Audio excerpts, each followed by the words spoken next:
recorded. Okay. The multi-instance retrieval had a particular interesting case this year. In the leaderboard, we were not very clear about the exact metric for ranking. We have two metrics, the standard MAP and NDCG. We also have text to video and video to text. And it's very interesting that people optimize for one or the other. So we're going to have a set of joint awards. This is explaining where the joint awards come from. And also this year, if you have been with us, you know that in some point in 2020, we talked about something we called the supervision level scale. That means every method was requested to self-declare on all the leaderboards, what have they used in producing these results. This was suitable for anonymous submissions, and it was some sort of a discrete three-dimensional scale. So as an example, on one of these scales, it was what do you use in pre-training? So if you had used only kinetics and how to 100 million, then you report number 2. If you've done some self-supervision on another large-scale public data set, it's 3. If you've done self-supervision also on Apex, so you utilized more than annotations, you've done 4. And if we are using a private data, we still encourage people to submit to the leaderboard, but we ask them to mark these as 5. And similarly, we have what type of annotations you've used. That was the second scale. And the third scale was whether you've trained only on chain and only on chain and val. Our objective is to allow everybody to submit and compare, but also to know the distinction between these two different awards, two different types of papers. And we this year have noticed some changes where we are ranking, but the pre-training or clearly these are not directly comparable because people are using different leaderboards. And I'm using this particularly for the action recognition challenge. You can see that the winners have clearly reported 5. They have used a private dataset, not available to the community. And accordingly, they've won the challenge. The second ranking haven't used that. This is something we as organizers are going to discuss for next year. Currently, we still are awarding people by the rank only while they still self-report. Now with this change, let's see how we can think about our awards and our rankings differently. If you're interested in discussing this with us, if you're part of the EPIC community, reach out. We're keen for ideas. We're still keen for everybody to submit, but also a fair set of results. So this is hopefully coming in 2023. Yeah, as we said, action recognition was really hard to beat. We have 2 people who've beaten last year's deadline, but we have baseline, but we have a number of people who submitted and could not beat the baseline. So this is becoming really a difficult baseline to beat. Next, we're going to go into the awarding of the certificates and the winners' talks. So basically, please react in person or virtually. If you are receiving the award in person, we encourage you to come here. If you're receiving the award virtually, please, I think I might need to share my screen differently so you can see the Zoom and see the people. So I might do this. So you can also see the Zoom. Oh, that's a very slow response. Oh, no. I need to share differently. Okay. Interesting. Escape.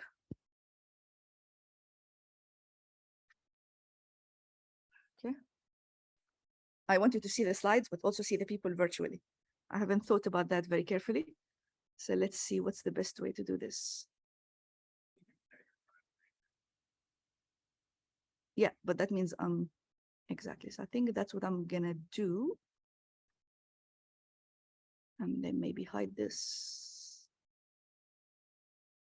How do I get off the sidebar?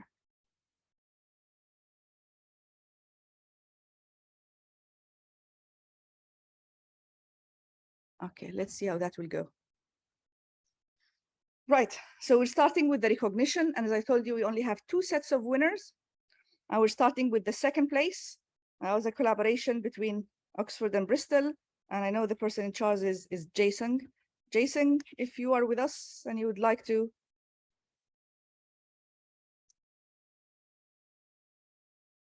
Yeah, so congratulations to the second place.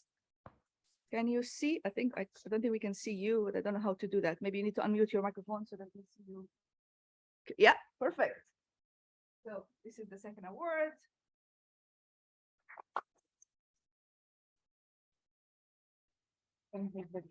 My camera is frozen, that's fine.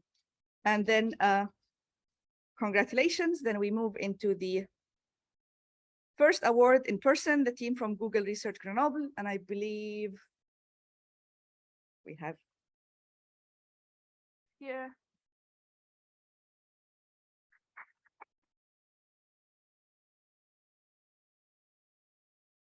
We will be hearing from people. Next, we're going to move into anticipation. Starting with the third place on action anticipation. And I believe these are joining us in person.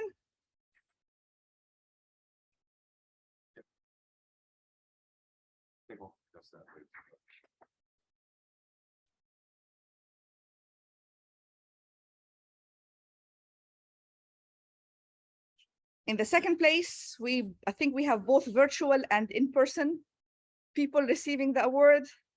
So let's try to see how that will go. If you are virtually receiving, then you can set your camera on. Oops. Don't think we can. Do we have your virtual presenters? Maybe not. I don't know whether they are delayed. They can hear us. No. Okay. One more picture. Oh, no, that's Jason. So we have different. Okay. Fantastic. No, I don't think anyone showed up. Maybe their camera is not working. And then for the first award, these people, I think they are unable to join us in person or virtually, so we'll take a picture on their behalf. But congratulations to the winners from the South China University of Technology. Okay. Fantastic. Moving to detection. And I believe all our presenters are virtual. Let's see how that will go. In the third place, we have the team for China Telecom. If you can hear us, then the right thing is basically to show your face. Oh, yeah, we have people. If you can unmute your microphone, that would be, yeah, fantastic. Great, we have you. Congratulations. In the second place, we have the team from 4Paradigm, Nanjing University, and University of Wisconsin-Michigan. And again, if you can unmute your microphone, that allows you to get on the screen. Yeah. Can you hear us? Yeah, I can hear you. Yeah. Ah, fantastic.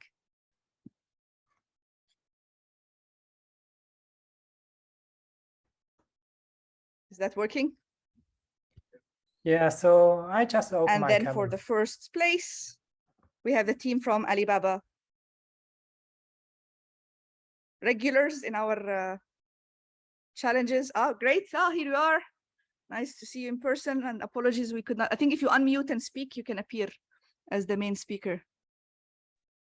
Hi. Say something. Hello. Nice to see you. Congratulations and thank you very much. Thank you. Thanks. Okay, moving now to the domain adaptation. So Ben is going to give these awards. In the third place, we have the team from Torino.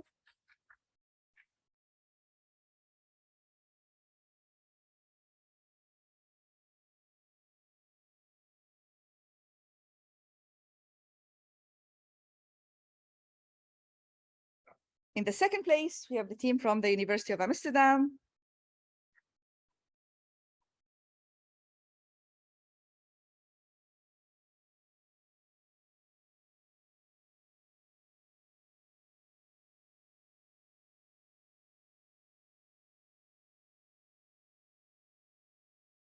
And in the first place, we virtually, I believe, have the team from A-Star Singapore.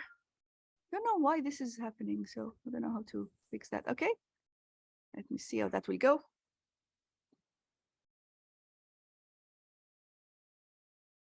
Congratulations and thanks for being with us. Moving to multi-instance retrieval, we have, as we said, some joint awards. So joint third place, is again another team from A-Star. If you are with us, multi-instance recognition. Okay, we can see. Hello. Close my browser. Close my email. Okay. Thank you. Congratulations. Thank you. Also joined third is the team from the Chinese Academy of Sciences.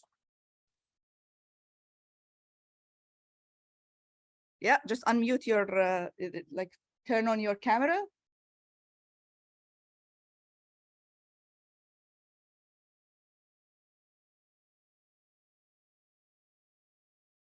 Are we?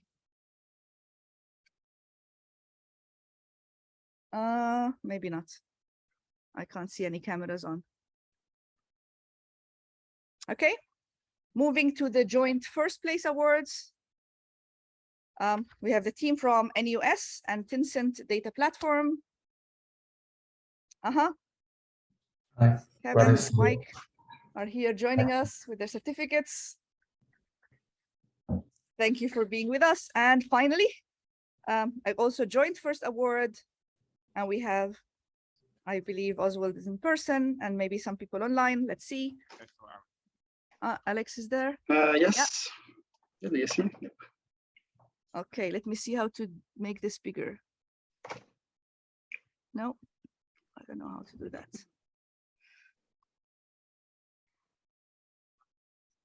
Yeah. How do I Maybe. unpin people? Yeah. I don't know how to do that. Maybe just stand next to the picture.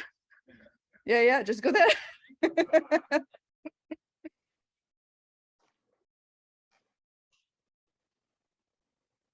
Next, we are moving into the winner's talks.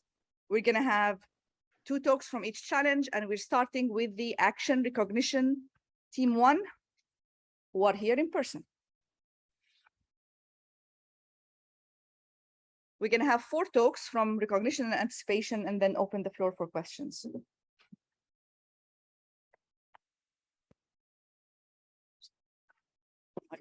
Sharing your screen on Zoom. I don't have Zoom. Like You don't have Zoom at all. It's like not allowed on my corp Okay. laptop. Okay. Is it Do Is this? that fine? Well, we'll have to live with that. So I think, let me see what we can do.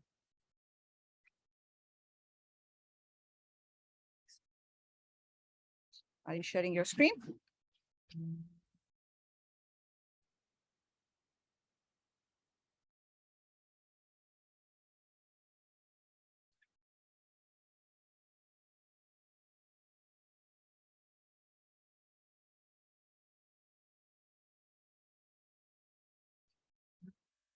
Is that okay? That's what we're gonna do. Go ahead. So good morning. I'm Anurag from Google, and You might want to be closer to the microphone. That's the only thing. Yes. And on behalf of our team, I'm going to be talking about a winning entry to the Action Recognition Challenge. So our entry is going to extend our sort of paper, which is actually going to appear at the CVPR. It's called Multi-View Transformers for Video Recognition, and it's going to be 2 tomorrow actually. So I'm first going to give a brief overview of this model next, and then I'll talk about how we extended this to sort of win this challenge. And so the main sort of extensions we made is now the model. So now the model is multimodal, because we also use audio and flow as well. And we also scale up the resolution and pre-training as well. So just to give a sort of motivation, so modeling inputs at sort of multiple resolutions has been a core idea in vision. So even some of like really old papers such as HUG or in like the pyramidal structure of like CNNs. So in this work, our goal is to sort of model sort of multi-scale spatial temporal sort of data by sort of creating different views of the input. And so by this, we mean we sort of create sort of different views as sort of parallel streams. And then we sort of have these sort of lateral connections between these different layers. So in the MTV paper, the sort of views are constructed by tokenizing the views are constructed by tokenizing the input with different tubelet sizes. So for example, small tubelets have sort of many tokens along the temporal axis, and they can capture sort of fine-grained motions. And on the other hand, sort of large tubelets, they have very few tokens along the temporal axis, and they sort of capture more global scene context. So in this challenge, we sort of have we have a multimodal version of AMTV. And here sort of each view is rather a separate modality. So we have RGB, we have flow, and we have audio as well. So in our sort of AMTV model, we can use sort of different encoders for processing each view. And what we actually found best to work in the AMTV paper and what we used here was actually you have like a sort of deeper transformer encoder for the model, a deeper transformer for like the view with more tokens. So for example, if the name here, for example, is B/2, S/4, and TI/8, it means, for example, we use a base model with sort of tubelets of size 16 by 16 by 2, and a small encoder for tubelets of size 16 by 4, and sort of a tiny one for tubelets of 16 by 8, and like so on. And you can see in the paper sort of that motivates the choice for doing this because it was the best in terms of those sort of accuracy and speed like trade-offs. So now when you have now we have different modalities, we sort of have the same convention as well. But now we have different modalities for each view as well. So for example, what we also found was it was best to use a deeper encoder for RGB, and this is quite intuitive as well, because the RGB is the one that matters the most. So when we start looking at the effects of different modalities, we can see that RGB alone is actually quite strong. In fact, I think this is like sort of the highest single model results on the validation set as well.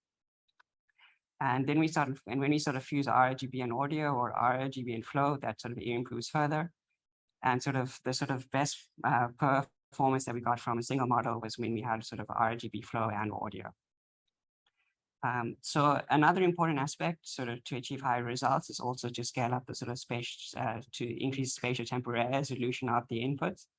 So in all cases, we're using 64 frames, and then when we have even more tokens by increasing the spatial resolution, we sort of improve further. This is also consistent with some sort of previous papers and ablations that we've done in the past. And sort of the final sort of ingredient that we used was also to sort of scale up the pre-training. So we know from previous experiments that kinetics pre-training is quite important because epic kitchens are still comparatively small when you compare this to sort of other data sets. And so when you sort of pre-train a model and fine tune it, it sort of helps a lot. So you can see we improved from using kinetics 400 to 700. And we sort of got a further boost by using the weak textual supervision data set of Stroud et al. Which is also some work from Google, and this was sort of web scrape videos from YouTube. So it's collected in the same way as kinetics. It's even using the same search terms, but the labels are noisy because they're not manually verified. So putting this all together, this is sort of the results of a single model sort of entry, and that was already sort of better than last year's winner using one model. And when we sort of ensembled sort of different models, this gave us a further boost. And this was our final entry. We used two ensembles, so one for verbs and one for nouns, and we combined those two, and we found that was slightly an improvement as well. And yeah, just for reference, these are all the models that we used. Yeah, so just to conclude, we use a multimodal extension of AMTV that we presenting at the main conference. And we scaled up the pre-training and the resolution, and use multiple modalities. Yeah, so if you want to find out more, you can visit our poster tomorrow. And if there's time for questions, I can answer them. Fantastic. Thank you very much. Okay. We're going to do 4 talks and then take joint questions. Right, we're going to take joint questions. We're going to take joint questions for all the 4 first set of talks. So next, we're going to move to the second on recognition. Jason, if you're with us, you can share your screen. My emails.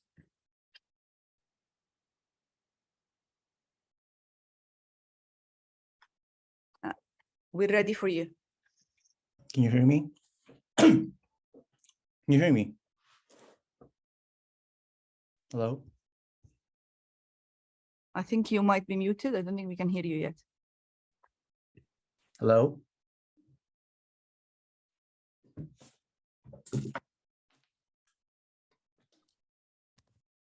How do you remove them? My laptop. Oh, my laptop is muted? Hello? Hello, hello? But I can't hear him even here.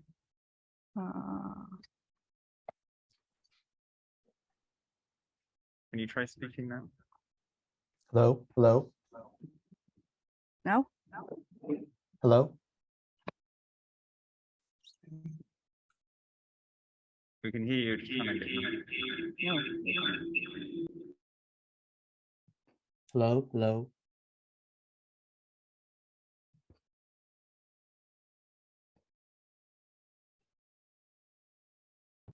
Go ahead. Hello? Can you hear me? Oh, I can't hear you now, but okay. Yeah, we're muted, but we can hear you. Okay. Okay, I'll start. Hi, everyone. In this presentation, we'll explain the Oxford-Bristol submission to the Epic Kitchen's Action Recognition Challenge. As in previous work, we want to benefit from the context when classifying action segment. Like if you see in the action sequence in here, you can use the audio and visual features to recognize the watch aubergine in the center. But if you can employ the preceding and succeeding actions, such as take aubergine or turn on tap, we can predict the action of interest more effectively. Previous work has used neighboring action segments to improve the action recognition performance. In our work, we use neighboring temporal windows instead of neighboring action segments. In addition to use the visual features in the temporal segment we want to recognize, we sample the number of features before and after the action of interest.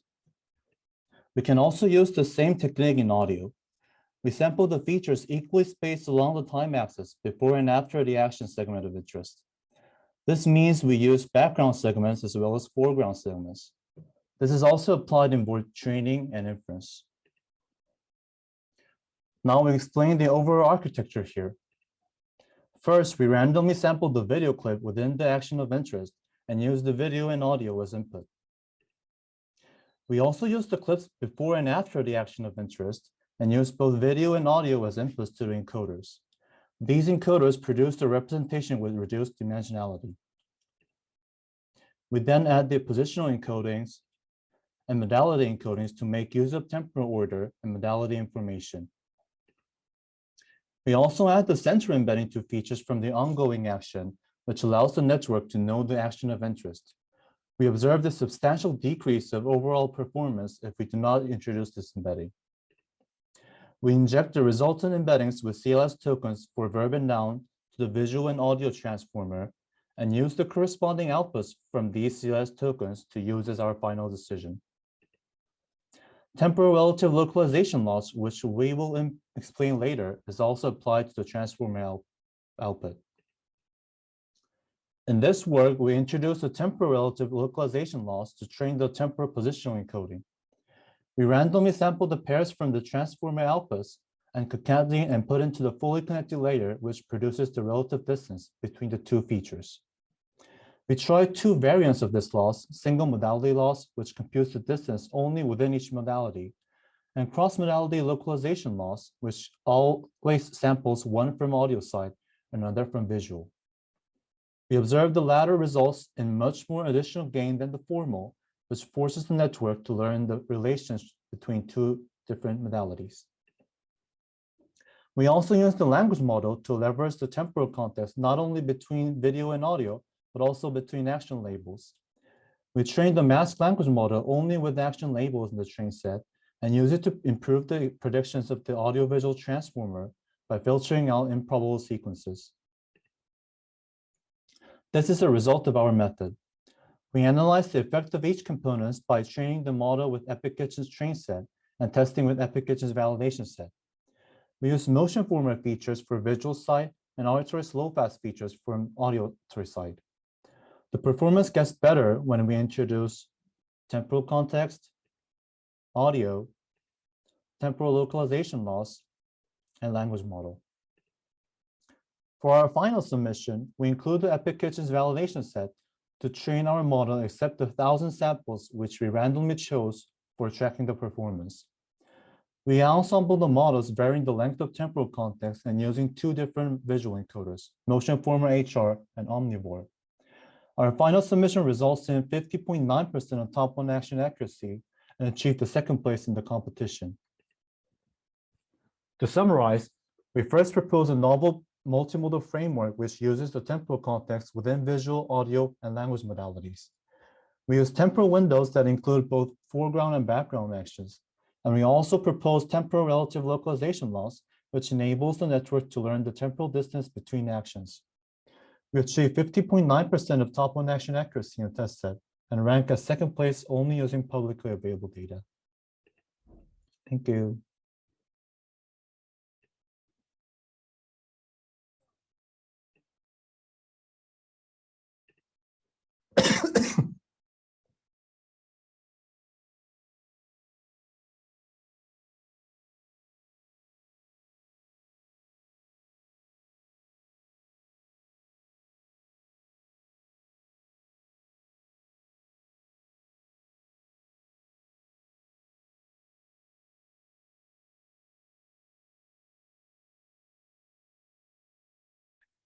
You don't hear us. Yeah, I noticed that. So we're moving into the second team for action anticipation.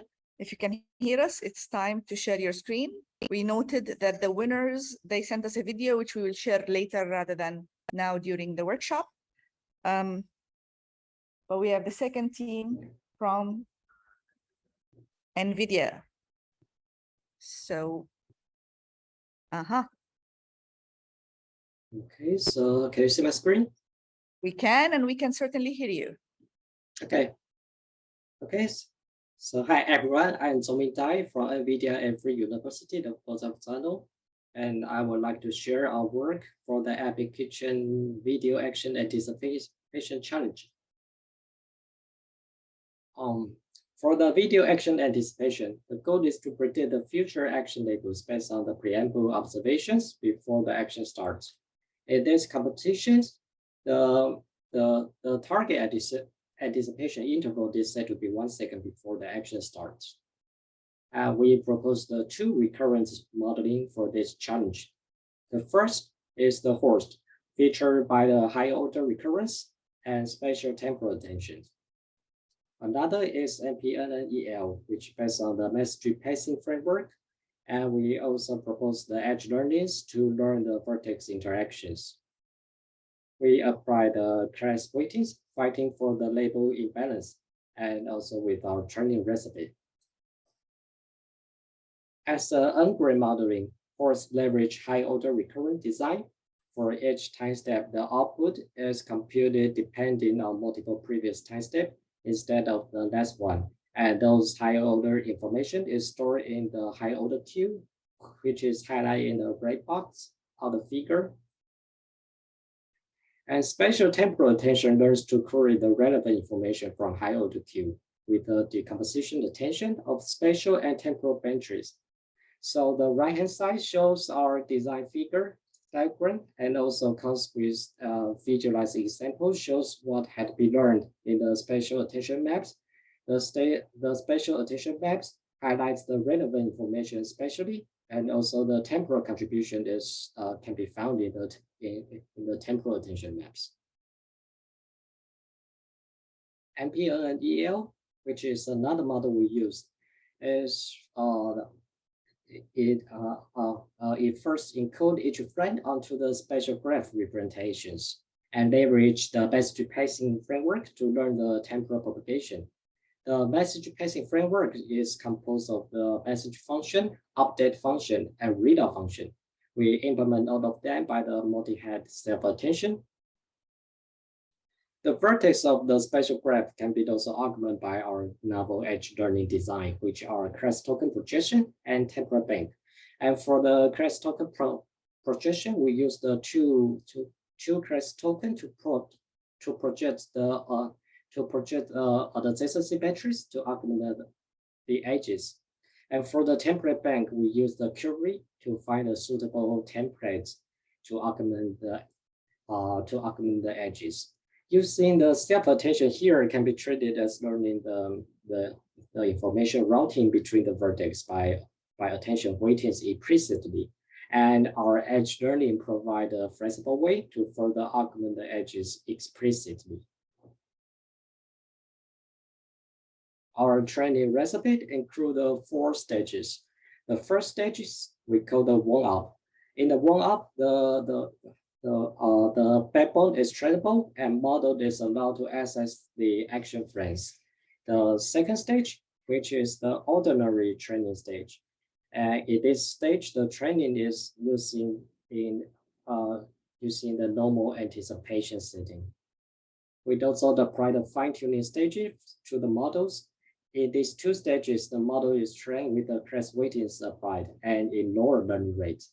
The validation set is joint training in the last stage. The class weightings are applied according to the appear frequency of labeling. We jointly supervise the verbs, nouns, and actions. The weightings are computed independently using the training set.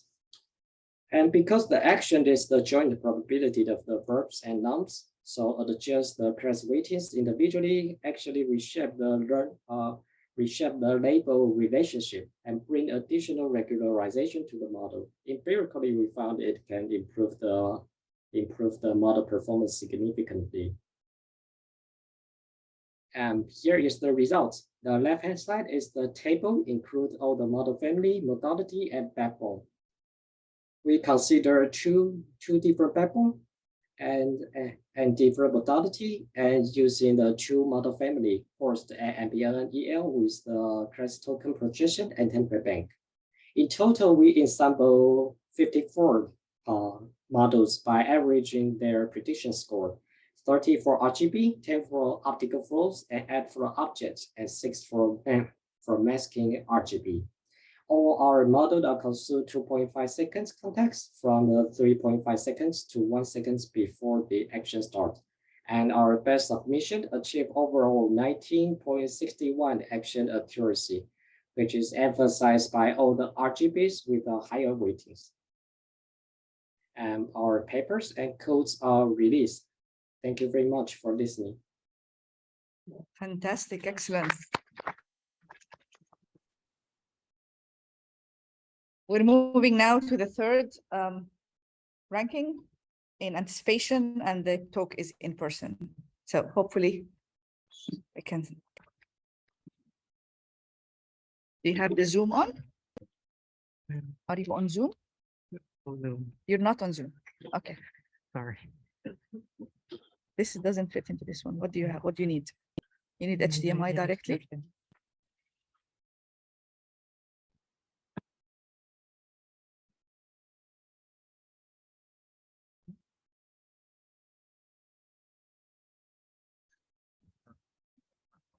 But then we don't hear him. The audio. I'm just checking that I'm not muted. Can you hear us online? Yes, we're fine. Go ahead. Yeah, thanks. Hello, everyone. I'm Shaw from Imperial College London, and today I'm going to present our work on this year's action anticipation trial. So the task of action anticipation have made great progress in terms of the dataset creation and model design. And in this work, we shifted our attention to the inherent changes of this task, a combination of the long-tail distribution and the domain shifts. On one hand, the human actions are in nature long-tail distributed, where a large number of categories only contain a few samples. And if we propose the cross-entropy loss on its original distribution, it might lead to some severe overfitting on the tail classes. And on the other hand, for the same action that are going to be executed, their path observations might be quite different across different subjects, different teaching backgrounds, and viewpoints. So in this task, these 2 issues are going to be addressed simultaneously. However, the coexistence of these 2 issues make this problem much more complicated and fears most existing long-tailed or domain generalization solutions. So on one hand, if the long tails entangle with domain shifts, there might be some superior correlation between the tail classes and some domain-specific features. And on the other hand, if the domain shifts is entangled with long tails, it would be impractical to perform some intra-class, inter-domain sampling to do the class level feature alignment. So in our work, first of all, we use the cross-modality matching, leveraging the external knowledge based on our embeddings to perform cross-modality matching. We assume the text embedding extracted from some language models are semantic meaningful and unbiased. And then we perform the contrastive learning to align the visual features and the text embeddings. Subsequently, we apply some domain-specific prototype learning to tackle the domain shifts effectively. So based on the feature extracted on the feature extractor app, we update its corresponding entry in these prototypes in an online manner. And meanwhile, for those unseen tail classes, we use the class embeddings to update the entry. And then we perform the cross-domain prototype alignment to align the features to prototypes belonging to other domains. And finally, we apply a very popular long-tail learning method, the two-stage training, to improve the performance of tail classes. Until now, we assume we have already learned some domain-aligned unbiased feature, and then we fix the feature extractor and train a heat classifier from scratch on a balanced distribution, and it will reduce the overfitting by relaxing the decision boundary of the tail classes. And to test the effectiveness of our method, we integrated two backbones, including the temporal AGG and our transaction model into the framework and tested in different modalities. And after using our framework, the large performance gains can be observed. And to join the competition, we set different observation lengths and time steps and made an ensemble of these 4 models to get the final result. And we compare the performance with existing published work when trained early on the train fleet, and also compare the same model performance on the test fleet. And can our method have some superior performance compared to existing published work. And for joining the competition, we made an ensemble of the model trained both on training and validation sets, and also made an integration with the SOTA method proposed by the Facebook. And we compared our method with some existing long-tail SOTA methods, and it can be observed that our performs better in most metrics compared to others. That's all. Thanks. Excellent. Thank you very much.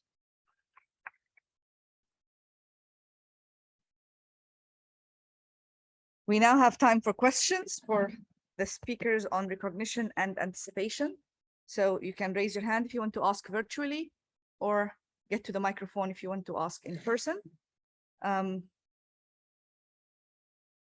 actually curious about the usage of audio for both the recognition, both the two teams being able to beat the baselines from last year, both used audio. So maybe let's hear back from the winners about how much do you think audio was critical in achieving the performance results. Maybe if you come here, then everybody can also hear you.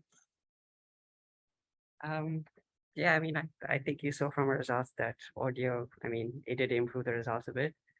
I mean, the same for flow. I mean, I think for audio, what we've seen across some of the other data sets that we've tried is it doesn't always help. I mean, it depends a lot on like the type of scene and the type of video and so on.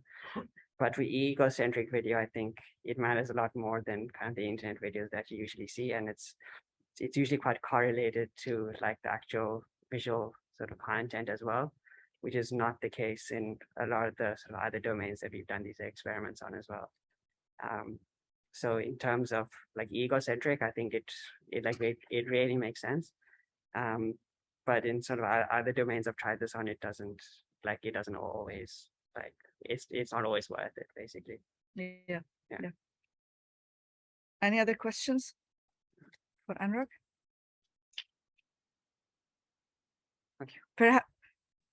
Perhaps let's ask the same question to Jason. Again, a very audio motivated approach. How much do you think that is critical for being able to beat the baseline? Yeah, that's a good question, actually.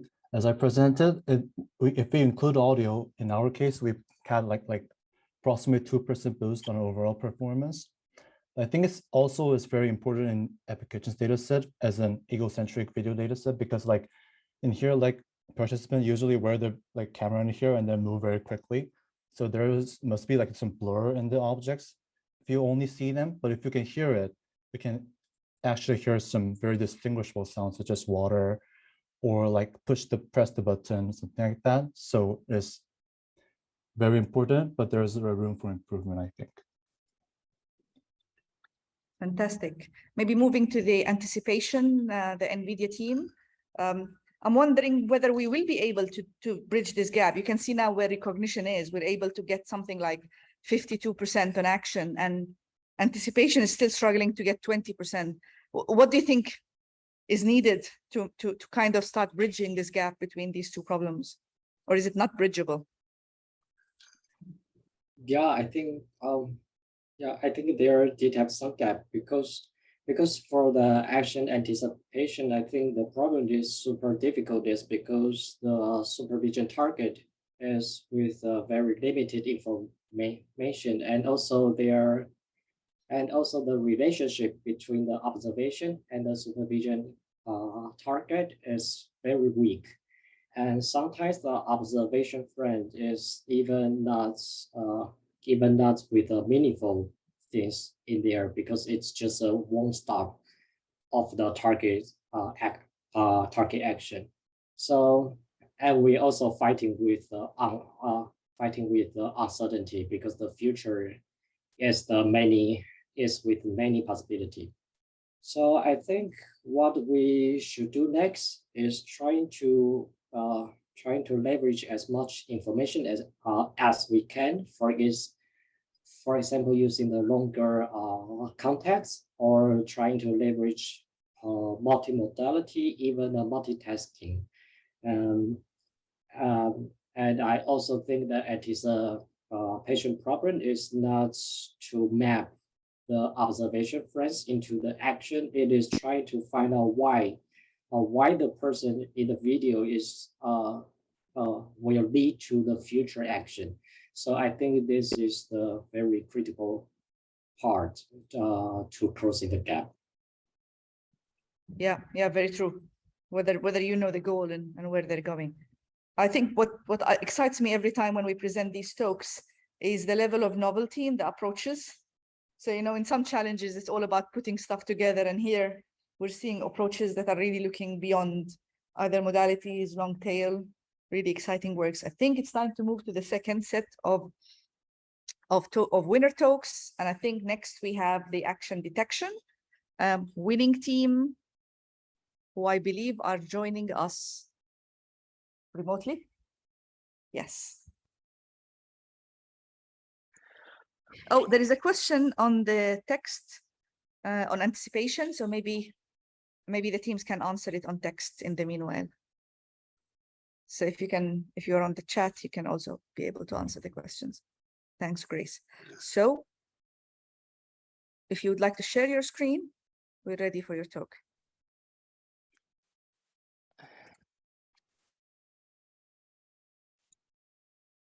Yeah, we can see your screen. Looks like we can hear you too. So Hi, can you hear me? We can hear you very clearly. Okay, thank you. I'm Li Jun, and I'm from Alibaba Group.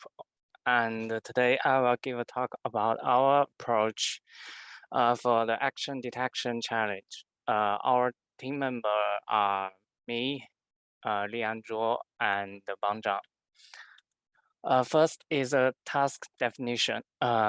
Action detection is very hard comparing to the action recognition, because given one video, we not only need to recognize the action category, but also temporarily localize the time boundaries. On the other hand, the application is also very difficult data set, it not only contains the verbs, but also the nouns. Most of the application clips are less than 20 seconds. There are two main approach in action detection. The first is the two-stage method. The other is the one-stage method. The two-stage pipeline is first using snippet probes to construct proposals and then classify the proposals. Here is an example of the structured segment networks. You need to construct the probes first and then use another network to classify the probes. The advantage is this kind of approach is more accurate, but the disadvantage is it is complicated and not differentiable and is much slower than one-stage approach. The other is the one-stage approach. It can directly regress time boundary and classify the category. Its advantage is end-to-end and simple and fast, but is usually less accurate. Here's our solution. We propose a simple pipeline, which is one stage. Given one video, we fed the video clips to the video encoder, and we can get the clip embeddings.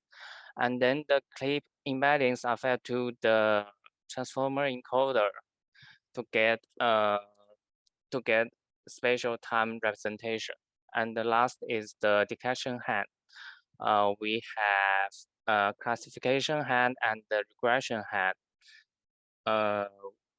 We simultaneously predict the verb and the noun. And the action probability is computed by the probability of verb and the probability of the noun. And then it's our loss functions. The classification loss is the combination of verb, noun, and action. The other is the regression loss. On the bottom right is the architecture of the transformer encoder. For video encoder, we have different feature extractors.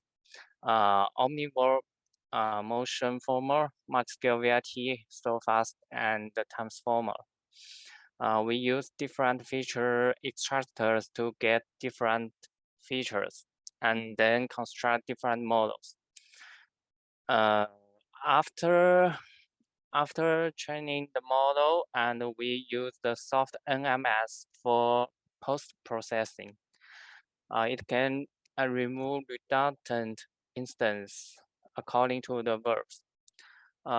Here is the results on validation set of different feature extractors. And we can see the Omniverb achieve the highest score in MAP. After we train the 5 models, we example the action instance results from these models, and we can reach 24% on the validation set.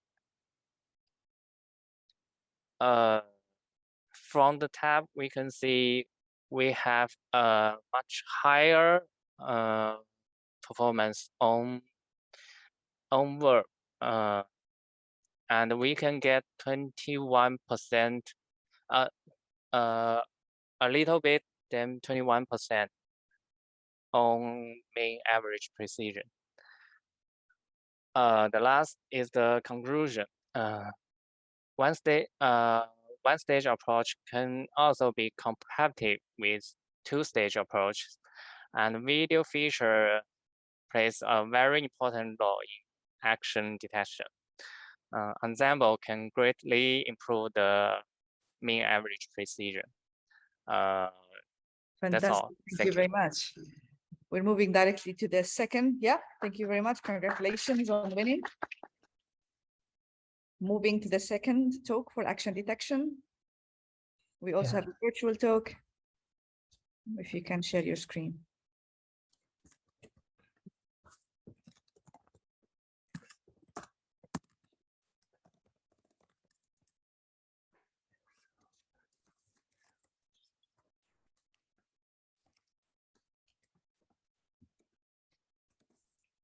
Some minor issues. Okay. Move to the next and then come back. Okay, let's move into the winning team for unsupervised domain adaptation. And I believe they are virtual.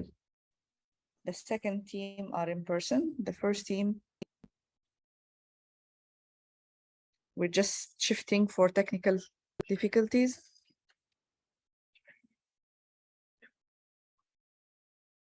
Thank you.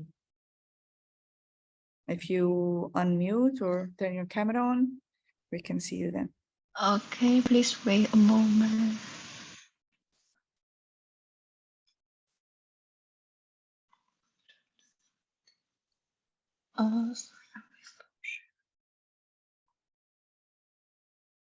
Yeah, we can see you indeed, but we Okay, can no longer. then I will start the sharing.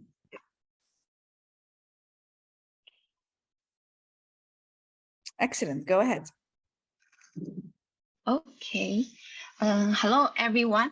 This is Yicheng from... Currently, wait 1 second. We currently see your presenter mode. You probably want us to see the other one. Okay. Sorry. Yeah, okay. Fantastic. It's okay now? Okay, thank you. Hello, everyone. This is Yicheng from A-Star Singapore. Today, I'm going to share our team VI2R solution on the Application 100 UDA challenge for the action recognition. This is a joint work from me, Dr. Lin, Dr. Fang, Hao Xuan, Dr. Xu, and Dr. Sun. Here is the outline of my presentation today. As we know, the goal of this track is to adapt an action recognition model trained on a labeled source domain to an unlabeled target domain. However, there is one intrinsic limitation of the existing method. That is, they directly align the source and target features. We think this would introduce extra noise and reduce the discriminability of the learned features, as the source video features contain both the action relevant and action irrelevant features. So to address this limitation, we propose an action-aware domain adaptation framework, which leverages the prior knowledge induced from the action recognition task during the domain adaptation. Also, we exploit the verb non-co-occurrence matrix to constrain and refine the action predictions. Here is the outline of the proposed framework. First, the frame-level video features are extracted from the video frames using a pre-trained feature extractors. Then the extracted features are passed to a GCN, followed by the average pooling to generate the video level source and target features. Next, the video source feature is passed to the action classifier, and then the action discriminative features are generated using the action class knowledge learned by the action classifier. Lastly, we align the video level target feature with the action discriminative source features for the video domain adaptation task.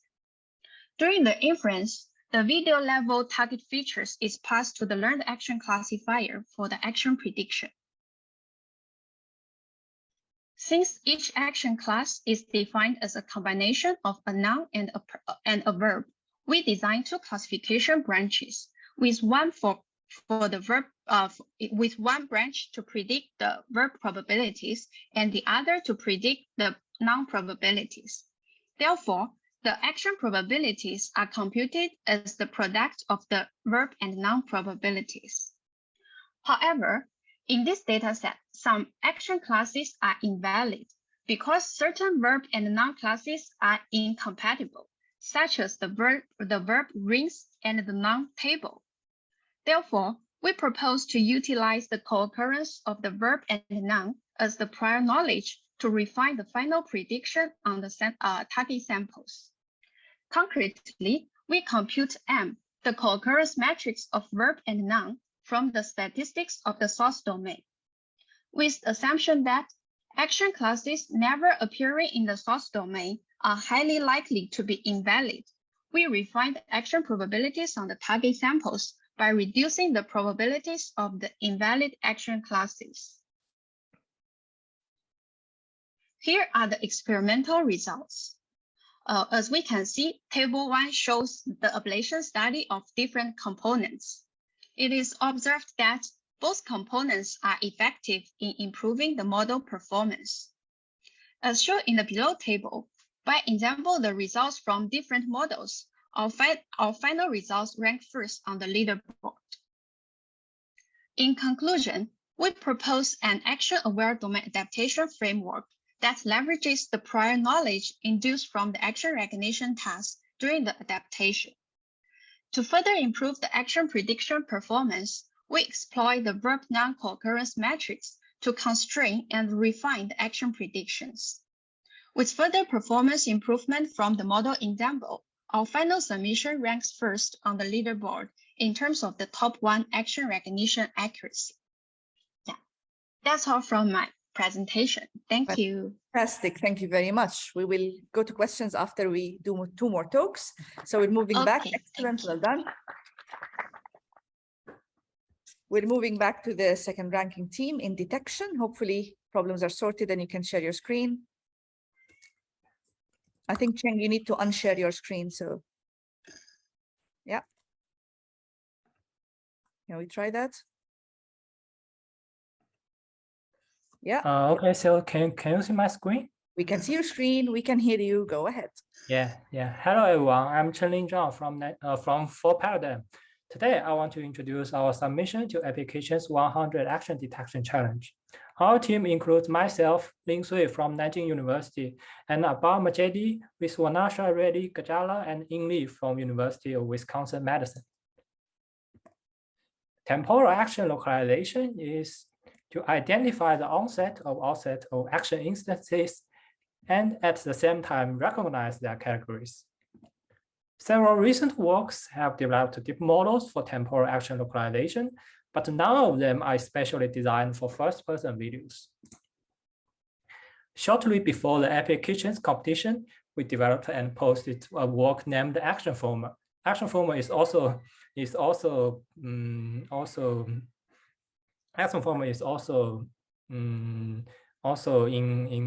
the first place of their presentation. And Action Former adapts a transformer model to classify every moment in the video into either one of the foreground action categories or the background.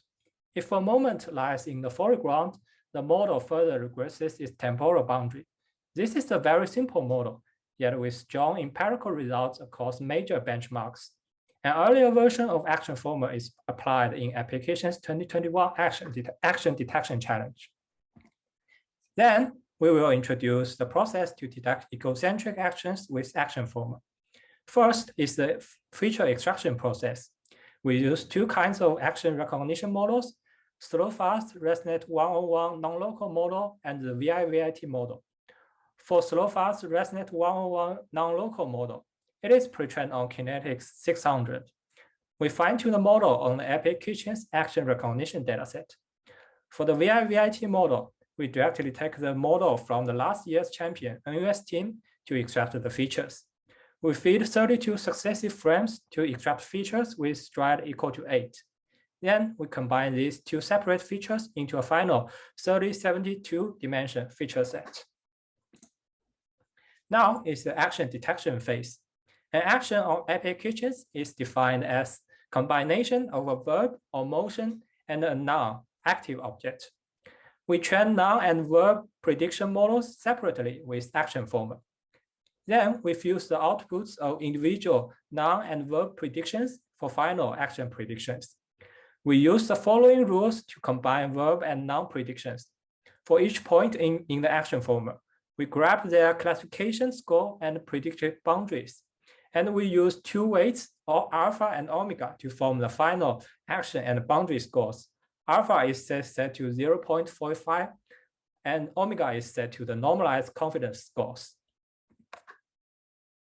Now, let's look at our results. We first present our results on applications 100 validation set. The results are in the right figure. We list the baseline method, include BMN and the last year's champion. Our results are in green. Compared to published baselines, our models have a significant performance boost over all three subtasks. Our model achieves 22.7, 26.4, and 21.4 MAP on verb, noun, and action subtasks. Next, we show our result on applications 100 challenge. The results are in the right feature. In this feature, we have a slight 0.3 MAP gap with the top ranked method, which use stronger features. Our next steps will be using stronger video features and incorporating object detection outputs. To conclude, we explored using a strong and simple baseline action format for action localization. Our model achieves strong empirical results on major benchmarks. Our technical report is on arXiv, and our code will be released. Thank you.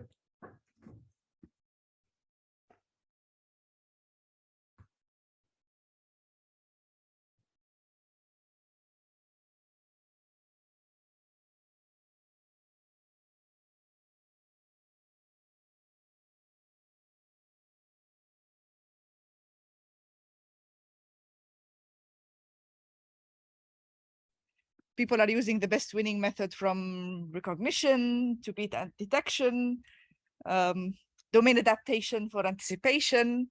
I think this is very exciting. So over to you. Hello, everyone. Our work is audio adaptive activity recognition across video domains. The original paper has been accepted at CVPR this year. Do you want to maybe on your camera so people can see you online? Oh. Yeah, perfect.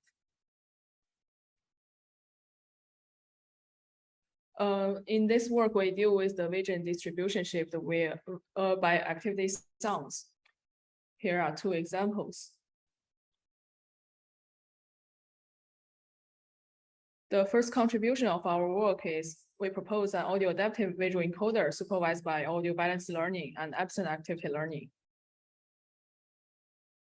For the audio balanced learning, the motivation is videos from different domains often have different label distributions, not only in terms of activity classes, but also interactions with objects or the environment. So we propose to learn each class and each type of interaction equally. Here we provide an example.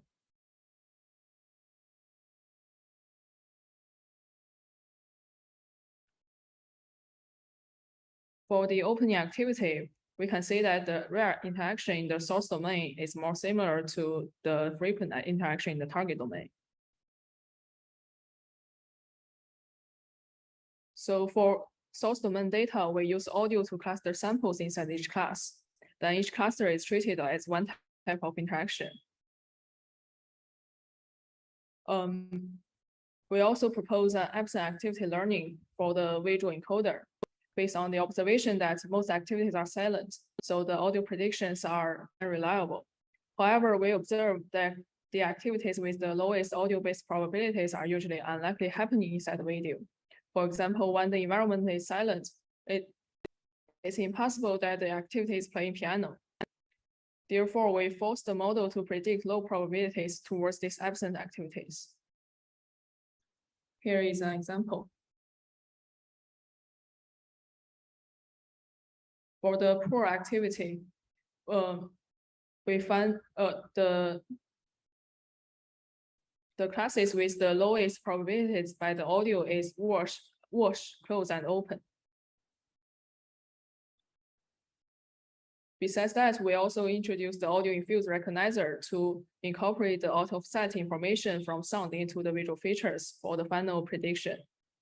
It includes a domain binding to remove the domain-specific visual features, and an audio adaptive class token that incorporates the activity information from sound. This is generated from the activity sound feature vectors.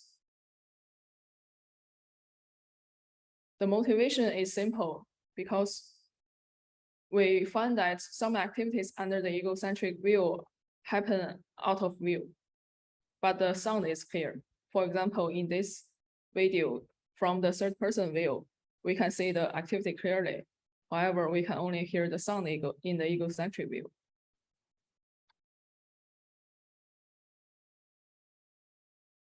We first present the model components ablation.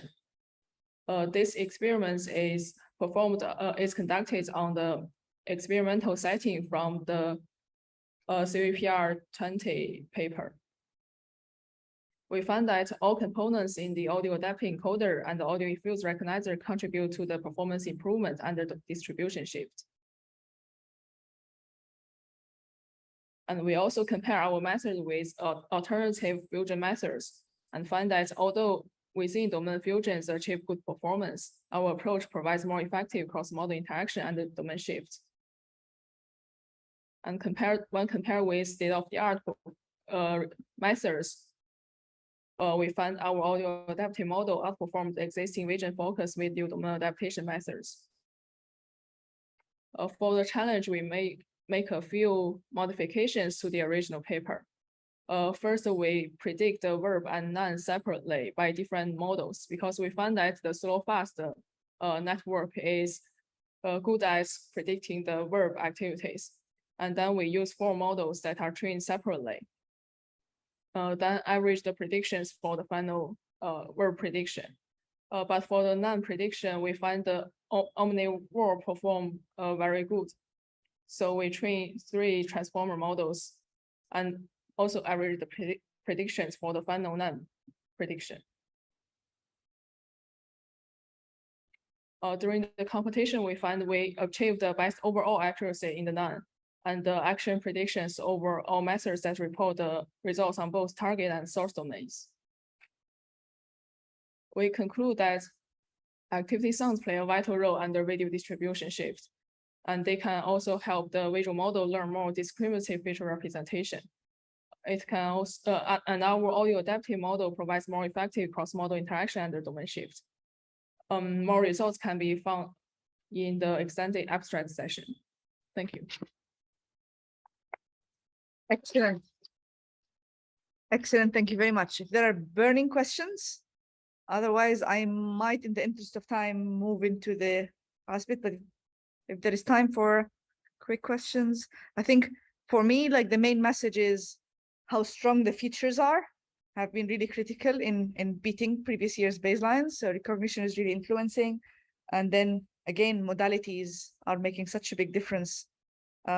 And as I said, what excites me the most, I've always said there is one model that should solve all those challenges. I think we're getting closer to that. Let's move into the multi-instance retrieval. And we have Kevin, I believe, for the first. Oh, I need to share my screen. Oh, I am sharing my screen. Okay. Hi, Dima. Right. Hi, how are you? I think we can see you. We need to see your slides. Okay, let me see my screen. Okay. Can you see it clearly? We can. Go ahead. Okay, thanks. And hello, everyone. I'm Kevin Lin. I'm incoming PhD student at ShowLab NUS.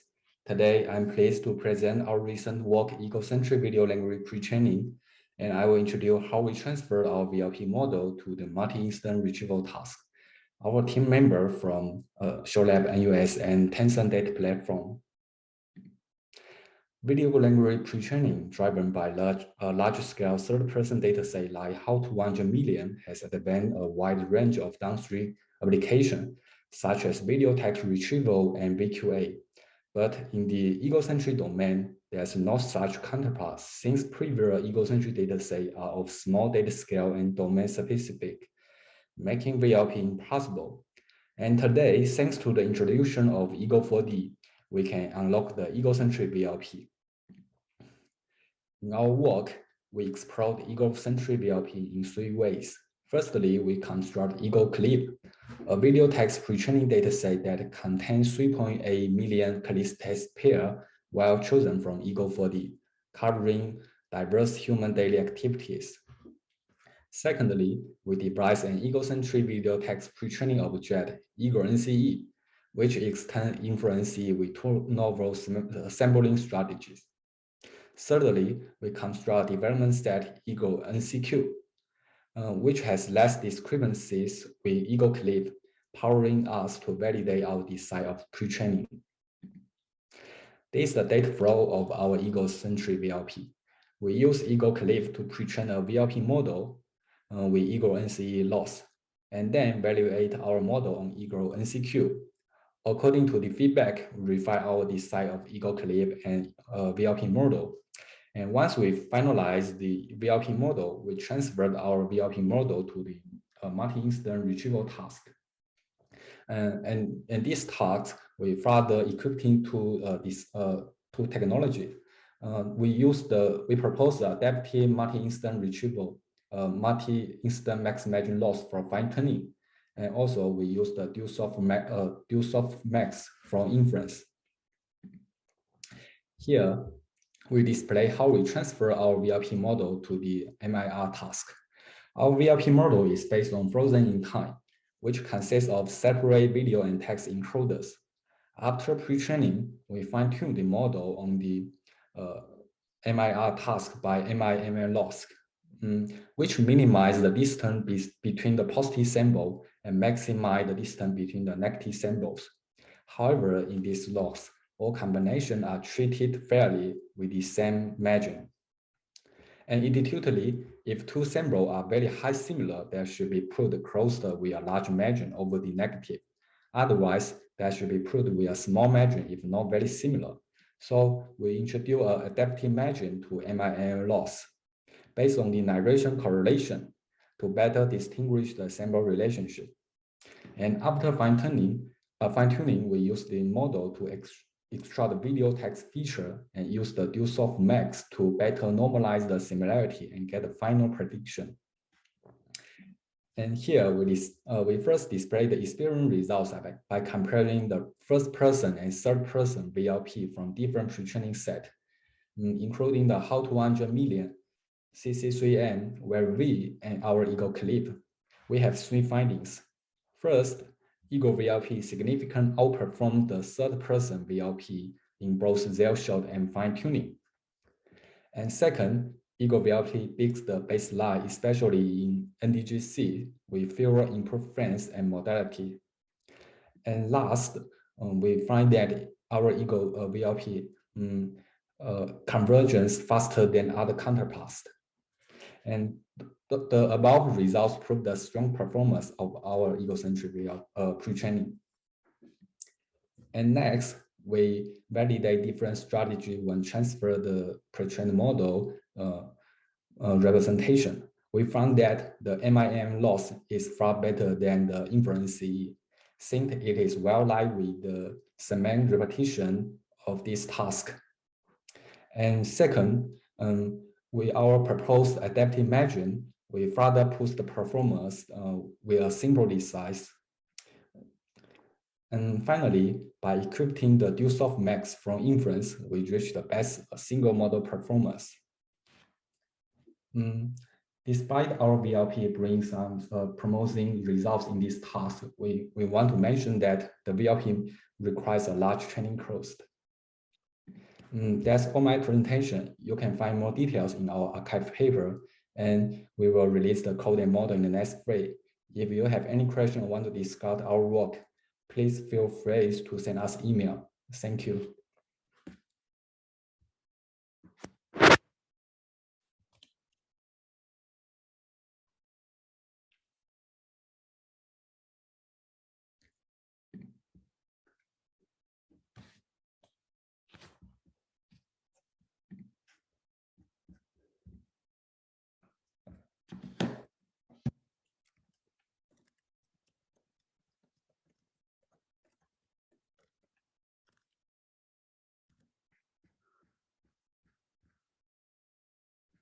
I am muted. Okay. We're moving into the second. Thanks, Kevin. We're moving to the second multi-instance retrieval talk. And I believe Alex is with us. Yes. Yeah, if you can share your screen. Yeah. Do you see me? Yep. Okay, let's see if I also share screen.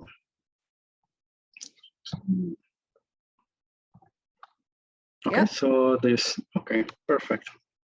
Go ahead. Okay, thank you. So hi everyone, I'm Alex Falcon and I'm a PhD student at University of Udine and Fondazione Bruno Kessler. So our solution is motivated by a shortcoming of a typical learning setting for text video retrieval. In particular, 3 ingredients are usually used for this task. That is deep networks, large-scale datasets, and an optimization framework, which often involves a contrastive loss. In particular, one of these losses is a triplet loss, which is shown on the right and tries to increase the similarity of video V star and its own caption Q star, while decreasing at the same time the similarity with a negative caption Q minus, which is a caption not associated to V star in the dataset.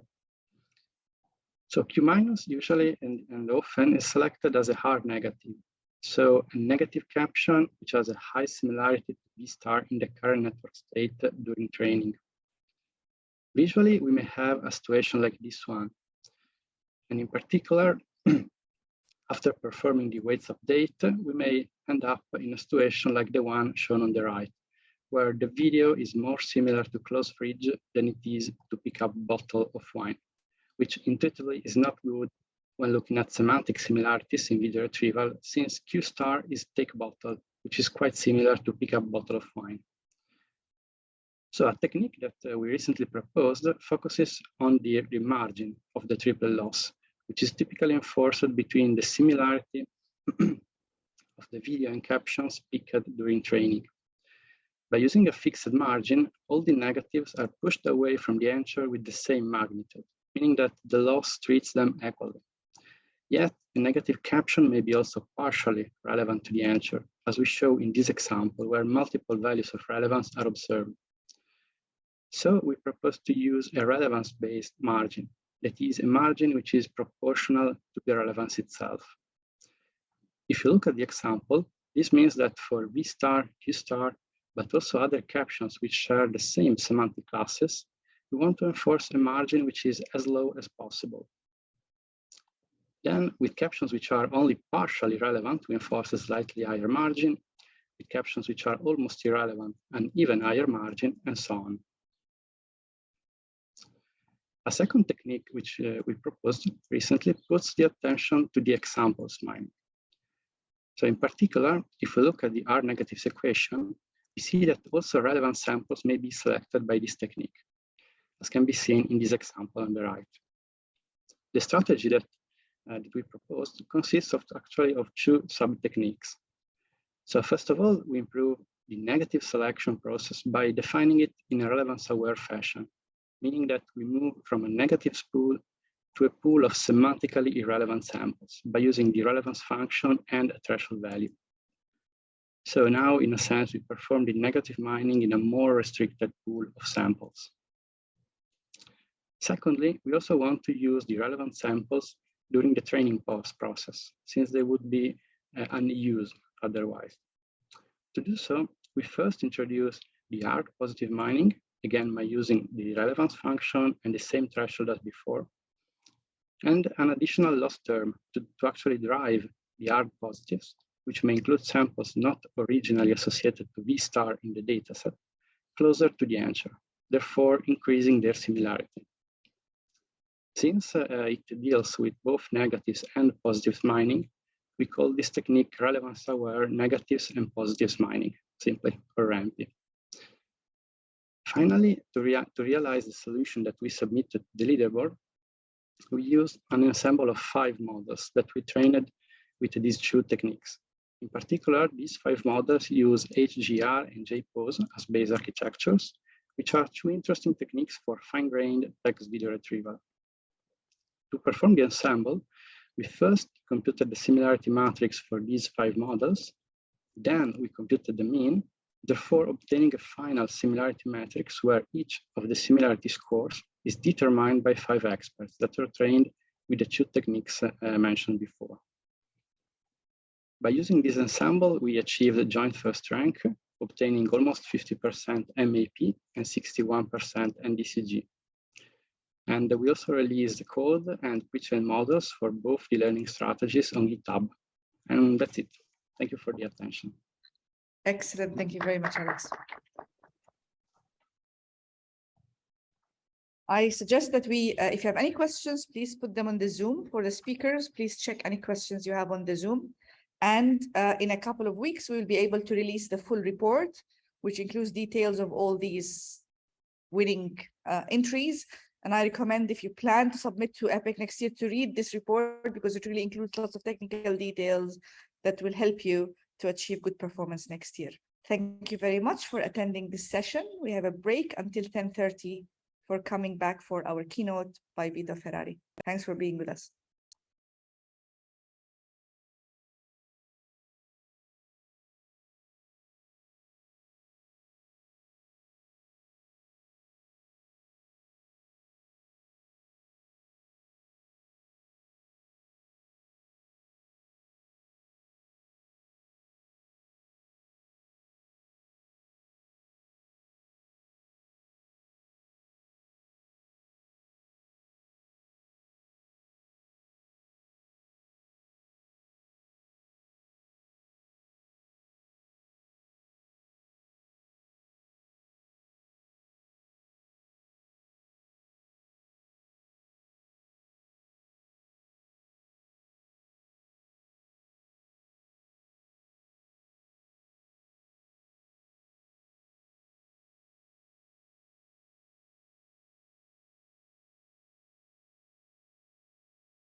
Okay, do you have your certificate to show? Oh, fantastic. Wait, stay tuned, smile, go ahead. Who was giving you the certificate? Giovanni? Join the picture. Yeah.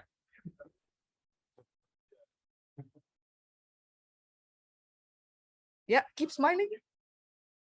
Sorry. No mask, okay. No mask. No masks, yes. What else?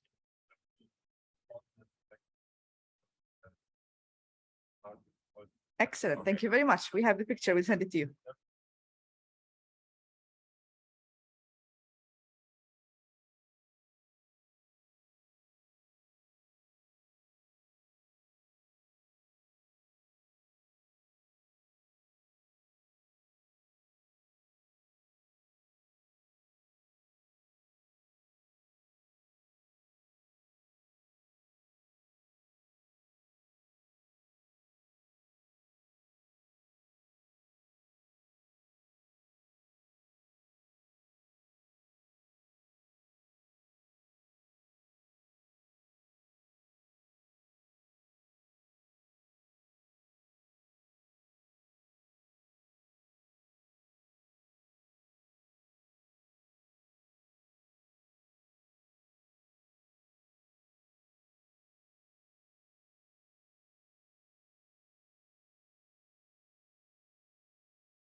Yeah, hi Vito. Do you want to try sharing? I'll stop sharing my screen. Yeah, I'm struggling with the settings. I'm not so used to Zoom.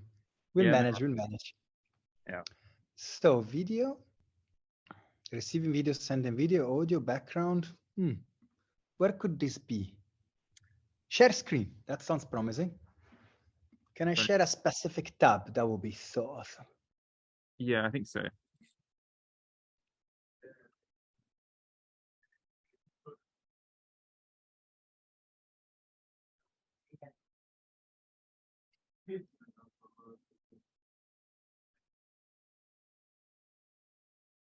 So I think, yeah, we can see the slides. It's not in the presenter mode though. I don't know if that's, you're muted right now.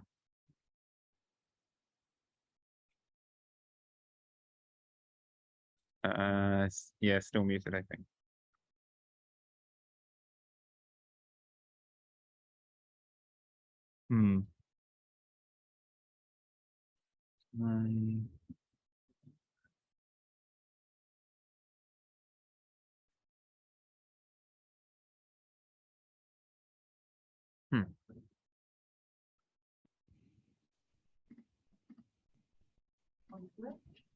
Okay, so can you hear me now? Yes. So I know what the problem is. Okay. Zoom says that I cannot simultaneously have my mic on while I'm sharing a tab with computer audio, whatever that could mean. I don't need audio. So if I figure out how to turn that off, then we are in business. So I think when you click share screen, does it give you the option to not share sound? Share tab audio indeed. Now let's try again. How's it look now? Yeah, it looks good, and we can hear you. What are you receiving? Are you receiving only my deck or also some notes or other stuff? No, just the presentation slides. So just the slide, nothing else. Very good. So now I'm going to play around with this a little bit. Just say hi. Hi. How are you? Oh, Dima. Yes. Okay. How can you? Now we're learning. Now working in CVPR, I'm getting better at recognizing people with masks. I think it's a skill develop with time. The voice helps as well. So now you're not getting anything, right? Yes, we're not. Yeah. And now let's try now. So messed up. Somehow he believes that sharing audio is essential for life. We still have 5 minutes. So we're going to try now again. Oop. Share tab with no audio. And now. Yep. And I can talk. Yes. And I even have my presenter view. Oh, incredible. Technology does work. Yeah. Very cool. So Cool. this helps in case I get lost. I have some notes. Wow, and with 4 minutes to spare, we're ready. Yeah. So yeah, we'll just wait a few minutes for more people to come back from the break, and then I'll introduce you. Water. I'll go get some water and be back on time. Yep, sure.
Hi, welcome back.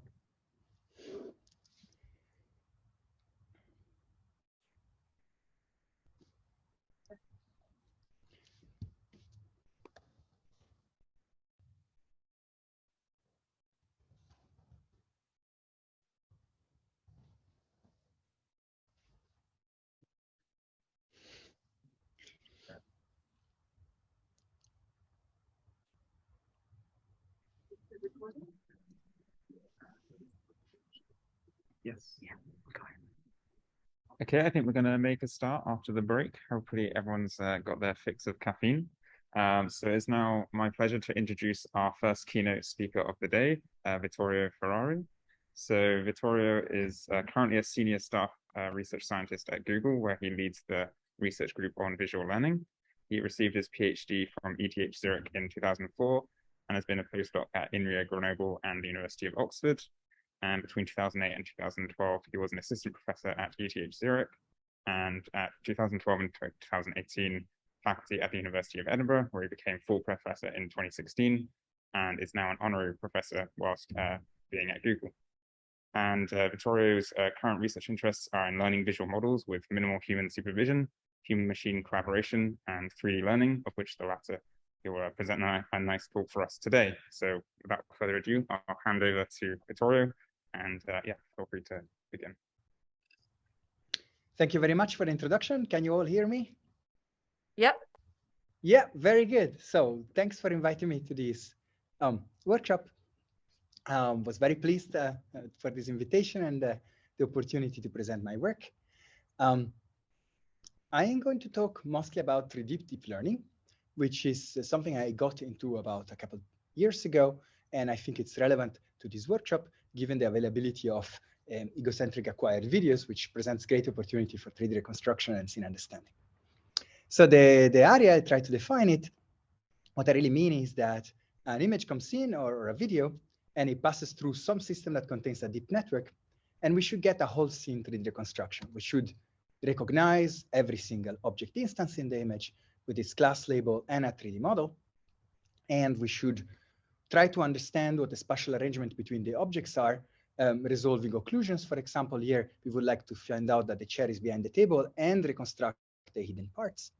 Maybe figure out also semantic relationships, like the cup is supported by the table and the bottle as well. Above all, and this will be a big topic today, we want to have all the objects and all the common relative positions into a single generic coordinate frame, not separate object construction, but scene level reconstruction. Another intertwined goal is to be able to draw new viewpoints given a single image or a small set. And beyond that, maybe we can do other edits, change the lighting in the image, change the textures, write something on the table that will be augmented reality. And these two goals are intertwined because in order to be able to do 3D, let's say, augmented reality well, you need to have some degree of 3D understanding of the scene. Here is some application. Indeed, imagine you have a chair, you would like to change its texture to another texture. It's very difficult to do it just by reasoning in 2D. The shading will depend on the shape, for example. Another application area is augmented reality, which I think is particularly relevant to this workshop, where imagine a user with an egocentric camera goes around and he sees aids projected on top of the real world. And robotics and surveillance, of course, need a good degree of understanding of the 3D world in order to take decisions and actions. So I've been working on two related strands of 3D deep learning, and these are 3D reconstruction. Typically today I will talk about the case of video. A video comes in and a full scene reconstruction with semantic 3D object comes out, and novel view synthesis, especially interesting in the case where you have a single image and yet you can draw new viewpoints of it.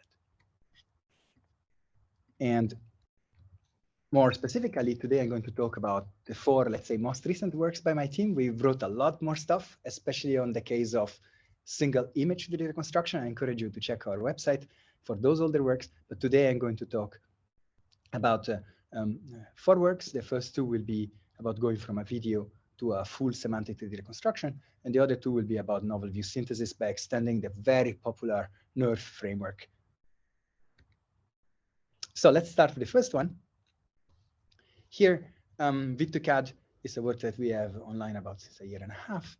And the task is given an input RGB video you want to recognize all the objects, reconstruct them in 2D by aligning a CAD model into it. So you are given a database of CAD models, and you want to recognize the object in the image and find the 9 degrees of freedom transformation that will map that CAD model into the accurate position in the global scene reconstruction. And all the objects have to live in this single common coordinate frame.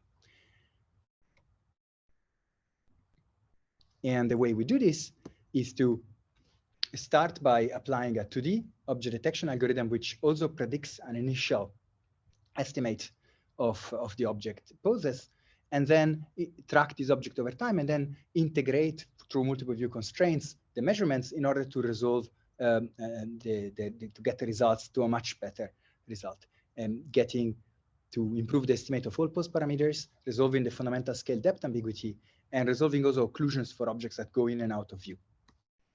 In fact, we base this on the Mass2CAD framework that was invented by someone else, that takes a single image and output a 2D bounding box for an object, its class and score, a segmentation mask, and also a 2D prediction of the 3D object center in the image plane, and an estimate of the 3D rotation, only the rotation component of the pose, not the 3D translation and scale.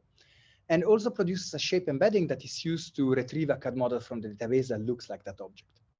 The problem with this, it looks like it's doing the whole thing, but from a single image, the Mass2CAD algorithm resorts to sidestep the scale depth ambiguity. So it's very difficult to know how large an object is and how close it is to the camera at the same time, because these two factors are entangled and essentially geometrically undistinguishable from a single image. So in that paper, they resort to inputting ground truth object sizes and depths.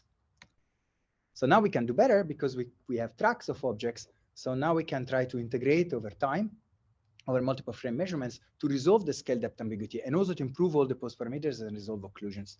So there are many terms in our multi-view optimization in the paper, but I want to give a few core ones. So how would you be able to resolve the scale depth ambiguity?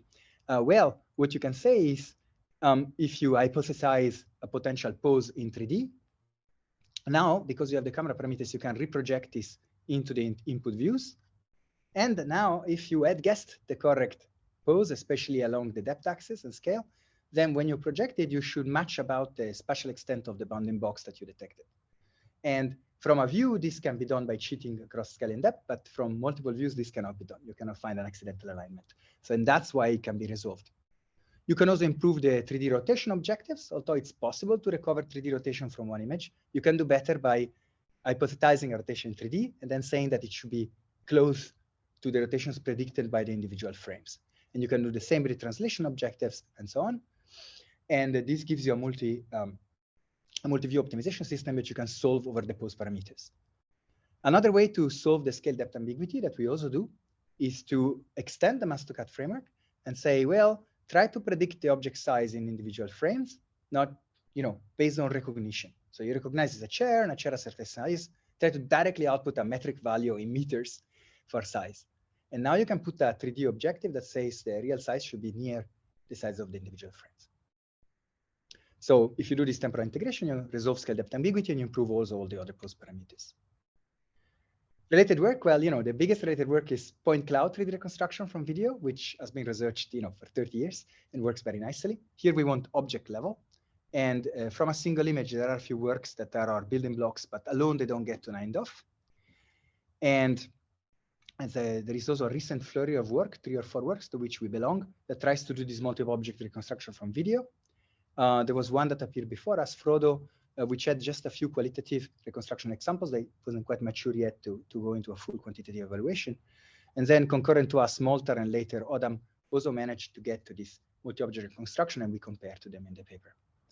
So if you follow the ScanNet, Scan2CAD kind of line of works, you might have noticed that there are several works that claim to be able to do multi-object reconstruction, but on RGBD scans. So here you have a Kinect sensor and you can integrate it with Kinect Fusion, and then you get a beautiful dense point cloud and fit your CAD models directly to it. Then it's much easier to do, but it only works if you have a scanner. So here are some qualitative results. On the left, you see the best result we could achieve out of the single frame Mass2CAD after already helping it with this scale from recognition and introducing a 3D NMS to avoid duplicates. And pose parameter got out a lot better with our multi-view integration.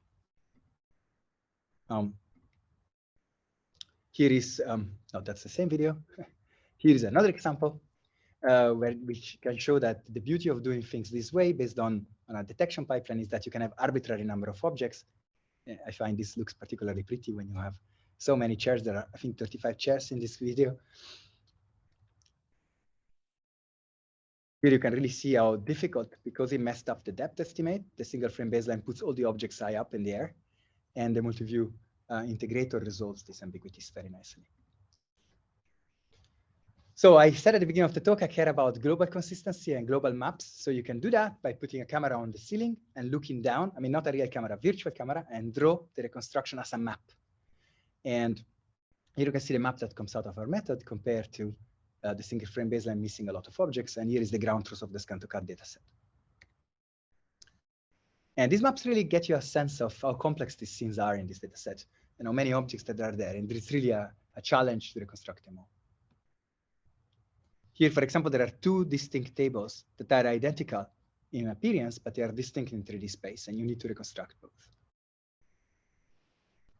So if we go for numbers, we can look at the scan-to-CAD evaluation dataset with its own appropriate metric. And the result to notice is that we almost tripled from 12 to 31. We almost tripled the ability of the single frame baseline to perform. Although we build on that work, multi-view integration helps a lot. And we also outperform a later work that appeared after ours called ODAM that follow a bit similar principles. So as I said, the dangling thing in this kind of evaluation is to say, yeah, but Vito, we have RGBD depth fusion maps for these scenes, so why bother? Well, the important point is to be able to do this kind of games without a depth fusion sensor, so that you can apply to standard YouTube videos or videos acquired without a Kinect. So those works that acquire this nice, precise, dense map, they can directly fit the CAD models to this geometry, sidestepping all appearance, much, much easier. So we thought, what about we just apply CallMap, very popular multi-view stereo algorithm, and then we get a point cloud, and let's try to train these modern RGBD filters on this data. And we failed completely. We were a bit hopeless. But CallMap is no longer state of the art. So we went and dug, and we found the best available deep learning-based multi-view stereo method, and I reconstruct a much denser point clouds. And now, based on that, we managed to train a state-of-the-art RGBD fitting method by Matthias Inser's lab. And yet, the performance drop is dramatic if you run such RGBD fitter on a nice Kinect Fusion landscape. Then you get really, really good results. And if you run it even after training on these deep multi-view stereo outcomes, results drop dramatically. So in fact, VitoCAD is clearly the best work when given just RGBVDS. So some of you might know that I like to do annotation. I released a lot of datasets in my life. And we extended this work now in an unpublished manuscript that we are going to release in a few months, where we have a human annotate just a few frames for each object, about 3, by clicking on point correspondences between a CAD models and a view. And then we pass it through one of these variants of this multi-view optimization, and we get 3D alignments. And this is cheap and easy to teach to the annotators, and you get great results. Like these are the ground truths for views of the same scene on ScanNet, and this is what we get with our technique, and they are basically essentially identical. They are over 95% accurate, and this will allow us to release for the first time a data set that is composed of internet videos without depth sensors with perfect global scene alignments. Okay, this brings me to the second part, which is again in the same vein of trying to do scene level semantic 3D reconstruction, but this time with a more integrated approach. Let's have a look at it. So this one is called RayTran, and the permanent setting is the same. An input video comes in with its camera extrinsics, and you want to have 3D object detections and their 9 degrees of freedom transformation to the global coordinate system. And those flurry of work I said that appeared recently, it's about 4, that are able to do to some degree this task. They all have one flaw, including our own VitoCAD. The problem is that they rely on a very complicated pipeline. So you have images, you need to detect objects in 2D, estimate some per frame properties, track the objects over time. That's very important. Otherwise, you don't manage to do the multi-view optimization. Then you can do multi-view optimization that integrates these 2D properties into a 3D estimate. And you know, it's a natural pipeline, is the natural thing to do if you come from computer vision engineering, but it's extremely painful to handle because tracking by detection is super painful. You know, it's brittle, you need to set it up, tune it, and every time you change the set, you have to re-engineer it. You cannot train the whole pipeline end-to-end, it's a bit annoying. So we thought, what about we trash the whole pipeline completely, and we try to do it into one unified neural network architecture, which is end-to-end trainable. You can reason holistically about the whole scene from the whole views, but without needing any 2D detection and any tracking at all. Just try to reason as much as possible directly in 3D. And that's what I'm going to present you now. And it also allows you to minimally modify this architecture to get another function, which is not 3D reconstruction, but novel view synthesis. So here is how it works. No detection, no tracking promise. So you start by having these 2D views. And we want to output these 3D reconstructed objects. So now we can maintain two representations in parallel. So the first one is a two-dimensional representation that describes the scene from the perspective of the individual views. Imagine like a height with depth feature map. And the second one is a 3D representation that is kind of like a coarse, very coarse voxel grid of the whole scene. And inside one of these voxels, there is some sort of aggregated feature representation of the scene at that voxel point. So we can initialize this one by basically aggregating along the viewing rays that pass from the pixels through this voxel, aggregating all the 2D features that we have. So just to start. And we can initialize this one just by a ResNet. That's maybe trained on ImageNet. So now the magic of transformer comes. Now you can start to do 2D to 3D cross-attention transformer blocks to progressively exchange information between these two representations. And the output of the last block will be a 3D feature that aggregates the information from all the views, and it takes into account the context that is provided by all the views. So one of these voxel grid now contains an amalgamated feature that says what is the physical volume, the appearance of the physical volume in this voxel, as seen from all the views in context. And now you can come from this point and you can attach a 3D object detection head, maybe a 3D detector, that will then output, will count objects, output a global 9 degrees of freedom transformation, and also output a voxel grid that describes its shape. So now you can do end-to-end training from the end training data you have from scan to cut down to the pixels without passing by detection or tracking. And you can put losses on the object pose and on its voxelized shape. So to make it train better, you know, deep learning tricks, it sounds all very pretty and elegant, but to make it train better, we added two auxiliary losses. One is to global voxel occupancy. So just forget about object decomposition, just predict the full voxel occupancy of the scene. And also project this voxel occupancy into 2D, and it becomes a foreground background segmentation problem. And you can also put a loss on that. And everything can be done because we have an intrinsic parameter, so we can keep going back and forth. So now let me skip this one. So the transformer blocks are cool because they allow you to do this contextual reasoning and sidestep the tracking. But the problem is that if you want to have a big matrix where you list all the pixels and all the voxels, you are in something that's about 5-dimensional, 3 dimensions for the voxel volume and 2 for the image. And it's untrainable. It's just something like 50 gigabytes of memory, and it computes for, we never actually run it. I guess it would compute for weeks. So here is an interesting technical idea. You could say, well, we know the image formation process, and a voxel and a pixel are more likely to interact if they are connected by a camera ray. So if by shooting a camera ray through a pixel, you generate a frustum in 3D that you keep growing. You can follow it until you accumulate all the voxels that can be seen by that pixel. And then you can decide to sparsify the attention matrix to only compute attention between pairs of voxels and pixels that are caring about each other, that are visible. And this is a small simplification. In practice, most of the other entries are low anyway, and it cuts down your computational complexity and memory complexity quadratically. You go from, you know, cubic in the voxel cube size to linear. So that's definitely an important trick. So here are some results. here is some bedroom, which has a lot of objects. Notice this video is a bit nasty because they're very close up. And so it's quite difficult to get a global sense of the scene. That also makes the task funny. And if you go forward, the same one video has a lot of objects, lamps, chairs, tables, and it's quite long. The scene is quite large. If you go into the toilet, we didn't have toilet bowls, so it learns to predict a chair there, which is almost right. Here is another example, which is a scene I also had before from Vit2CAD.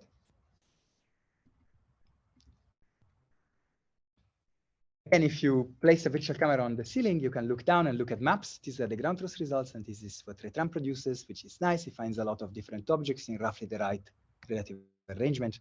You can even reconstruct objects that are not in the ground truth, like this blue bookshelf and the yellow cabinet. I really like this top view map, so I drew a lot of them. Here you can see the ground truth and what Retran reconstructs on cases where it works well. Of course, it doesn't always work well. But it improves over the state of the art that I've shown you before, which was our own Vit2CAD. And now improved by another about 6–7%. And so this sets us a good 10% above any work that was done before until Odem. There is also another work called Moltar. And computer visionists, they evaluate in another metric. And in our paper, you can find a comparison in this other metric, both to Moltar and Odem, where both Vit2CAD and Retran win. So I promised that we can do other tasks, novel view synthesis, and we can. It's the beauty a little bit of a model that is so integrated with a neural network, much more than Vit2CAD and previous work. So we can run this whole transformer game till we get to this 3D blocky feature grid. But now instead of doing depth object detection in that 3D space, we change head.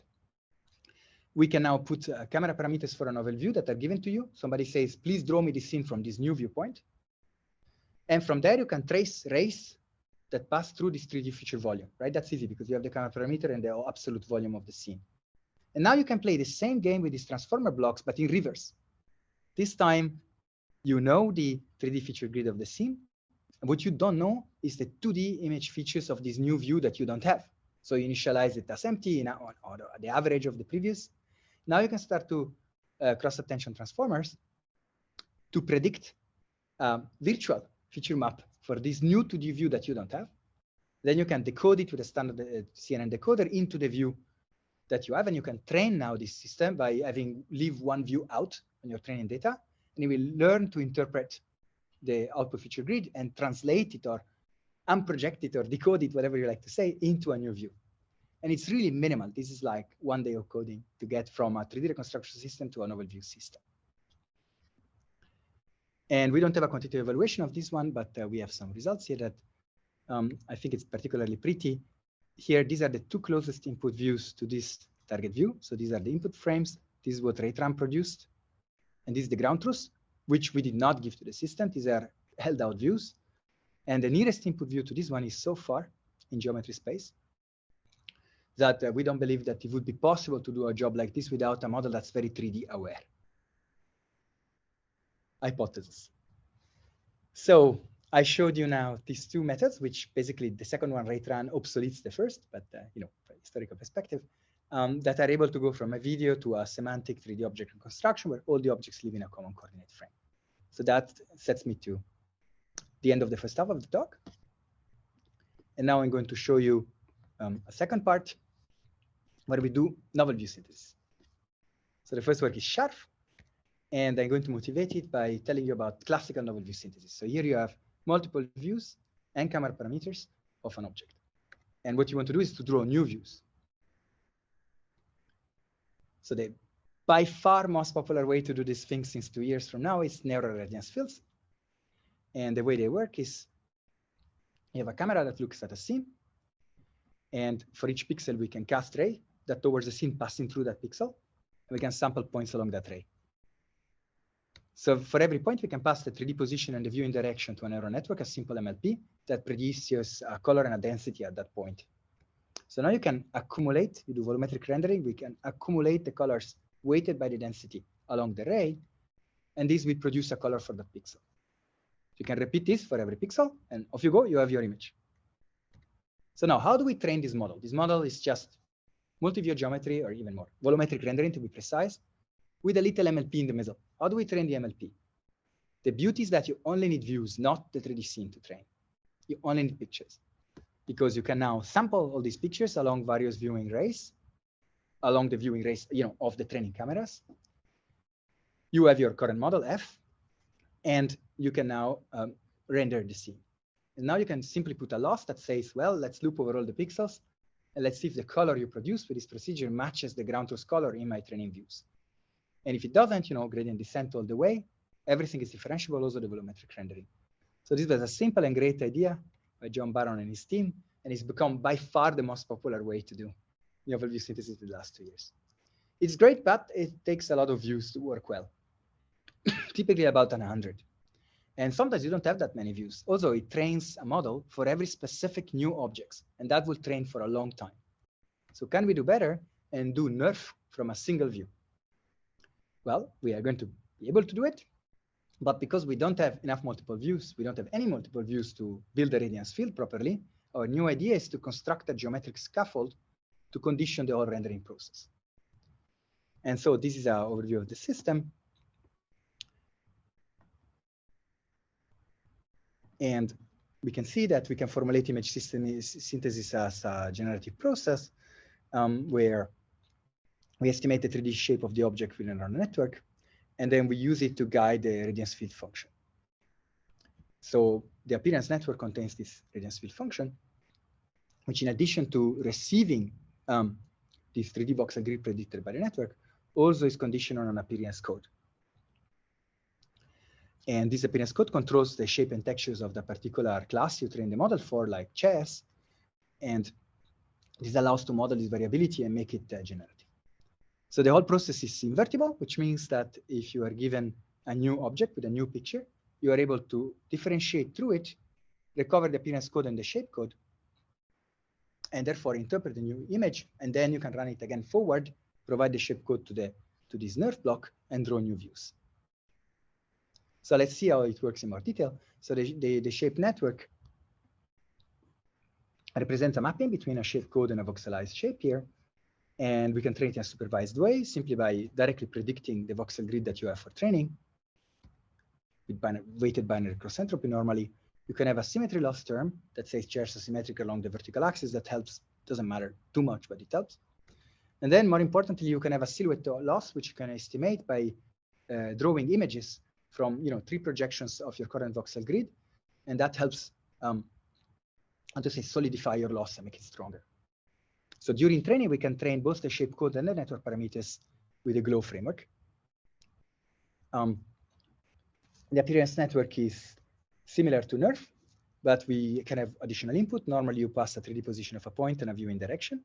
Now we can also pass, this is the real novelty of our work, we can pass the occupancy predicted by the shape network, and also an appearance code that we can say controls shapes, controls appearance, basically. So now we can train the model end-to-end to re-render the training images, like in normal NERF, with a loss on the pixel colors. So now you can train this model, and at training time you have 3D, and you also have multiple views. And now at test time, you only have one new view of a new object, no 3D, no multiple views. But to simplify the problem, we give a segmentation mask and camera parameters. So now in the first step of inference, we retrieve the shape code. We search for the shape code that would re-render the silhouette of this object. And during inference, we update both the shape code and the network parameters, because this results in better reconstruction. We can also optimize over the camera parameters, which we will show in the next slide. So here we compare optimizing only the shape code or jointly with the network. If you optimize only the shape code, the results are a bit blobby. Together with the network, it gets crisper. So we can adopt a similar approach for the appearance network. Given the voxels you had in the previous step, you can find the appearance code and the network parameter of the appearance network that re-render the input test view as well as possible. Again, it's better to optimize both the appearance code and the network parameters jointly. It gets much better. So if you want to render a novel view now, you can trace a path, place a camera, cast a ray for every pixel, and render its color with the model. So related work, there is two kind of groups of related works that are close to us. One is generative models that try to condition some neural rendering process on some latent codes that represent distribution of appearance and shapes of classes. And in a second category, there are works that are more about extracting image features from the input views, like 2D features, like classical, and then condition a rendering process on these features. And these processes are not generative; they cannot make new objects, but they can render new views given a new image. And 4 of these works, they are particularly positioned as nerf from a single view or nerf from a few views. And they all share the characteristic of training a class level model for nerf, just like we do. And graph here and Seren wouldn't count there because graph is not able to render new views given an input, just generative, and SRN was pre-nerf, so it doesn't belong quite there.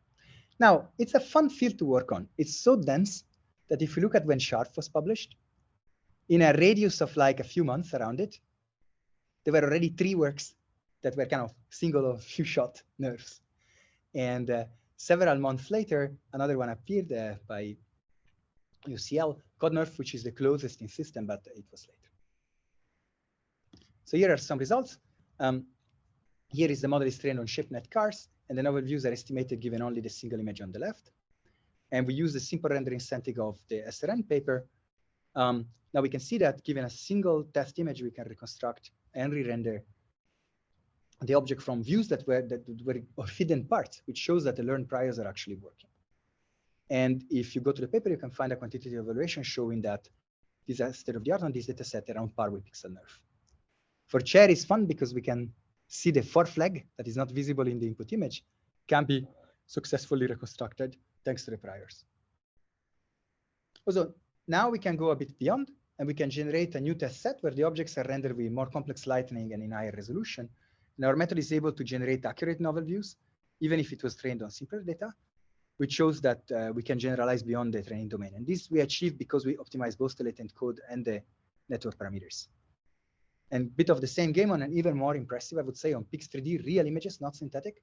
With a given segmentation mask, we can now, trained only on this simple rendering of SRN, we can now, just with a single test image, we can now synthesize new views for these objects. PixelNerf, as I said, is the most related work to ours. This also appeared about at the same time. And what they do nicely is that they manage to do new view synthesis from a single view without needing extrinsic camera parameters at test time. So we extended our method to automatically estimate camera parameters. It's quite easy in these images, and then did a comparison. And what turns out is that because PixelNerf operates in view space, it has a lot of trouble in rendering things very sharply along thin structures. And that generates this kind of blur. In the paper, we explain this a bit more. So we get to the last piece, Urban's radiance fields. So far I was trying to do the magic of rendering new views of a single object in rather controlled conditions, given a segmentation mask. Now we can go more in the wild and try to operate on street view data. So normal Urban's radiance fields, they are in this controlled environment with a nice, closed, full, dense camera path around one object. And now, can we do it for large outdoor areas, like in Street View? So the Street View data is captured by a tracker, which is a system which has 7 cameras capturing panoramas about every second. And there is also a LiDAR sensor, which provides very sparse but really accurate point geometry. And a tracker run is some guy with a backpack wearing the tracker and going around and running around the square. And we take these views and we try to generate continuous camera paths that's much denser than what you can do now on Street View. Now on Street View, you can only travel along the acquisition path, which is only one viewpoint every second. And you're on rails, you cannot move off that acquisition path. So there are 2 groups of related works to this mission. The first is a work that try to patch together several nerfs so that they can cover a much larger area. We don't do anything in that direction, that would be kind of complementary. And then closer to us is works that incorporate depth supervision into NERF. In particular, DSNERF, who runs a SFM pipeline to get point clouds and try to use those to help NERF training. And this other paper, neural RGB reconstruction, which uses a Kinect sensor, which is very precise, very, very deep, in indoor settings and uses also data supervision. And in the paper there are more detail, but we propose new depth supervision losses that work better, that we demonstrate than those in those papers. So maybe I skip on the background on NERF. We saw it before. The way it works, you cast rays across your training views, you sample the rays, generate an image with an MLP, perform volumetric rendering, and in the end, you can train it for re-rendering its own training views. So the way we extend vanilla NERF is by adding LiDAR supervision, which helps getting much better geometry estimation, compensating for auto exposure and white balance, because these trackers, they go around with auto white balance, and as the luminosity of the scene changes, or you just go around a corner, the camera starts changing the global tone of the image. It gets towards green, towards blue, brighter, darker, which confuses NERF a lot. And we also model the sky because, as we see later, NERF is not good for things that are infinitely far. So let's open each of these contributions in turn. LiDAR supervision, from a physics standpoint, a LiDAR point is a solid surface point, which means that the density should be high near the LiDAR point. It should be 0 before, and you don't really know what happens after the LiDAR point. There could be another object, there could be nothing, you don't quite know. So now we can formulate 3 losses to exactly capture these physical rules. First loss is the near surface loss, which is also the most innovative compared to previous works. Here we encourage high density near the LiDAR point. We have a margin around the LiDAR point, and we say the density predicted by the NERF should increase rapidly towards 1 in this margin. The margin is there to model the natural Gaussian noise around the exact acquisition point of the LiDAR. So before that margin, the loss should say, please put empty space there, have very low density. And on average, which is also a loss used in previous work, on average over the entire area, you can compute the expected depth according to the NERF, and that expected depth should match the LiDAR point. So in the paper, we have various sophisticated ways to combine these losses, in particular, a particular marginal leaning schedule that's important to get results good, but I skip in this talk. So the second contribution was to compensate for exposure, because again, people go around with auto exposure, auto white balance. So the same physical structure can have different colors in different images. So previous work have noticed this, like NERF in the wild, and they tried to have very generic latent codes that allow a bit too much freedom. They allow different parts of the image to change in different ways, in ways that are not physically justified by auto exposure, and these generate artifacts. So our solution is to have a much more restrictive transformation. We estimate a single global color affine transformation for each image together in the same neural network, and then every pixel in that image I have to use that affine transformation, which is a good model for auto exposure and auto white balance. So sky modeling is important because if you shoot a ray to the sky, it should have 0 density, but NERF really wants to give it a color, and it cannot give it a color if it has 0 density. So this leads to crazy ghosting artifacts and floaters, dust in the middle of the reconstruction. We have a couple of minutes left before Yes. questions. Yep. Absolutely, indeed. I plan to finish in a couple of minutes. Okay, great. So here what we changed is not to make it predict density, but instead model the sky appearance directly. If you're pointing to the sky, directly get a color. And to do this, the model is much simpler, and it doesn't need to predict density. And it requires off-the-shelf semantic segmentation to decide which pixels should take the sky loss and which pixels should take the normal loss. So here I get to results. We show results on 10 cities in 5 continents, which is very exciting. It's very broad. Things we can do thanks to Google Street View data. And I'm going to show you quantitative analysis on 4 cities. So MIP-NERF is the work we start from. If you add the exposure modeling and LiDAR, everything gets much nicer and photometrically consistent. And if you also add LiDAR, then these results on the arcades get much better, because this distant point benefit from having geometric supervision. Here are fun videos on novel view synthesis, walking through this scene. You can see you can really get, here we can show the acquisition path of the tracker and how the red point is the current viewpoint. You can see we can go far from acquisition path, up to 5 to 10 meter away, and this gives a much nicer street view experience. Here's another example.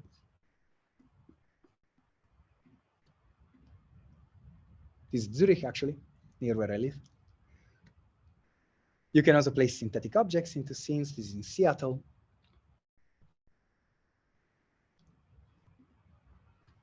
And maybe accelerating a bit through the quantitative evaluation, basically starting from MIP-NERF, which is the base work we start from, adding exposure and scale modeling, results get much better in UV synthesis, and adding LiDAR even better.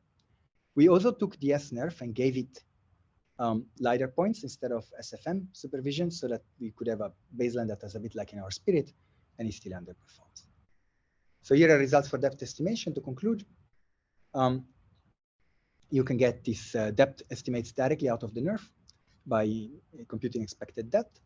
And from MIP-NERF, the system we start from adding LiDAR gets these nice results in the distance. So I mean, adding exposure and scale modeling, and adding LiDAR gets these results in the distance better. And you would say, why don't just use LiDAR? Because LiDAR has weird scanning patterns that results in holes. Maybe I skip over this and over this. And I show you that we can get 3D reconstruction results for multiple cities. And in terms of number, everything gets better thanks to the 3 contribution I described. You can also get colored meshes by getting colors out of the networks and adding them to the meshification, and then you can render them in your browser. So this brings me to the end of the talk. In addition to the deep learning, I also work on transfer learning, and you can check my website for such kind of works.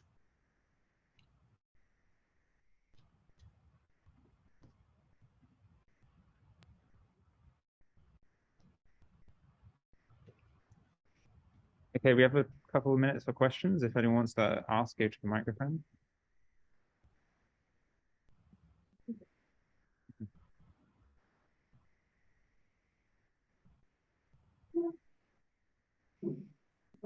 Right. Thanks for the talk. I think you might have to the question. So, one of the issues we have with egocentric is the fact that the person manipulates the scene, right? So if you go there and you're doing something, you're sitting on the chair, or you're actually doing more than just observing. How far do you think we are from attempting to do 3D while people just walk into a scene and basically carry out their daily lives, prepare a meal or sit to eat, etc.? Okay, so I'll repeat the question just in case you. Thank you, because the audio is terrible. Yeah. So in egocentric, people are moving around, interacting, sitting down, and we're not just kind of observing the scene. So where do you think the gap exists, or the gap exists, but how do you think we can kind of close this gap and have a way of allowing for people to move around and interact with the scene? Yeah, so I see 2 big problems moving from what I've shown to something that works in your setting. The first is that the scene is dynamic. So people go around and move the chair and drink the coffee. And a lot of these things require, NERF itself is extremely requiring that the scene is reached. And then the second problem is that you have hands in the view. I looked at a lot of this that is so annoying to have these hands, and maybe also so interesting, right? That makes it a field. I think it's very exciting that you guys look at fronts with hands. So I think that there are many ways forward if one really wants to do these kind of things, on egocentric data. But I think the most important part would be to be able to separate the scene into components that are rigid and stable over time, should be the majority of the 3D volume, and things that are continuously variable. And I think that doing that online while the camera is acquiring is an extreme challenge. I really have no idea how. However, if we are a little bit more humble and we say, okay, we have the full video till the end of the session, done cooking, or then we could start thinking about a model that has a notion of layers, of things that are rigid and static and things that are dynamic. And I think there it would be possible, for example, to allocate different rigid models to different components of the scene and doing it in an offline process. Okay, thanks. Does anyone have any other questions?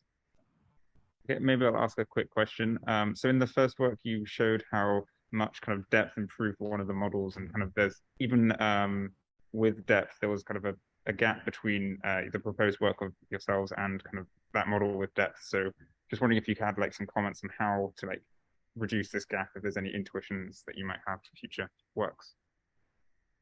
So we're talking about the very first work, right? Mm-hmm. Yes, absolutely. So this was a comparison or using only RGB videos compared to having Kinect Fusion, which is the normal way to solve that problem on scan to cut. There is still a gap. If you are able to have that, it's another 8% better or so. So the real issue is that, I mean, the real benefits of having Kinect Fusion is that you have extremely dense 3D points, even on rather small objects, especially in these videos where the camera comes so close to the object and goes far away, very good for Kinect. So I think that in the future, to get those things right, when, you know, I skipped on a lot of ablation, but where we fail purely RGB is on small objects. It's lamps and TV screens that are on top of a bigger object. And there, it's not so easy. It's always this problem in computer vision with resolution and depth. I think we should get even better at detecting objects. I mean, this is like the classical 2D problems, or even better at context. So in our work, we didn't try to reason of the type, well, there is a table, and a table typically has a screen on it, and this data set. We don't have those priors, right? And which those priors have been shown to be quite useful in the 2D computer vision community. So that could be a way to go, to be attention to smaller objects in some way, but also perhaps compensate for things you don't see so well by having contextual interactions. Okay, great, thanks. If there's no more questions, let's thank Vittorio again for his talk.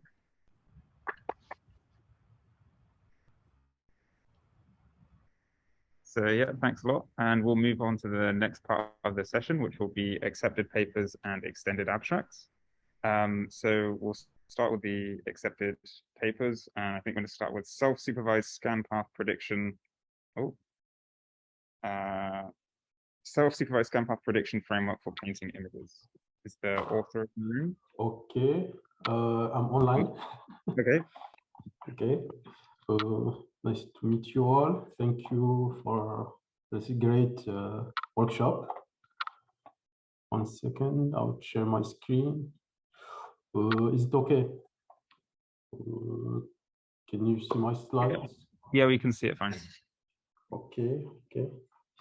Well, thank you. My name is Mohamed Amin Karkouri. I'm from the university. I'm a PhD student at the University of Orléans in France. And it's my pleasure to present our work about scan path prediction for painting images using self-supervised approach. So we all know that paintings and art are an integral part of our cultural heritage. And the understanding and the appreciation of such pieces is usually heavily dependent on the egocentric and subjective view of the observer. So this experience is heavily correlated with visual attention and the saccadic movements of the eye, which means the saccadic movements of the eye are actually trajectory that the saccadic movement of the eye take on an image is what we call scan path. This work tries to model this phenomenon as part of our art project. Well, there are very few data sets about visual attention and scan path in paintings. So for that, we created a small data set, which consists of 168 painting images coming from 15 art schools and movements. And we succeeded at getting about 50 scan paths per each image from different participants. Well, the experience here is this kind of experience are very expensive. That explains the lack of large-scale data. Here are some of the results we got from our experiments. But the goal of this work is to predict or to model the phenomenon or scan path prediction. For that, we used a new neural architecture, which uses a lightweight mobile net for feature extraction. And as the task of scan path prediction is related to visual attention, which is heavily influenced by biases like central bias, the central bias phenomenon, we try to generalize this by adding some learnable domain prior maps. So these are generalization for a central bias map. With this, we could introduce an inductive bias, which removes some kind of burden from the mobile net feature extractor. The maps with feature maps from mobile net would be concatenated and then merged through a 2D convolutional network or block. The resulting feature maps would be flattened. Each of the resulting feature maps would be flattened. Then we're going to add a positional encoding for it. Then we're going to pass those vectors to two branches, to a network of two branches. Each one would be responsible to predict one dimension of represented by the scan path, either X or Y. Each of these branches is composed of two blocks, which in turn are composed of 1D convolutions. This makes this kind of architecture very light in the execution. Well, after doing a supervised or training in a supervised way, training the network in a supervised way, we got this kind of result. We can see that a lot of fixation points are not located in silent areas. That's why we can say that the results are not quite satisfactory. This is would be mainly due to the fact that we don't have a large scale data set. For that, what we opted for using a self-supervised and labeled training method. What we are trying to do is we are trying to improve the representational power of our feature extractor, meaning mobile net. So for that, we trained, we try to use the Barlow twins algorithm, self-supervised learning algorithm. What it does, or the Barlow twins is inspired by Siamese architecture, and it tries to reduce the information redundancy in the intermediate representations of the features. So moving to our approach, what we will try to do, or what we did, we collected about 50,000 painting images from the net, and after that, we introduced a new type of transformation to augment the data. We used a neural style transfer. We chose 5 paintings to do this style transfer, and then for that and with that we created this framework here. Well, this flow chart would represent the flow of our algorithm.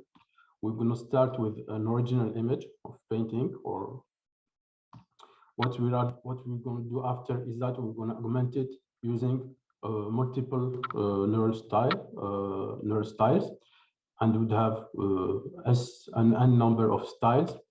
We're going to start by selecting a random pair of these images and apply other random transformations like cropping on them. After that, we're going to pass this.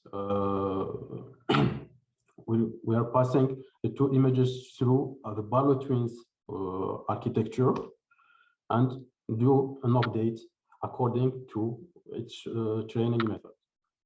After that, we're going to do another update using an exponential moving average. We're going to use that in order to smoothen our training.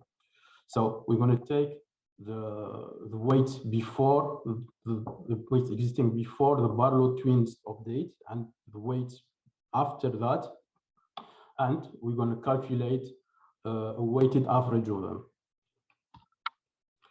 At the same time, we're going to take one of the representations and save it in a memory bank, which we called style bank here.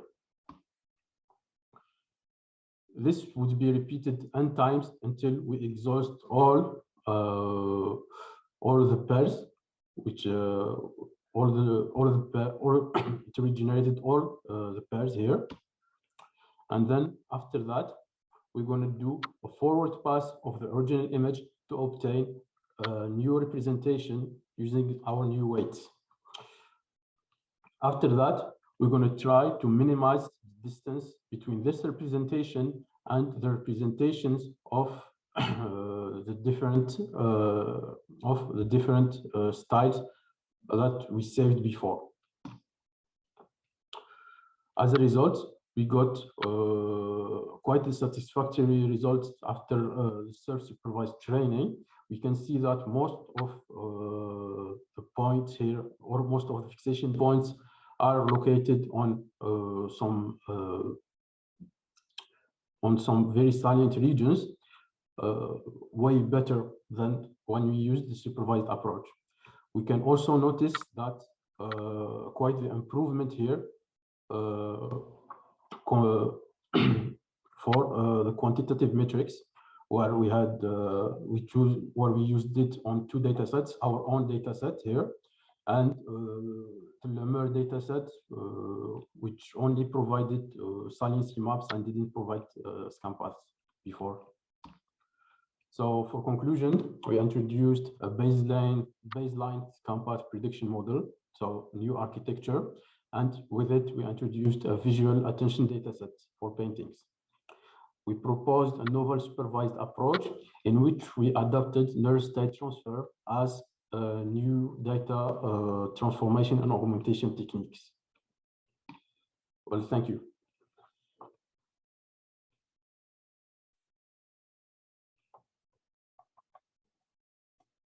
Does anyone have any questions for the speaker? Okay, maybe I can ask a quick question then. So when you described your model, you had separate streams for predicting the X and Y coordinates separately. I was wondering if you tried doing this jointly instead, and if there was any benefit to this separation. Well, actually, we tried to do.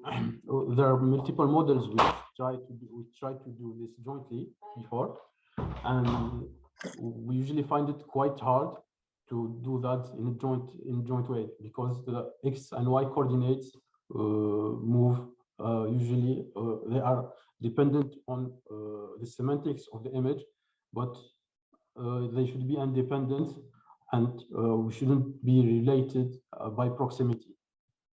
You see, so when we tried to separate them, we had easier time training the model. Okay, thanks. So yeah, let's thank the speaker again. Thank you.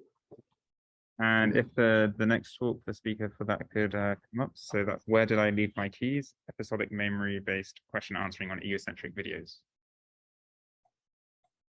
Yeah, and also the you share your screen. Yeah, oh yeah, and also do like that. I don't know. Yeah.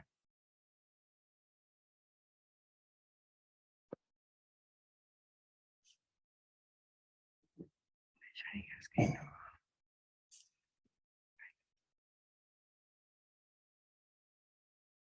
I'll continue recording, so that's fine. In the lunch break, we'll switch. No, on their university, on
So let's try again.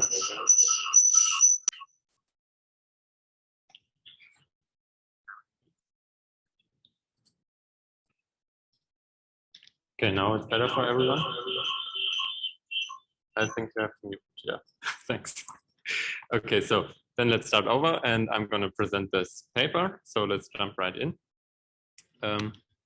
Yes, and to motivate the topic, we humans have a remarkable episodic memory, which we use to store, organize, and filter events and experiences in our past. And we are also very good at retrieving this content efficiently, for example, when answering questions about our past in dialogue with other humans. So the question is, why would we like to transfer something like this to AI systems? And the motivation fits to this workshop quite well. So for example, if we think of smart glasses or other wearable devices, which we wear all day, and then they record our activity, and then we want to receive a question and then find the relevant entry in the episodic memory, and also give an appropriate natural language answer. And another type of motivation would be for humanoid robotics, where when I come home and I ask my robot what it did, then it should tell me it cleaned up the kitchen and something like this. So let's come to the contributions of our paper. The first is to define this episodic memory question answering task I just motivated.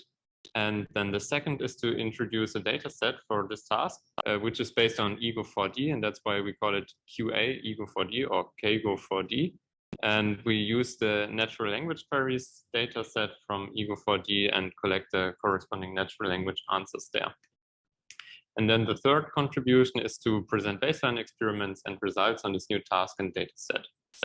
So let's start by defining the episodic memory question answering task. And I start with the plain video question answering task. I think most of you already know we have a video which consists of n consecutive frames and also a question, and the model is supposed to output the answer, which is a sequence over the vocabulary. And here there's no constraint at all. So for example, we can use full attention over the full length of the video, which means when we receive a question, we scale with O of n in time and storage consumption or requirement when the input video length is n. And so for episodic memory question answering, we add an additional constraint on that so that we split up the model into an episodic memory creation module E here and the actual question answering module Q. And the output of this module, of this episodic memory module, it's constrained to a constant size. So it's not allowed to depend on the input video length. And this means we also have a constant time and storage requirement on query time. And you can also think of this like in the video question answering setting, we first get the question and then have to answer the video, have to look at the video and then answer the question. So we know the question in advance. And here for episodic memory question answering, we first have to remember stuff from the video, and then afterwards we receive the question and we only have access to the memory. So are there already data sets for this task? And there are some data sets with long videos like movie QA, but they are not from an egocentric perspective, so it does not really fit in. And then there are egocentric video question answering data sets, but they have very short videos. So our new data set, KGO4D, uses the videos from Ego4D. That's why it's about 8 minutes long, and it's egocentric. So how did we collect the data? Yeah, as I said, we base on this natural language queries task, where we have the video, the question, and the target timestamp annotation of where the answer is visible in the video. And then we just add some context here, so 5 seconds more and less, and then cut out the corresponding part of the video and then show it to some annotators so that they don't have to watch the full 8 minutes video, but only about 19 seconds. And then they see the question, enter the answer, and also specify some confidence. And this is the answer histogram over the collected answers. And we can see that it's quite diverse. There is some bias to some special or often occurring questions like, where did I leave something? But we can see that out of nearly 15,000 question answer pairs, we have about 5,000 unique answers. So we have quite a diverse set. So let's come to the baseline experiments and first start with the plain video question answering task. So no constraint. And here we use some models from the literature, which I won't go into the detail now. The one is HCRN and the other one is Just Ask. And then also some very simple baselines we constructed ourselves. The first one is the blind model, which does not receive the video at all. And this is to count for the bias in the data set with easy to answer questions like where did I leave some kitchen stuff, and then it's on the table. So it just receives the question and produces the answer with a transformer sequence-to-sequence network. And then the simple video question answering model additionally receives the sequence of pre-encoded features from the video.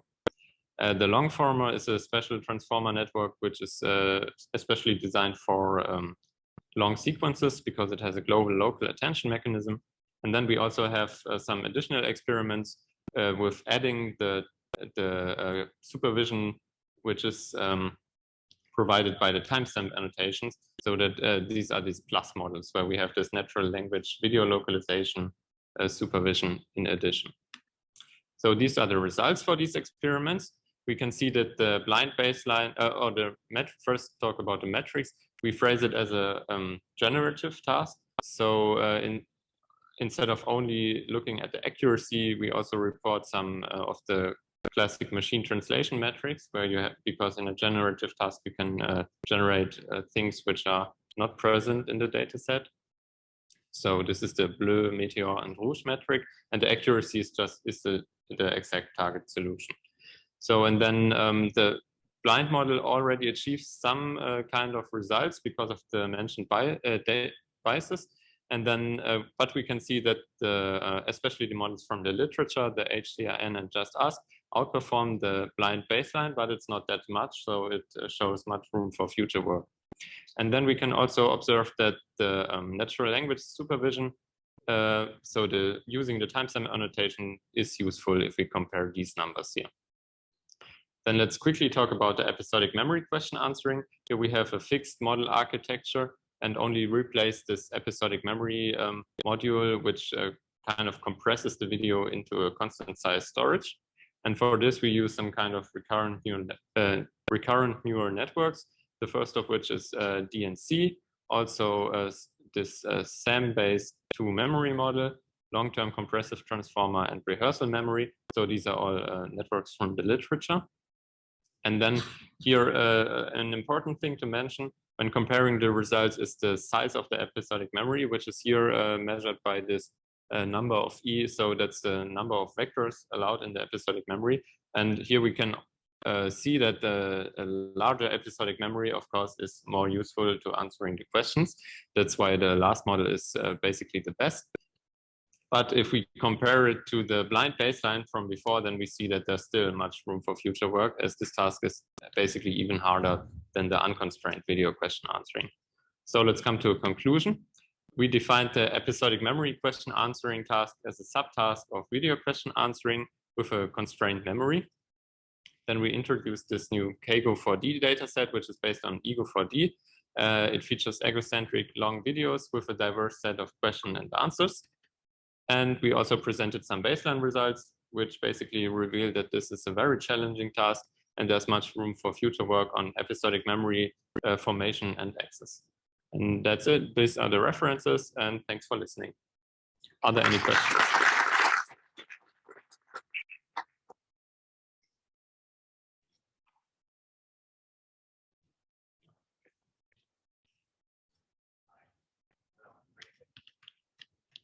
Hi. Yeah, that's a great talk. Great work.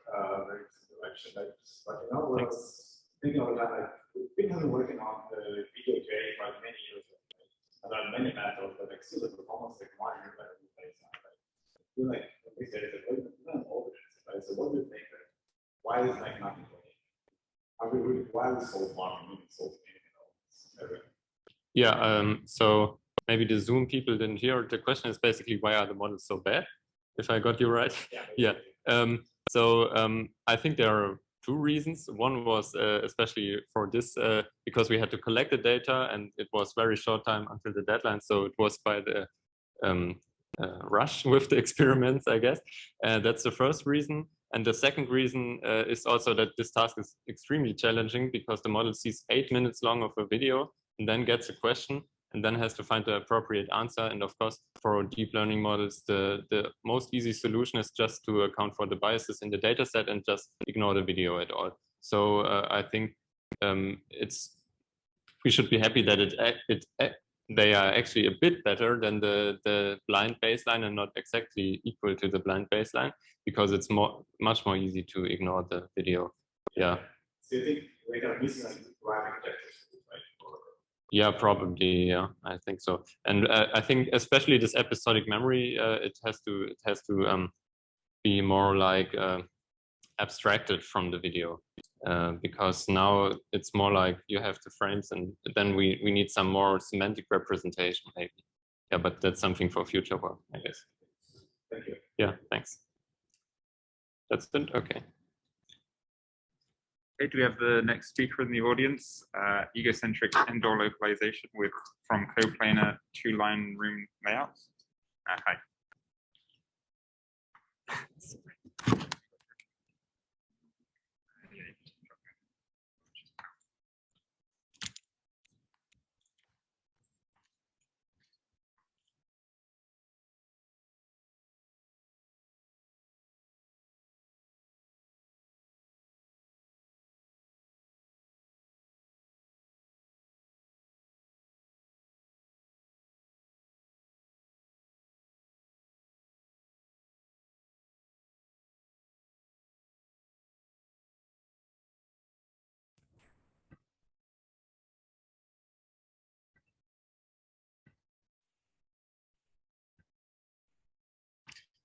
Hello, everyone.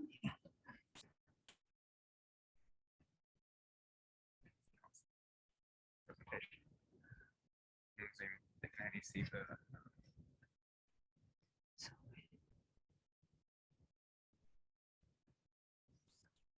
Share your whole screen instead of just the window.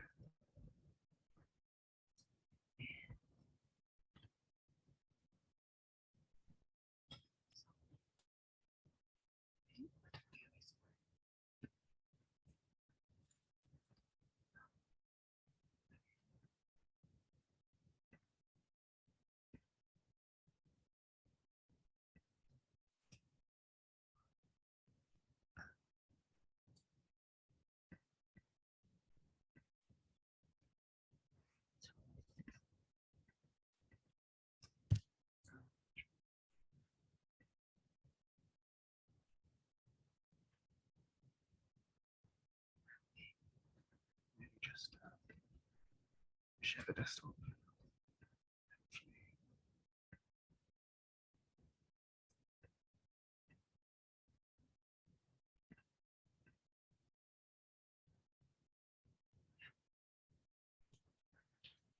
Hello, everyone. This is Xiaowei Chen from Oklahoma State University. Today, I want to share my research about egocentric indoor localization from coplanar two-line room layouts. This research is done by my advisor, Guoliang Fan and me. Okay, let's start. We know first-person vision plays a very important role for human action analysis, social interaction, and human behavior understanding, and human health, and so on. Moreover, egocentric indoor localization is a very fundamental step for location-aware first-person vision applications. For example, indoor navigation and indoor activity assistive. And before I talk about my research, I want to talk about some related works. The first one is room layout estimation. During the past decade, indoor layout estimation has emerged as an interesting and fast-evolving topic, especially the deep learning method development. And we can see from the result from the deep learning method, the result is quite reliable compared to the one choose. And those 11 layout is the most common layout in our real world. If you observe your room, your house, even this conference meeting room, and you can find those 11 layout. And another very important related work is the pin-out method for camera pose. We know camera pose can help us to do indoor localization, but what is pin-out method? What is pin-out perspective inline? We know from a room image, we also can get some line correspondences. From one 3D, 2D line correspondence, we can get two equations. And if we want to calculate rotation metric and translation vector, there are 6 unknowns. So, which means at least 3 the 2D line, 2D, 3D line correspondences we need to know. And if there are only 3 line correspondences, and the problem will become P3L problem. And from the previous work, and we know more line correspondences we can get, the more accurate result we can get. And this is another related work is very important. And the camera pose from room layouts and LCs. The LC is image outer corner. And we know the information related to the image inner corner is given usually. And based on this, and we can get the initial rotation metric and translation vector. And from the translation vector and rotation metric, we can get the we can calculate image outer corner. And then we can get more line correspondences to improve our rotation and translation vector result. And in this research, we focus on two room line layout, type 6 and type 7 in the previous work. In this paper, we configured them as Copeland 2-line layout 1 and Copeland 2-line layout 2. And in our research, we mainly use non-dominated sorting genetic algorithm too. We know if we want to use this algorithm, there should be some objective functions. And we can see if we know the layout, there are only 2 line correspondences, we cannot use pin-L method. And even no existing method can help us to resolve this problem. But we found if we know 2 image outer corners, then the problem will become a P3L problem. Then based on the given camera height, we can calculate translation and rotation. But maybe some people ask a question: why don't we estimate the 4 LOC together? We can get more line correspondences. That's because if we estimate 4 together, it is really difficult to convert. Even we cannot get the result. And there are another advantage. If we use 2 as one group and then use another 2 as another group, and then we can get for these 2 groups, and they should have the same rotation and translation, then we can define the rotation and translation difference between those 2 groups as our 2 objective functions. Then for one group, and there is another orthogonal error. And yes, now we can get another 2 objective functions. And from these 4 objective functions, and then we know the range of image outer corners based on the image, based on the room dimension. So we can use this algorithm to resolve our problem. And this is our proposed approach, CP3L. Randomly, we generate initial 3D correspondence of LOCs in the given range, and then initial camera pose estimate using P3L method. And after that, and we use the initial camera pose and to do the 3D correspondence of LOC approximation by NSGA2. And then finally, we get a proto-front. From this proto-front, we can choose the result with the smallest orthogonal error. And finally, we do the camera pose estimation via LC refinement, and to get the final result. Yeah, this is, you can see the picture. This is the whole process. And our contribution is first one, estimate camera pose from Copeland 2-line room layouts via incorporating the multi-objective NSG2 optimization in a P3L method, which is referenced to as the Copeland CP3L method. The second one is introduce image outer corners to make our CP3L problem solvable. And this is our experiment part. And we use two different data sets. The one is synthetic data, and the other is real world images. All the real world images from Matterport 3D data set. And because there is no other existing method for this situation, so we just estimate different combinations and to mirror our mirror method. And we use those quantitative metrics. And for the synthetic data and real images, we we calculate rotation error and translation error. And for the real images, we also calculate reprojection error. And from the result for the synthetic data, we found the type A is always better than type B because the type A can provide us more information than the type B. And for the real images, they have the similar result with the result from the synthetic data. But here we also calculate the result with refinement and without refinement. We can see the result with refinement is also better than the result without refinement. So this is our result, and our conclusion is we reformulate egocentric indoor localization by NSJ2 embedded with P3L based camera pose estimation from coplanar two-line room layouts, namely CP3L. And then we introduce LOCs to facilitate the P3L optimization. To facilitate the P3L optimization by adding additional 2D, 3D line correspondences.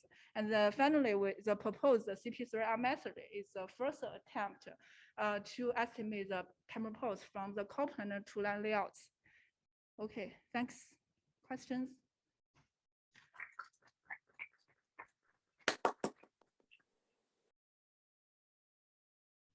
Does anyone have any questions about the work? Yeah.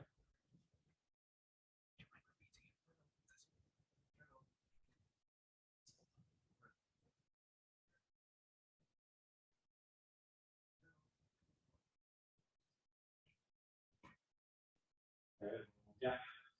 Thank you for your nice presentation. Sure, interesting. What I believe is that for the specific video, there are many you can see the hands, and if we can see a hand in the video, specific video, then I think it's hard to find the IOC, and in that case, how can we handle? You mean? I want to understand. You mean there are some blocks, maybe human thing? How can we tell the layout like that? Yeah. So for example, if we go to maybe page 4 or 5. Huh? Page 4 or just maybe. Oh. So for example, you type 7. Yeah. When we, like the specific video, maybe we can see hands, and then maybe we cannot see like the 2 and 4 IOC. Because like in our video system, we see this like a frame, and our hand mostly like here, object or something like that. And in the case, it's extremely hard to find like the IOC points. And in that case, how can we handle? Oh, you mean in some images it's hard to find the LCs because maybe the hand because actually in my paper there are some there are truly some situation we cannot resolve. For example, if there is a long word range, and if you take a picture, actually we cannot tell the initial range. So for some specific situation, we cannot handle it. But but because this research is maybe in the future, because we will process the sequence video. So so this is just a part of the sequence video. So maybe we just ignore this image and then get the other one to to fix that like that. Yeah. Thank you. Okay, if we move on to our next speaker, which is weekly supervised action detection guided by audio narration.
Hi, my name is Karen Yi, and I will present our work, Weekly Supervised Action Detection Guided by Audio Narration, joined with my advisor, Androna Kavashka. Videos are more well-organized curated data sources than the visual, for visual concept learning than the images. And unlike the two-dimensional images, which only involves spatial information, the additional temporal information in the videos helps to bridge and synchronize multiple modalities, such as the soundtracks, such as the closed captions. However, the synchronized nature of the videos is not fully utilized, and many video detection benchmarks still requires human annotators to refine the action boundaries. And in this work, we wonder if we could use self-supervised learning to adopt the abundant multimodal information to localize actions in videos, thus reducing the annotation expenses. Take the Epic Kitchen datasets as an example. It involves 4 stages to gather the annotation data for video detection. The first stage to gather the narration audios. The second stage to transcribe the audios into captions. In the third stage, the dataset tries to parse the captions into actions, and the actions are defined by verb class and the noun class. And in the final step, the human annotators help to refine the temporal boundaries for both training and evaluation. And our goal in this work is to eliminate the time-consuming lost step of boundary refinement. To achieve our goal in this work, we chose to use the audio narration as a weak supervision to learn the action detection model. We also designed a class-aware attention model to resolve the uncertainty incorporated by the unclear boundaries. Let me first clarify our task formulation. At the training phase, we use the videos paired with the narration annotations, which is a 3-tuple defined by starting time, the verb class, and also the noun class. The starting time of the narration annotation may not be precise, and it just denotes a rough starting time. And also, you can assume the ending time is preceding the following actions starting time, just for a basic estimation. At testing time, we require the model to produce action detection predictions, which is a 4-tuple, including the starting time, the ending time, the verb class, as well as the noun class. So in these slides, we compare our proposed task with fully supervised learning and also video level supervision in some of the weekly supervised setting. As we discussed, the instance level supervision requires more costs on gathering the data because you need to refine the action boundaries. As for the video level supervision, it is too noisy for learning a good detection models because you just have a bag of labels for the full video. That's weakness of using video level supervision. And the last one, using the audio narration supervision, it's a intermediate annotation level that is in between the instance level supervision as well and the video level supervision. So to solve the proposed task, that is using the audio narration to supervise the detection model training, we present the following model training pipeline. We would first cut the video according to the narration timestamps, resulting in several video clips paired with verb class as well as the noun class. And these video clips do not need to be very precise. It can be mixed with actions of the following action, or the mixed with the previous actions. It does not need to be very precise. And then for each of the noisy video clip, we extracted the RGB feature, flow feature, and also the ambient sound audio features. We concatenate these features and apply a 1D convolution to get the frame feature. Based on the frame feature, we use an attention mechanism guided by audio narrations to filter out irrelevant classes in the clip, given that the clip should be all regarding a specific action. We thus expect the attention model to reduce the focus on the video frames of the next action or the previous action. In this example, it's regarding a action pickup plate. And in this example, we expect the attention model to only focus on pickup action, while to ignore the put down action, which is from the next action, because our video clip is noisy.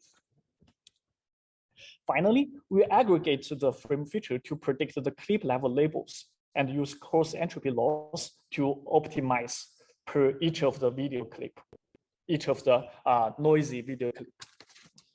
At testing time, we post-process the frame level prediction to get the detection results. Our post-processing is applied on each of the class channel, and we use varied thresholds to retrieve the video segments. And we also apply the non-maximum suppression to merge the highly overlapped segments to produce the final detection results. We conduct a study on the Epic Kitchen datasets detection benchmark and reports the average precision. The fully supervised baseline are from the dataset provided. We also trained a fully supervised model, which could be a more fair comparison because it uses the same architecture as our weakly supervised models. The narration baseline uses the narration supervision. It always uses the starting time of the next action as the ending time of the current video clip. Thus, it did not consider the issue of the imprecise boundaries. And the class agnostic attention model as a baseline is commonly used in datasets such as tumors, and which only involves foreground and the background actions. While in the Epic Kitchen datasets, the situation is more complicated because the noisy frames are from the previous and the consequent actions instead of from the background frames. Thus, the noisy frames are also semantically meaningful. We expect that the class aware attention to rule out the semantically meaningful frames from the following actions. So we can see from the results.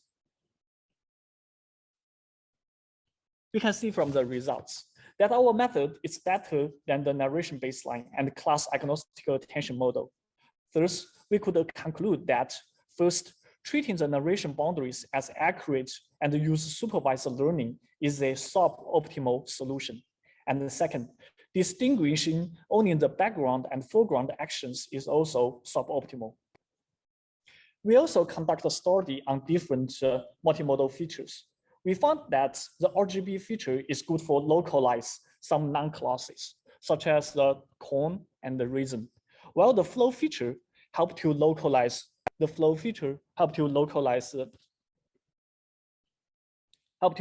some verb classes such as wash and hang.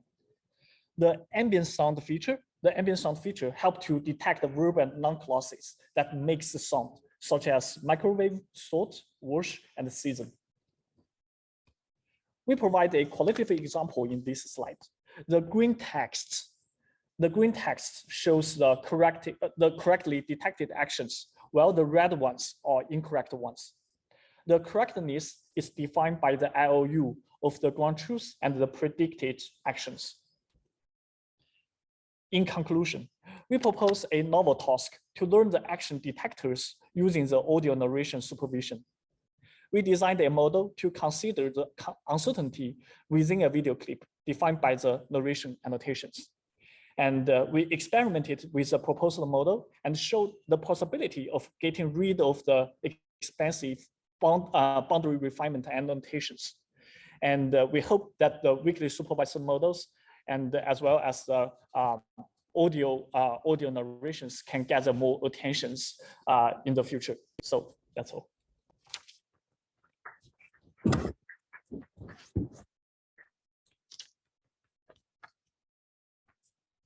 Any questions? And also, does the next speaker for the extended abstracts want to come and set up?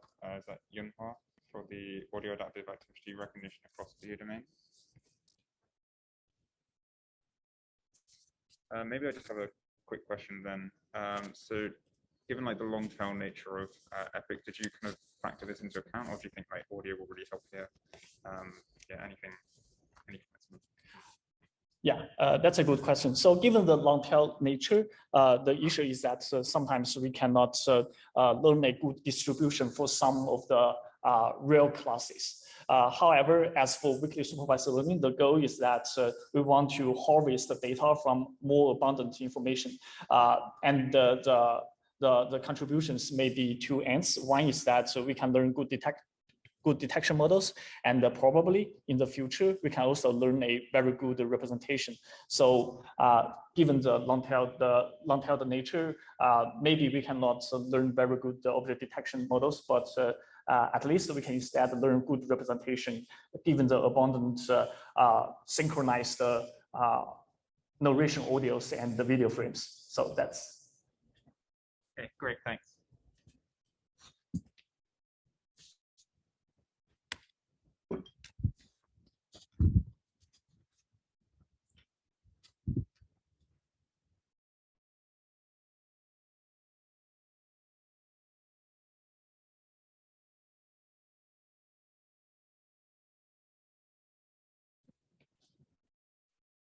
Hello, everyone. I'm Yunhua Zhang from University of Amsterdam. This presentation is about our paper, Audio Adaptive Activity Recognition Across Video Domains, that has also participated in the Unsupervised Domain Adaptation Challenge.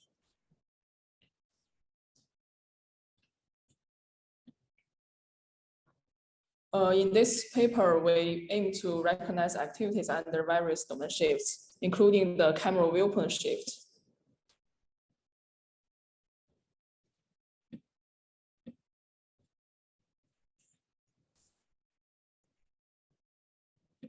The actor shift.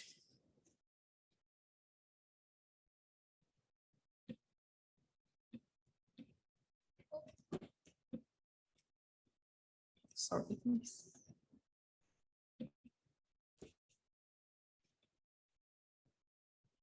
And the scenery shift. Mainly, it's mainly conducted on applications. In this work, we propose to deal with the vision distribution shift with the aid of activity sounds, which refers to the characteristic sound signals of audible activities like playing piano and playing guitar, or the environmental sounds of silent activities like sit-up and camping. We first introduced the audio balance learning. The motivation is videos from different domains often have different label distributions, not only in terms of activity classes, but also the interactions with objects or the environment. So we propose to learn each class and each type of interaction equally. Here is an example. For the opening activity, the rare interaction in the source domain may be more frequent in the target domain. So for source domain data, we use the audio to cluster the samples inside each class. Each cluster is then treated as one type of interaction. Then we force the model to learn each type of interaction equally. We also introduced the absent activity learning based on the observation that most activities are silent, so the audio predictions are unreliable. However, we found that the activities with the lowest audio-based probabilities are usually unlikely happening inside the video. For example, when the environment is silent, it's impossible that the activity is playing piano. So we force the model to predict low probabilities towards these absent activities. This is an example. For the program activity, the absent activities predicted by audio are washed, closed, and open. In summary, our first contribution includes an audio adaptive visual encoder supervised by audio balance learning and absent activity learning. Besides that, we found that activity sounds can also provide out-of-set information. For example, when the person is sneezing, we can observe the activity from the third-person view. However, only the sound can be seen in the egocentric view. So we introduced the audio infused recognizer that includes a domain embedding to remove the domain-specific visual features, and an audio adaptive class token to incorporate the activity information from sound, which is generated from the activity sound feature vectors. We conduct experiments on 3 video datasets for different domain shift scenarios. And we also introduce our actor shift. In this dataset, the target domain contains videos with animal actors only from 7 human activity classes, while the source domain contains videos with human actors only. We conduct the ablation study on applications and found that all components in the audio adaptive encoder and the audio infused recognizer contribute to the performance improvement under distribution shift. When compared with other fusion methods, we find that although within domain fusions achieve good performance, our approach provides more effective cross-model interaction under domain shifts. When we evaluate the model on silent and audible activities, we find our model benefit both silent and audible ones. We first conduct experiments on viewpoint shift results. Our model obtains favorable results compared to region focus works, no matter the percentage of label target data available for training. And now applications, our model outperforms the existing region focused video domain adaptation methods on the verb prediction. When the visual similarities for the same activity are difficult to discover between domains, like in our actor shift, our model can use additional cues from sound to improve the recognition accuracy. We conclude that activity sound play a vital role under video distribution shifts. They can benefit both silent and audible activities. They can also help the visual model learn more discriminative feature representation. We have released a code demo video, etc. on our project page. Thank you.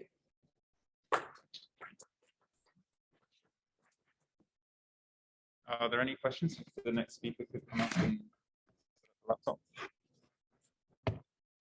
I had just a quick question. So in your results, you show your method which used the audio modality against other previous methods. Did you try testing what those previous methods did with audio as well? There was only one method with audio in the last year's application challenge, but they usually only average the predictions from audio and visual. Okay. Yes. Okay, thanks.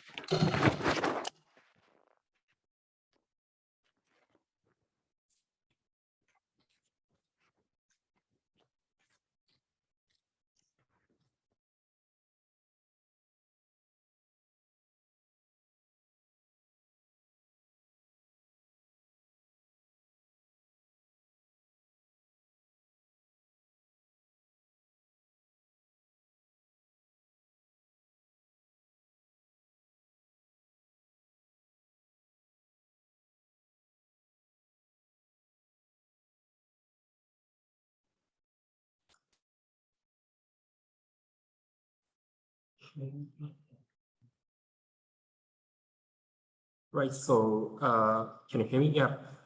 Okay, so I'm Takumai from Institute of Industrial Science, the University of Tokyo, and today I'd like to talk about object instance identification in dynamic environment, which is a course with Tasumi and Yoisato.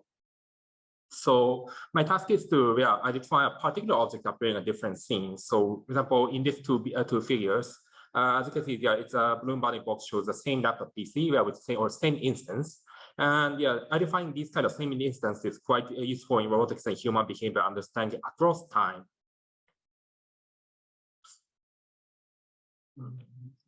Yep. And well, while this topic itself is called as an object instance recognition task that we quite studied for a long time. And however, it was typically studying control environments, which means that, for example, this is a typical example of instance recognition. But yeah, as you can see, the object is kind of captured in a very simple or monotonic background. And actually, yeah, its main focus is to how to deal with suppose change or lighting changes. And also there are a field called product recognition, which contains many items, which is maybe collected from internet sites. But downside of this task is basically, yeah, the object is quite kind of shot clearly, and they didn't have any clutters. And our task is like identifying such object instances in various under interactions. So where human actually like interacts with the object. For example, yeah, even in a Mac, like a very easy object will be difficult because it will be used as like spray on milk or washed by washing. So in summary, we contribute first a new benchmarking dynamic environment where people interact with the objects. So we propose a dataset called EK Instant dataset, which contains more than 1,500 object instances annotations from real-world videos, namely the epic kitchen datasets. Also, to analyze difficulty, what will happen in these kind of dynamic scenarios, we also conduct some like validation by creating some metric learning-based models and some we conducted some analysis of that. So before moving on to the evaluation, I'd like to briefly talk about how do we collect these data. So, and actually the definition of what object instance stands for will be actually ambiguous in a scenario where object interacts with each other. So for example, so first of all, yeah, we made some like kind of 4 rules to provide well-defined and consistent annotations. The first and the most important one is like we identify objects by its appearance. So yeah, in the real world, it's really common to have the same set of instances, like same appearance, or same set of dishes. Yeah, like this. But yeah, this is obviously visually undistinguishable. So yeah, in this case, we just counted the same instance and like we don't try to distinguish them. And also there's a problem of like overlapping objects. So in such cases, we use the bounding box to like which covers the object fitting the target object. So that in this case, yeah, this bounding box and this bounding box shows like chopping board and knife. It's a target object, and it's different here. And also there's many common cases here, like for example, answered you like the flipping the lid appliance sound will be produce a completely different appearance. But yeah, in such cases, there's no cue to be kind of connect these souls. So we simply regard it as a different instance. And also there's a special case of like when attaching or detaching objects. So in such cases, in this case, yeah, in this work, we regard it as a if it's indistinguishable from top-down view, we think as the same, regard as the same instance, even it's kind of being attached. And also, it was since it was found to be infeasible to collect some annotation completely manually. So we adopt first, like from a given raw video, we adopt some like open world object detection, object tracking to produce some like object instance candidate track, and then try to associate those by the annotators. As you can see, so in the example annotations, like here, so yeah, the object will like undergo some like object many difficult and complicated object interactions, and also there are severe pose changes and occlusion by hands, and also there are also like kind of severe background changes, which makes that problem pretty difficult.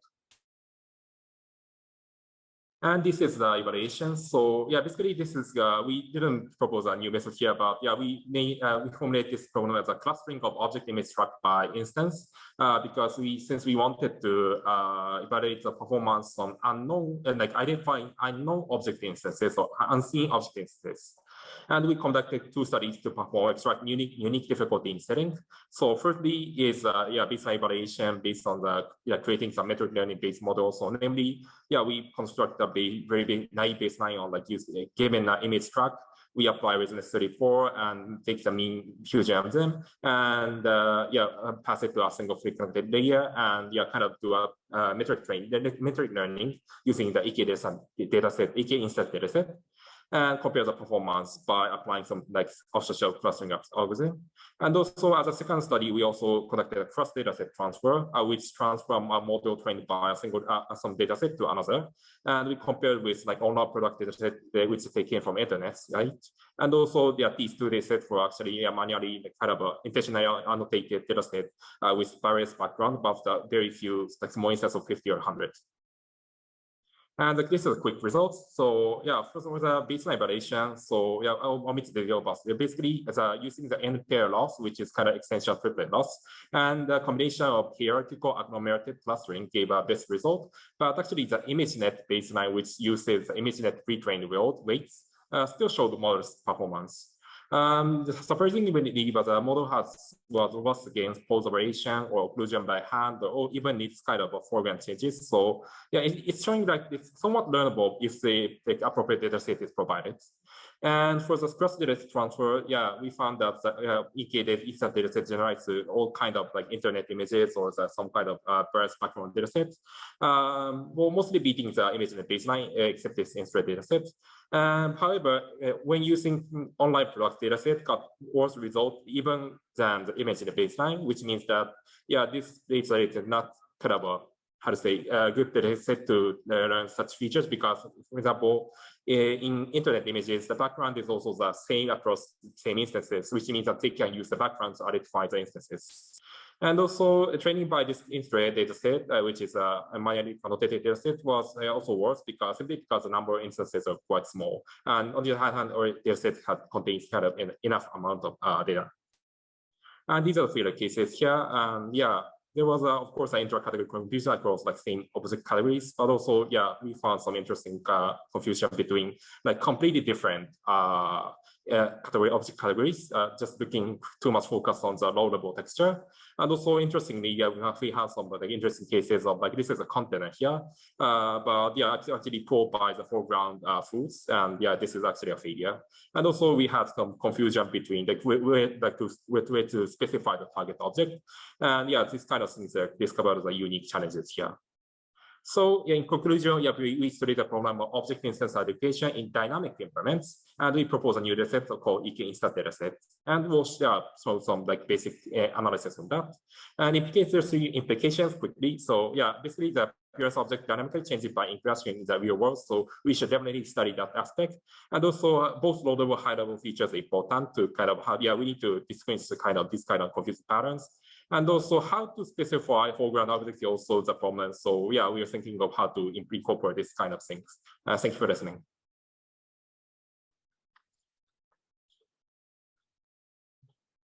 Does the next speaker want to start showing the slides? And maybe Zoom? Yeah. Okay. Yeah. Any questions for the current speaker? Go ahead. Thank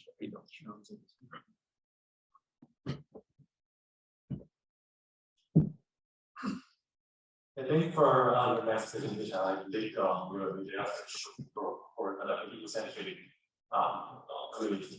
So I have two questions. So the first one is like I'm a bit confused about the definition about the instance. So when you go back to the slide about the instance, it's like there is one example. They're like the upper part of the lead and the other part of the lead are kind of different instances. Is that right? So about the dishes? Yeah, I mean more like the lead with like the cat or the. Yeah. The thing is that many of the work looks completely different if we see it from a top view or like a side view. So what is kind of like what is the clear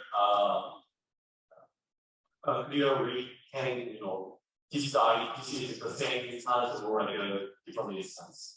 Right. So the question is, yeah, like as an object, like examples are like complete upside down, different appearance. Yeah, how can we think about the definition of instance? Yeah,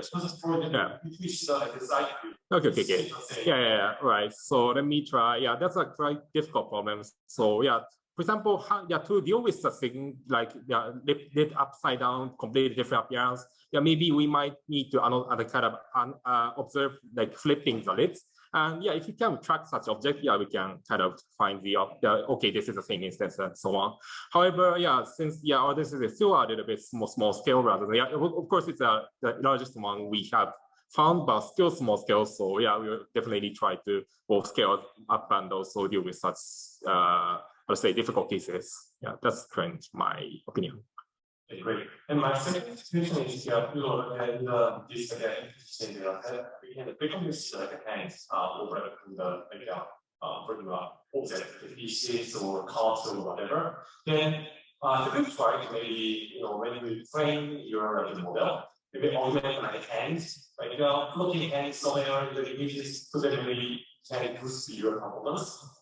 So about the data augmentation, right? Okay, yeah, definitely, yeah, that will make sense to have augmented images to which is raw to occlusions. But yeah, my current observation is that actually it's already robust against occlusion. The main problem was actually not occlusion, but the how to specify foreground object or about how to deal with the background duration, also the how computes by categories. So yeah, definitely, yeah, that will make sense, and I'll also try to introduce that. So thank you. Thank you. Yeah, we'll move on to our next speaker. Okay, hi everyone. I'm Toby. I'm sure most of you know who Dima is. We can't hear you. Oh. Maybe it's my fault. Oh. Can you try again? Testing. Can you hear me now? No. Why? Why no? Can you check? How about now? No, I'm just talking. Can you hear me? Yeah, we can hear you. Okay. Right. Oh, I'm getting some feedback. Oh no, it stopped now. That's better. Yeah. Okay. Hi everyone. I'm Toby. I'm sure most of you know who Dima is, and this is work that Valentin has done as part of his master's project this year, and it's called an evaluation of OCR on egocentric data. So the first thing we're interested in is why are we looking at OCR? The first thing is could be a nice additional modality for people to use in the same way that audio is now being used, and people have been using hand bounding boxes and things like that in their models. And one of the main reasons we're interested as well is that it gives us this kind of zero shot recognition. So if we look at this image here, we can see that if by looking at the text, we know it's a packet of sweet potato fries, but it's very unlikely the model during training, without using text, will be able to know exactly what this is. It might just know that it's a bag of something. And you get the similar kind of thing here, where you've got some pistachio nuts, but you can only tell that by using the text. So as well as giving us a zero shot thing, it also allows us to use, to go from course classes to a more detailed understanding. So this might just be labeled as bag or packet, but it allows us to know exactly what the class is. So the two questions we're going to ask in this is how well do off-the-shelf OCR methods work on egocentric data? And a quick spoiler, not very well.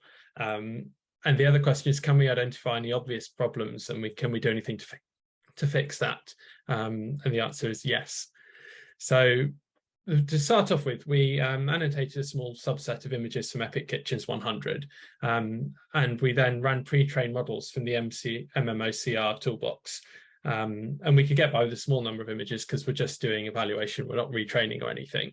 But if we look here, the best performing method has an accuracy of 16.5%, which means that it gets 16.5% complete, basically matching the ground truth text instance. And another metric we looked at was normalized edit distance. So this is edit distance between the ground truth text instance and what the model is predicting, normalized by the length. So this is basically saying for every character we get right, we get 2 wrong. And this means currently text is kind of unusable. So we looked at the results and we saw that quite a lot of, or the vast majority of the errors are coming from rotated text. And if you look at these current off-the-shelf methods, they tend to be trained on data sets like ICTAR, Street View images, things like that. So while you may have text distortions, things don't tend to be upside down, things like that. So they're basically, the methods aren't designed to handle rotated text. Whereas if you look at some detections we can get from Epic Kitchens, you see you get things on their side, you get some the correct way up, some upside down. So we basically want to see if we can find a simple way of handling this to give us a good baseline. So we came up with a quick method. We want to exploit off-the-shelf OCR methods. We don't have to bother with retraining them because that'll take a lot of compute, a lot of time when comparing them. And we want it to be able to demonstrate the effect of rotation. So what we're aiming for is kind of a nice baseline that's quite straightforward, but can show that when we use it, we can eliminate the rotation issue. So what we do is we start with an input image, and then we basically generate a load of copies of this image, but each rotated. So we rotate by 15 degrees. So you have 360 divided by 15 images. So while your sweet potato fries might look like this, you'll also have examples that are much closer to horizontal. So with all of these, you can run them through your OCR pipeline. So this will give you a set for each image of detection, bounding boxes, and text within those bounding boxes. And you'll have a confidence score on the bounding box and a confidence score on how well the text recognition has gone. So for instance, the ones closer to horizontal, you might have very good text. So for example, here it's got lightly sweet potato fries, Sainsbury's, which will appear. Whereas the original image, which was offset, it's basically a load of nonsense. So then we need to find a way to combine all these. So we can inverse rotate back to 0 degrees. And then you basically get loads of text instances and bounding boxes and things. So we can do a version of non-maximal suppression. And you're taking into account here both the box confidence score and the text confidence score as well. And that, in theory, should give you your recognized text back at the start. So if we compare the results, these are the ones we had without rotation compared to the ones with this rotated method. And you can see the accuracy jumps from 16% to 49%. And the normalized edit distance halves. So instead of getting 2 out of every 3 characters wrong, you're getting 2 out of every 3 right, which is much better. And it starts to look like it could be more usable. So we've got a couple of examples. So you've got somebody unpacking their shopping. And what they do is they take a packet of smoked salmon out of the bag, put it on the counter. And this is one of the images that we used to evaluate the performance on. So you can get a text bounding box, and then a method, or naive method without rotation, would basically not get any of the text. But this method, once you've combined all the rotations back, it can get the text okay, which is nice. And a similar kind of thing here, you've got a packet of crisps being put in a lunchbox, and it's upside down again. So before, the method without rotation doesn't get it. Then with rotation, it puts it back to horizontal and gets what you're after there. So very simple, but it seems to work. So as a conclusion, rotation matters in egocentric video. You can get, basically it's an issue that should be investigated more. We could look at other issues. So another one we've kind of noticed there's lots of is motion blur, but you only get that in some frames. For future work, we'd want to account for rotation in the model design and training procedures. There are some early attempts at this, but it'd be nice to see kind of more up-to-date versions. And a particularly interesting one is using the recognized text for downstream tasks, like we discussed at the beginning. So that's it. Does anyone have any questions?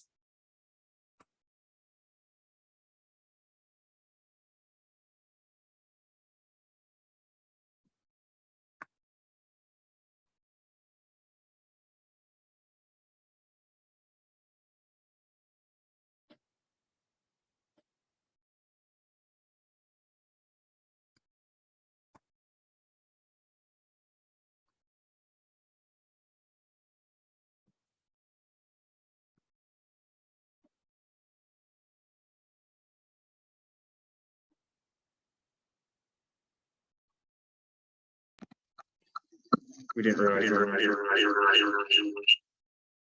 So the question that was, in practice, there are other rotation or other transformations by rotation. Did you try these, or do you think that rotation is kind of enough so that you don't need to try like shearing or other kind of translations? So the shearing is kind of taken, the other kind of translations are kind of more taken into account by the standard training procedures. So like street view images, you'll get funny angles and shearing and things like that. And there are enough good examples of that in, say, like ICDAR data sets. So rotation, I think, is the big one, but mainly motion blur as well. But I think you could probably handle that by selecting certain frames without motion blur rather than having to blur everything, for instance. But it seemed like rotation was the main issue, just looking at the results. Okay, thanks.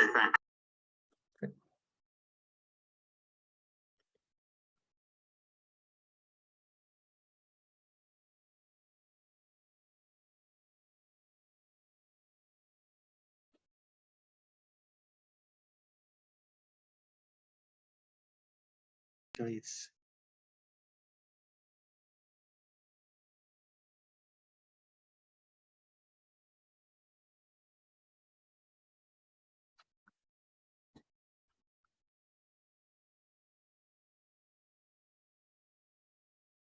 Mute, start video.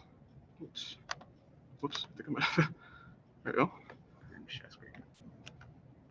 Share screen. Is my audio working for the virtual people? Yep. Yeah, good to hear.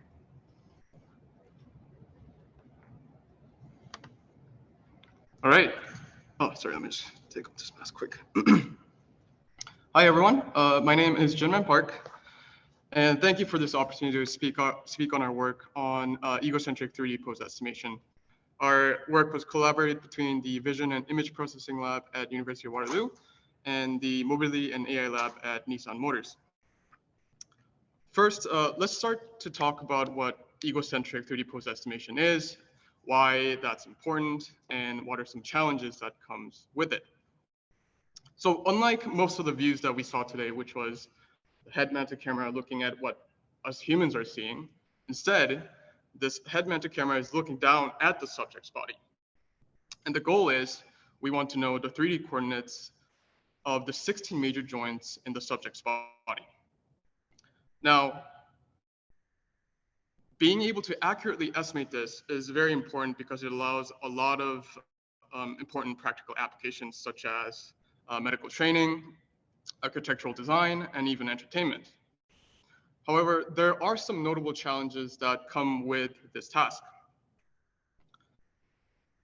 First and foremost is the distortion caused by the fisheye view. There's also the low resolution of the lower body joints as the camera is from the head looking down towards our foot. And finally, there's self-occlusion, meaning that the visibility of some joints are so low due to the obstruction, and it's very difficult for the model to predict where the joints are in these heavily self-occluded images. Now, there has been work to address the distortion and low resolution in these images, but there hasn't been any work to explicitly address the self-occlusion problem. So to address the self-occlusion problem, we draw our motivation from the spatial-temporal feature aggregation. So what we want to do is, even if our current frame is heavily occluded, we can retrieve information from the past frames to help us deduce and regress these 3D coordinates. So let's take a look at this simple example. If our current frame is the one on the right, the foot is practically impossible to see. But if we take a couple steps back, the foot is still visible in that frame. So what our goal is, let's aggregate that information from the past and help us estimate it in our current frame. As such, our overall architecture is as follows, with a joint optimization problem, where the first step is to estimate the 2D heat map, which is a rough estimation of where the joints are on the frame. And then given that information, we want to take it to the 3D space, estimating the 3D coordinates. And for today's talk, I'll mainly focus on these first two modules, as that's our main contribution.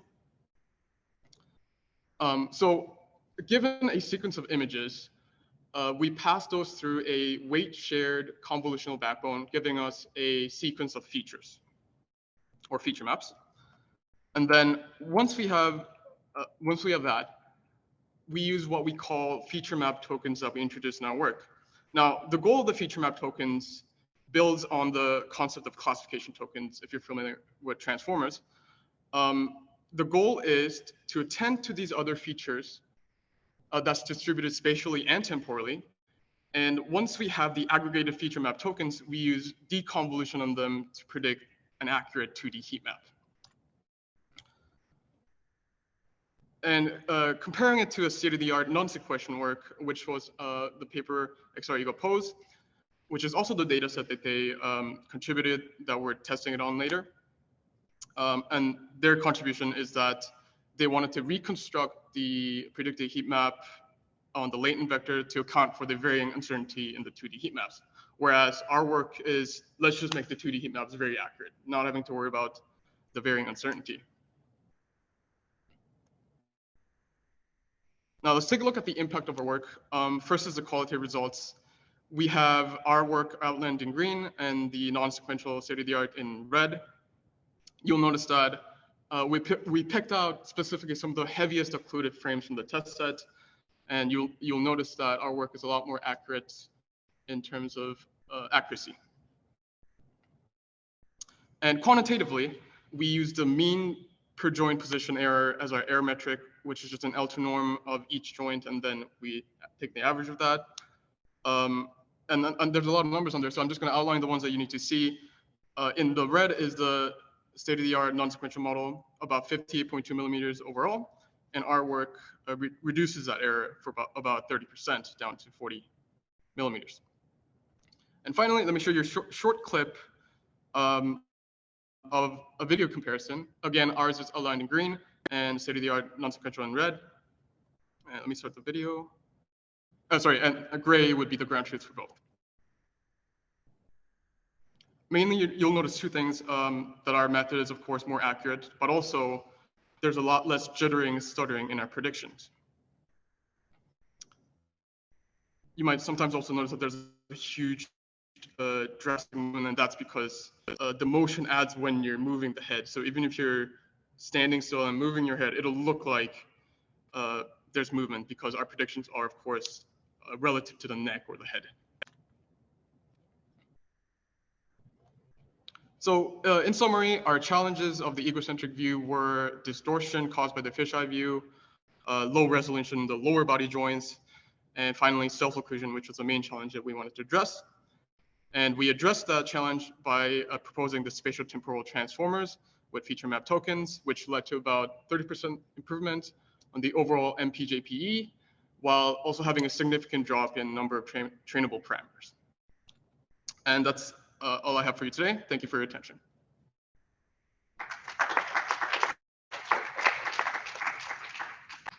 Okay, thanks a lot. Does anyone from the audience have any questions about the work? Yep, go ahead. Just repeat it for the same session. Oh, right, that's the question. Yeah.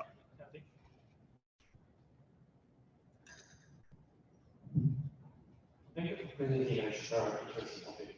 I have a few questions about there. So first one is like, have you considered to use like a headphones? It's like usually like HMD, like VR device or AR or MR devices, they provide like headphones. And then if you know like a headphones, then when you like like starting from the online and then to next year, like it will be something like more like robustly or like more precisely detect like where the posts are. Right. Okay. So the question was, have you considered using head pose? Yeah. Now I have a reverse question for you. What's a head pose? I'm not familiar with that concept. Oh, so like a head pose over the camera, like HMD device. Like sorry, what's an HMD device? Yeah, like a VR device, like Oculus or data pose. Oh yeah, sorry. That's what we're doing. Is that the camera is looking down at the body. And instead of having like sensors, we are using the image to predict where the joints are instead of like having sensors. Oh, the pose of the camera. Okay. Yeah, actually, one of the works that we introduced today that said that handles distortion uses camera parameters to help with that prediction. But our work was specifically in case you don't have camera parameters, because I don't think the general public wouldn't have access to camera parameters. So we want it to be more robust, and in case. Sorry. What are extended camera parameters?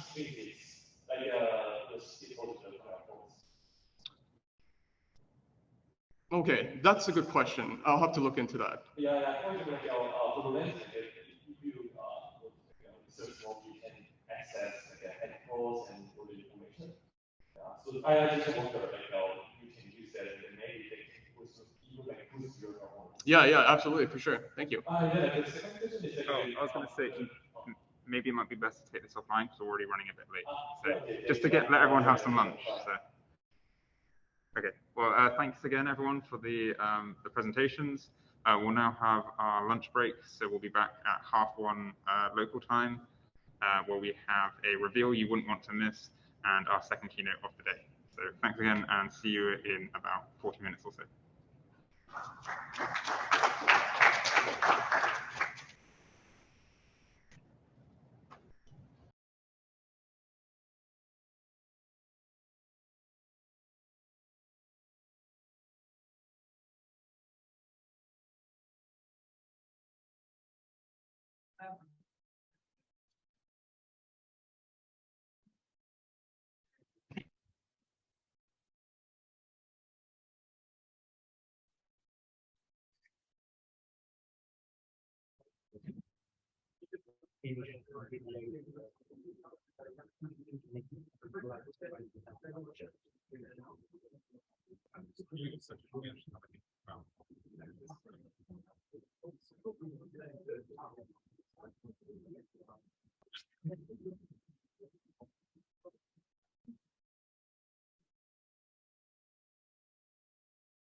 Many places and things.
We're just giving people 5 minutes, so for those people online.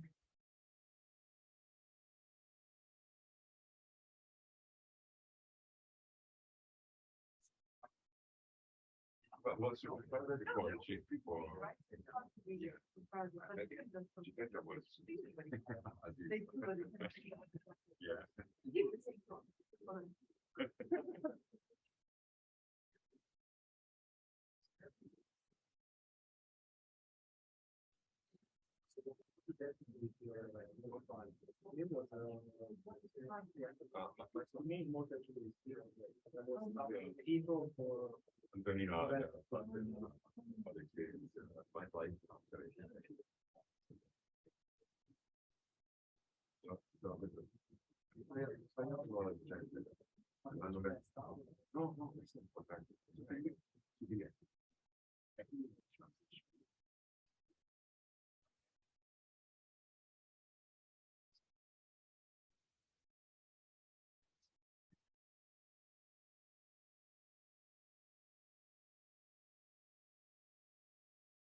Usare l'agenzia, non l'agenzia che paghiamo.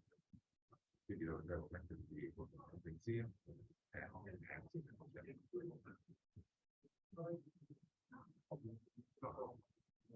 sì, no, la compagnia non avrebbe rimborsato più perché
Sì, infatti, ho visto che non è rimasto.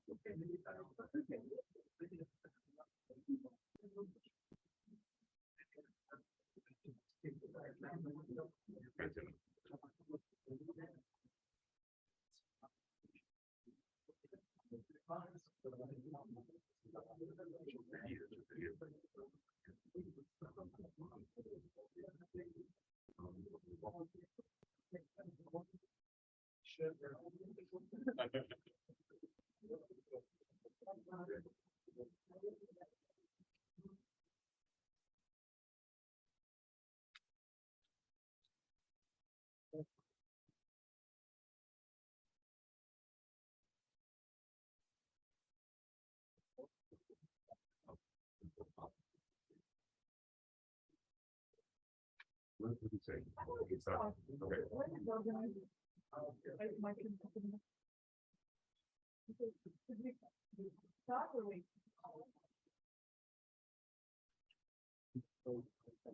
Another 5 minutes. I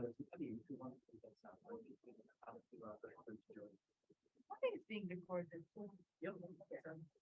Let's get going. Okay, welcome back to this afternoon session of the EPIC workshop. Really excited to introduce Dima and the colleague David Bean. They are going to talk about a sort of extension of the notation of EPIC kitchens. And this is a really revealed session. Is new stuff are coming with these big data sets that's now that the community is using as a standard. So let's see what we can do more with the EPIC kitchens datasets. Thank you, Dima. Thanks, Giovanni. Thanks everyone for being here. I'm introducing with David and with Ben a collaboration of 3 universities, Bristol, Michigan, and Toronto.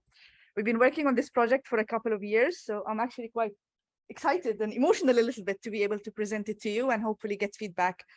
The data set is presented today and will be public before the 1st of August. Right, so what is the project? And let's start with the numbers. We have more than 270,000 manually annotated segmentations of hands and active objects. And these have also been interpolated into more than 10 million interpolated and filtered dense masks, which you'll be able to see some examples of later. And these are 36 hours of EPIC kitchens, of which we will be releasing 30 hours for train and val and keeping 6 hours for testing for now.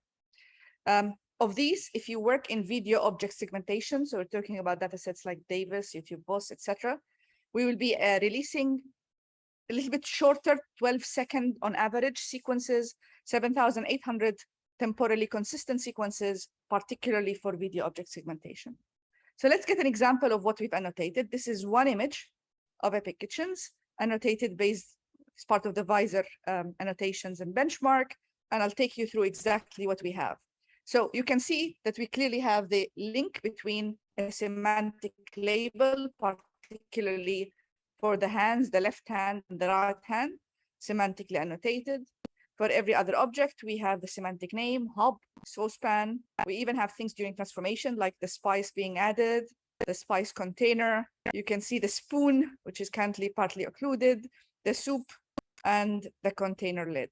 So these level of annotations are also associated with some sort of hierarchical knowledge. So for every entity, we have the open vocabulary name.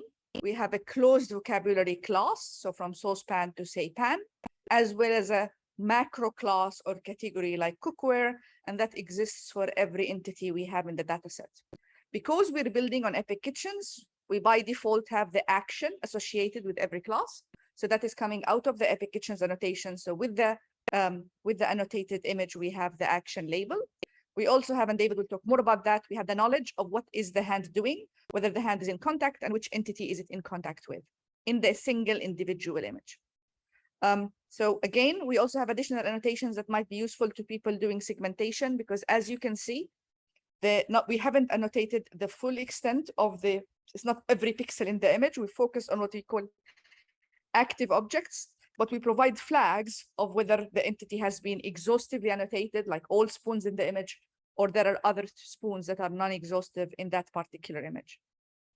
Let's take another example so you can get a feel of the single image annotations that have been manually created.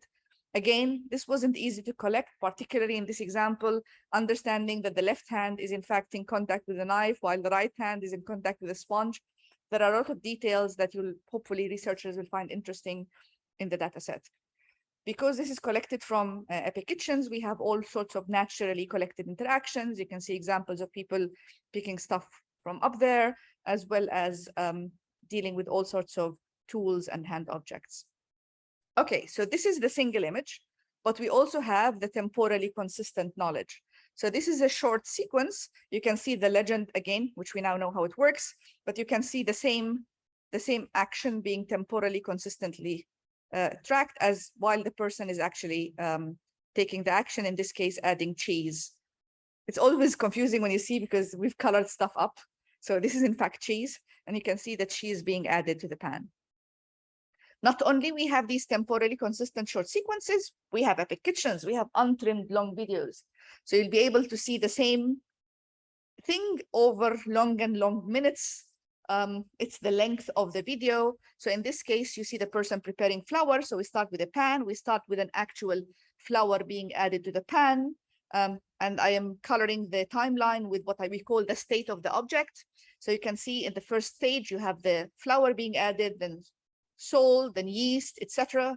And at a certain point, this stops being flour as you see the transformation to this being a mixture that includes water and other things, all the way to the fact that you can see the dough being formed, kneaded, and left to rest. So we have these temporally consistent long sequences. Right, let's look at some stats.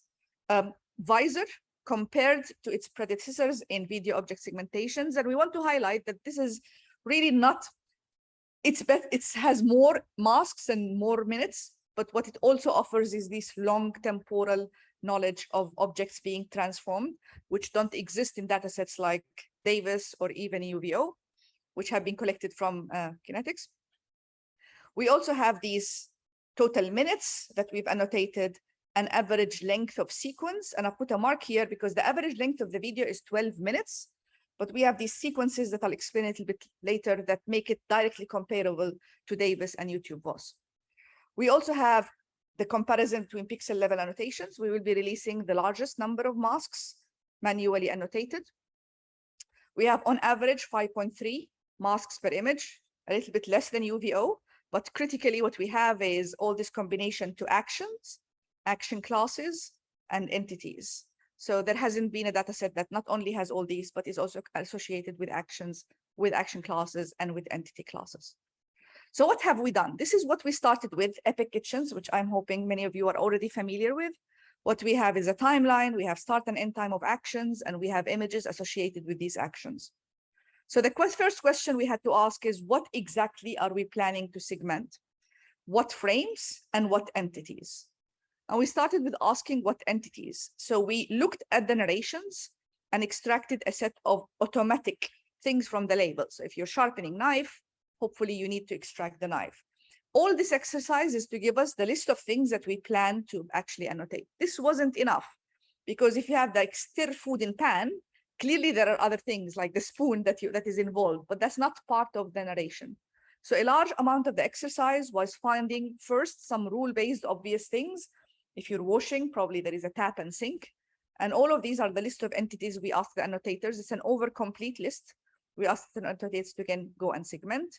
We also went and looked at individual instances because even for the same action, assume we are talking about peeling an apple, like it could be a knife you're using, it could be a peeler, it could be something more complex. So we had to go through the exercise of understanding for every instance, what are the set of active objects. Right. Again, we had that now for the full of the data set. So for every action, we know what the active objects are. But to be comparable to datasets that focus on video object segmentations, which typically have around 4.5 seconds in length, if we gave them 12 minutes, I think that would be a bit extreme. So we started with dividing our sequences into something that is more manageable for people who are doing video object segmentation. Noted that YouTube VOS is on average 4.5 seconds, Davis is 3, and UVO is also 3. We're still making a big jump here because our average, what we call subsequence, is 12 seconds. And we form these by dividing our videos into what we call subsequences, taking 3 non-overlapping actions, and that's what forms a subsequence. For every subsequence, for every action, we randomly select, with some rules that we specify, 2 frames per action. We were very keen to select these frames accurately to avoid motion blur, because that really significantly impacts the clarity of our boundaries. And we have 6 frames per subsequence. These we call our sparse annotations, and I'll show you how we transform these into dense annotations. So accordingly, we have these 6 frames per sequence, and these form our sparse segmentations. Like this example here, again, this is a sharpening knife. You can see both hands, you can see the sharpener and the knife, and you can see the chopping board, which are all action relevant, but you don't have any knowledge about the rest of the pixels in the image. They are not action relevant objects or instances. Similarly, we have objects that have a lot more, like stirring the food in the pan, where you have the hob, the pan, the 2 pans, the spatula, etc. So the number of active objects changes drastically per object. The next question was how to segment, and we needed to come up with a list of interesting rules that are consistent and interesting and will work for other people. For example, do you want to segment only the hand and the arm? How do you deal with the watch? We had to try all these sorts of things. For example, in this case, for the hand rule, we asked people to segment all the visible part of the hand, including the arm, ignoring things that the people are wearing, like wrists or handbands, because otherwise that will kind of give a break that we don't want for this particular case. Then the next was to focus on what we call the container rule. So in this case, you are selecting an object from the fridge. So the fridge was fully segmented, including all other objects inside the fridge that are not part of the action. So we didn't want to segment those out, because then it doesn't look like the full fridge. But if the object is action relevant, in this case, it's a butter package, then that gets segmented out. So we call this a container rule. We have rules of how to deal with tiny objects. So in this case, you can see that we still are interested in all these tiny objects that are being cut and transformed. But in the case where, it's impossible to separate stuff like, the noodles inside a pan, then we were not interested in internal edges. We also have a very interesting case as things change their name. So in the first image, you can see that the person picking up a package. So what we've labeled is the butter here, because let's say pick up butter, and the butter currently is inside the package.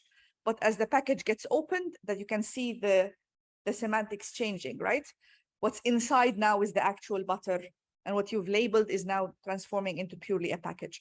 So all of these are things we've worked carefully to actually make sure that they are accurate and consistent. We've relied on the Toronto interface, the Taurus interface, that is AI enabled. And you can look at the work for more details. And that really allows people to annotate more accurately and then very quick, because of this AI enabled tools that are part of this interface.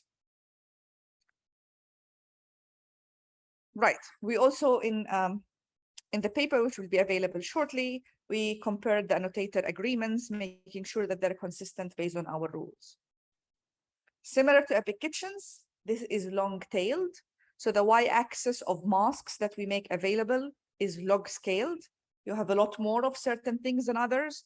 And again, we provide the closed vocabulary as well as these macro classes. And you can see the instances covering all sorts of utensils, cutlery, and foods and furniture and appliances, etc. We also provide some understanding of the interaction between actions and objects. Of course, there are strong correlations between certain actions and objects. You're washing next to the sink, you're cutting with the knife and the chopping board, but we also show that there is also diversity in the types of objects associated with actions. Right, having understood, let's look at some of our sparse annotations. So you can, as we said, these are 2 frames per action, focusing on active objects, over time, consistently semantically annotated, allowing us to see things like the person picking stuff from the thing, throwing stuff away, getting the peeler. And for me, that's always the most exciting when you see things transforming, like the peel appearing separate from the object and the objects being cut, washed, etc. If you're familiar with Epic Kitchens, then you know that we do have that diversity and that continuous annotation. This was the starting point to produce dense annotations. And we do that by taking 2 sparse annotations. We have a trained model that allows us to interpolate. And then we assess the quality of those interpolations by starting from the middle frame. So we actually have both a forward and a backward set of tracking annotations. We combine these using the Logit softmax. And after that, we start from the middle frame and we try to reconstruct the manually annotated frames. This is a way for us to understand whether these interpolations are actually good or not. So we can directly compare, and we filter these based on 2 scores, based on the J and F scores. We only keep those filtered ones, which we will make available. These are 72% of all interpolated objects.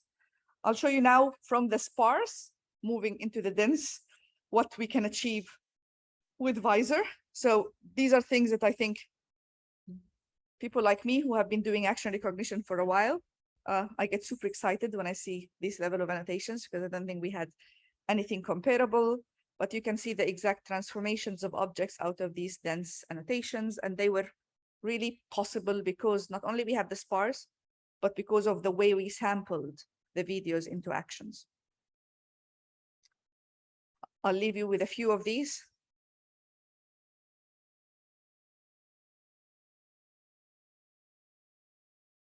So you can understand what type of things we'll be able to share with the community soon. And you can see the transformation here between the butter and the butter packaging, the person reading from the recipe book, and then basically cutting stuff and producing these butter slices that are being weighed.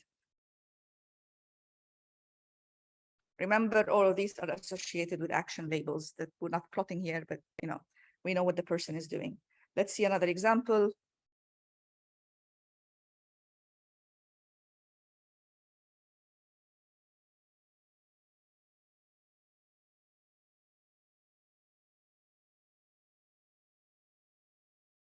Things might appear and disappear depending on when they become action relevant.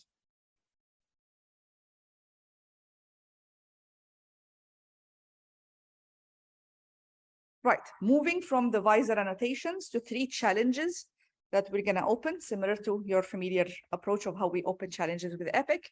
And there are 3 of them. I'll introduce the first and then pass on to David and Ben to introduce the other 2. The first is a standard semi-supervised video object segmentation. The assumption here is that you have a fixed number of masks in frame 1, and you aim to track them until the end of the sequence. These might go out of view or might be fully occluded, but you're only tracking what's available in the first frame.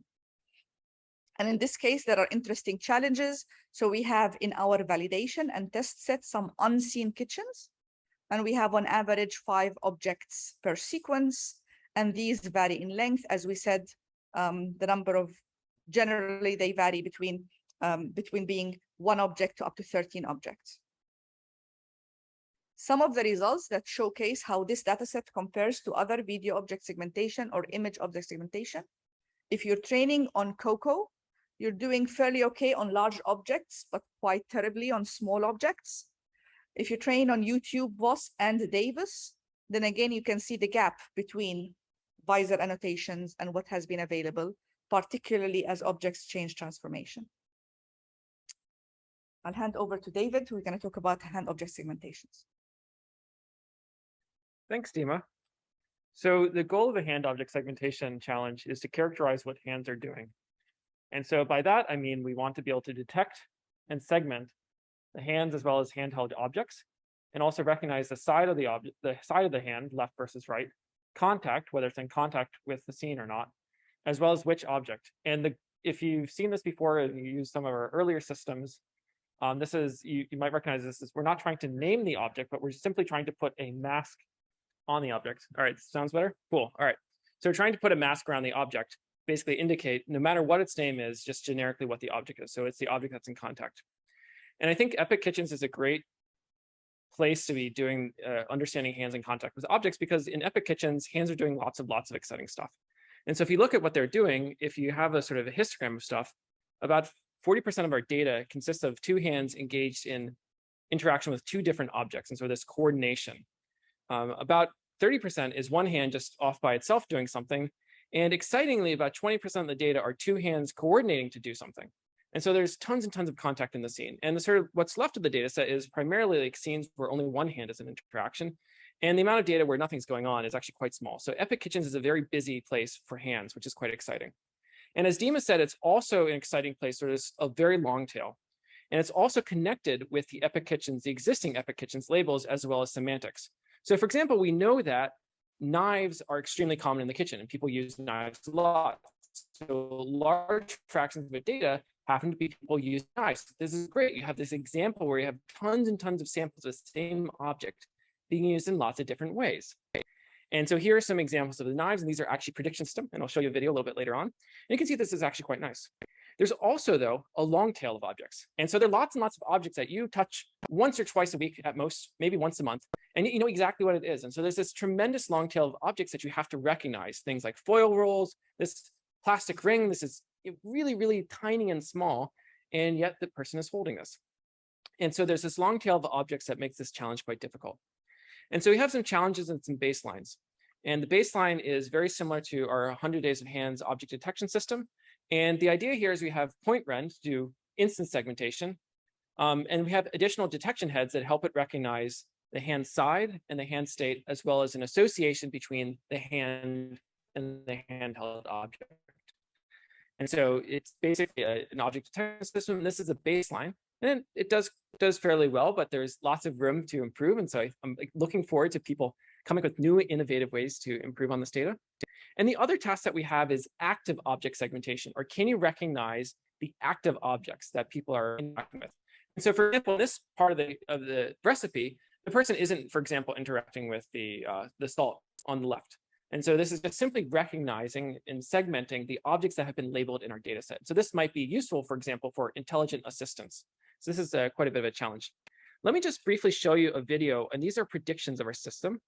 And so here's the output of a system, and someone's putting the spoon in the bowl. And so as you can see, you have the left hand and the right hand. Left is in blue, right is in red. And the object is in yellow, and it's doing a relatively good job of segmenting the system. This is validation data. It hasn't seen this video before, and yet the segments are actually quite nice. And this is in large part due to the fact that segments that it's been trained on are extremely accurate. And this is, again, this is our baseline system, and I fully anticipate that people will be able to produce even better systems. So let me just talk briefly about evaluation. It's going to be COCO segmentation AP, and the categories are hands, and you can divide them up different ways, left versus right, in contact versus not in contact, as well as objects. And that's basically it. We don't explicitly evaluate the relationship between hands and objects. We do this implicitly by saying, okay, every single contacted object you detect must have some hand that explains it. And so it's just straightforward COCO segmentation AP though. And for hands, the segmentation AP is really high. So on the test set, it's something about 94%. This is, of course, a held out test set.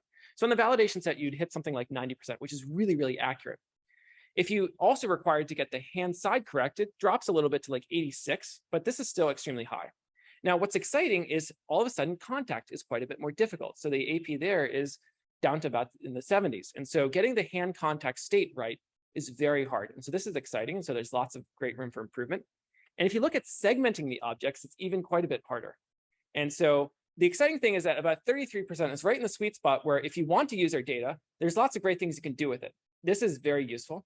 But on the other hand, if you want to improve on this, there's tons of room for improvement. And actually recognizing which object is in contact is hard, as well as segmenting it precisely is very hard. And this is because there's such this long tail thing where large fractions of your data you see once or twice at most. And finally, of course, doing active object recognition is quite challenging because you have to understand the full context of the scene. And so this, I suspect, will be a very interesting challenge. And so that's it for hand object segmentation. So I'll turn it over to Ben for where did this come from? Thanks, Dima and David.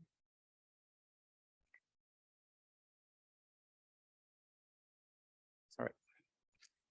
So given a frame in an untuned video with a mask indicating the query object, we aim to trace back in time to identify where did this come from. So in this example, the query object is an onion.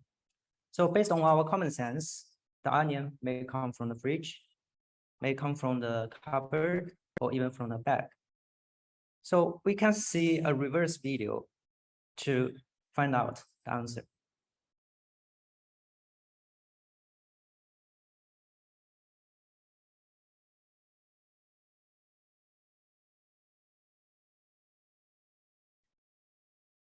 So as you can see, the onion is changed across the videos, and it can be cutted. It can be, also it can be cutted, and also it can be transformed into different ways. And also we can see actually it is from the cupboard. So actually the most important thing here in this video is that we need to find the evidence to identify where does this come from. So for this task, there are two goals. The first goal is to predict the source of the query object. The second goal, that is the most challenging part, is to spatially and temporally grounded the evidence frames when the query objects emerges from the source. So in this example, we can see the gap between the query and evidence frames is more than 18 minutes. So to solve this problem, it is really, you need the model to really capture the information of this kind of long-term reasoning of the object relations. So we can see more examples. In this example, the spicy jar is from the cupboard. In this example, we can see the egg is from the fridge. And in this example, the plate is from the cupboard. As you can imagine, it is not easy to annotate this kind of long-term object relations. So in total, we have annotated 222 examples from 92 untrained videos. Among other examples, we have 78 unique query objects. So in this figure, we can see actually we have a very diverse query objects.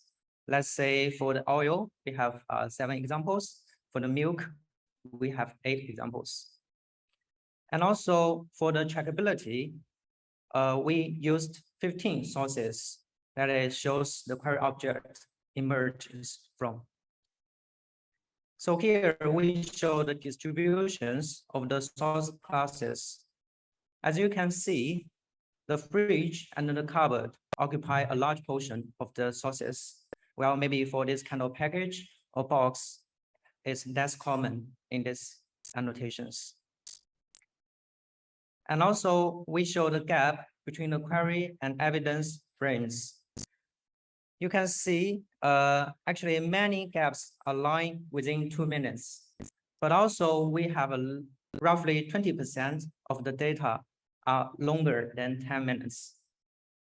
So on average, the gap is 5.4 minutes with a high variation. And also the shortest duration is just 1 second. So it's kind of very short. But for the longest one, it can be up to 52 minutes. So in this sense, actually, we really need some good models to modeling this kind of long-term relations. So among other examples we annotated, we will just form it as a test set.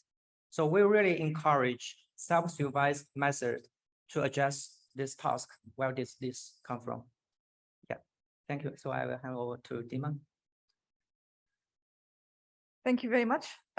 We will have space for questions, but we're presenting this on behalf of a large team from the 3 universities. The release, as we said, will be on the 1st of August. For further information on the dataset, code for baselines, and the relevant publication, please go to epicKitchens/VISOR. But if you have any questions in the meanwhile, we would be happy to take some.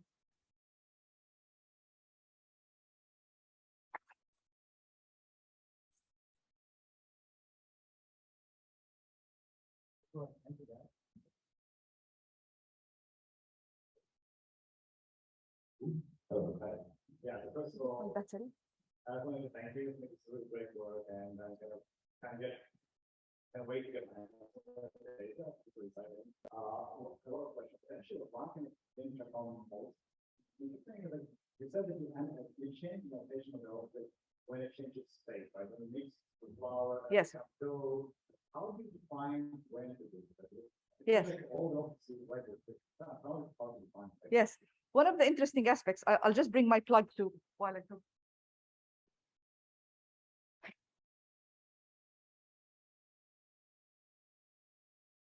One good thing is we rely on the explanations that have been provided in Epic Kitchens, but people are talking about what they've done. They've given us lots of clues about when something changes name. So you would see in the examples, the person saying, add the flour, and then they would use the term, now change the mixture, right? So we have those transformations. The difficult thing is to actually connect them spatiotemporally, right? And we've done that via these consistent categories. They're not fully consistent. And at times, there isn't really an exact moment at which something changes into something else, right? So that boundary, there is no guarantee that it's fully accurate, but there is a point in time where this is certainly a slice, and it was certainly an onion. But we've heavily relied on the narrations because this is what people have used to describe those transformations, if that answers your question. You navigate here and look at those narrations and get back. Correct.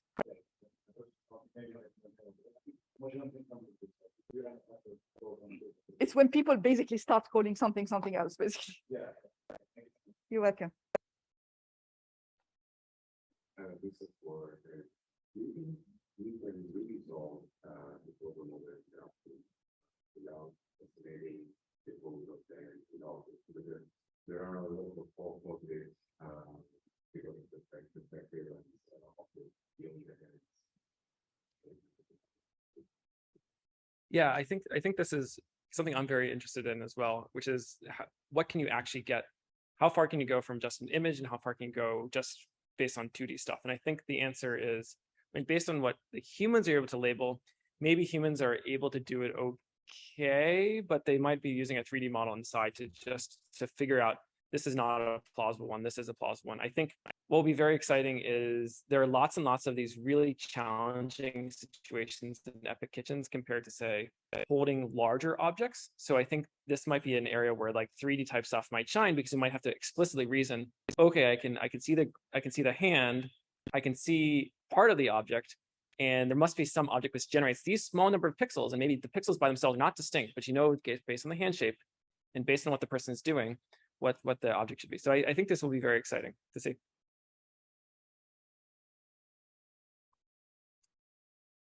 Any other questions? The annotation, for example, when you upload unpacking the photos. Yes. If it's packed, then it's just the butter. Yes. If it's unpacked, yes. then the internal concept is the butter. Correct. Correct.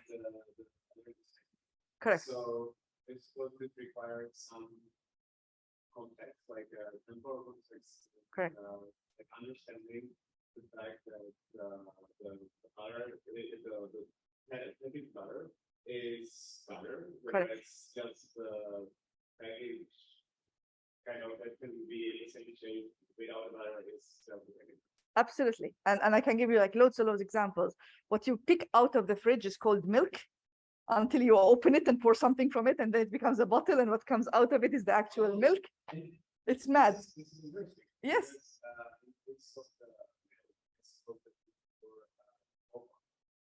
Correct.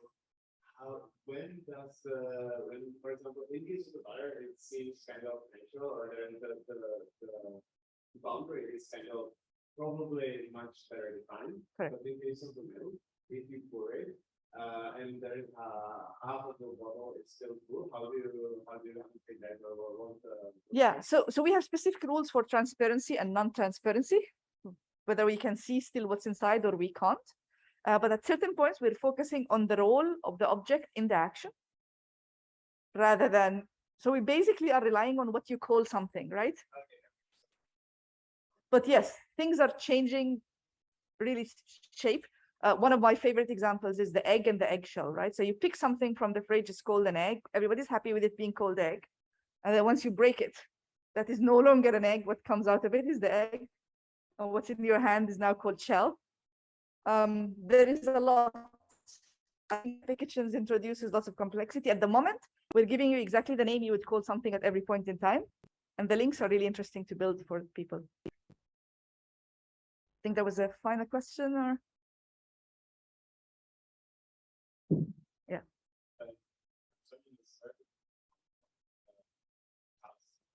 What would be a scenario in the case for that actually when you so well will deploy such a system that's actually working?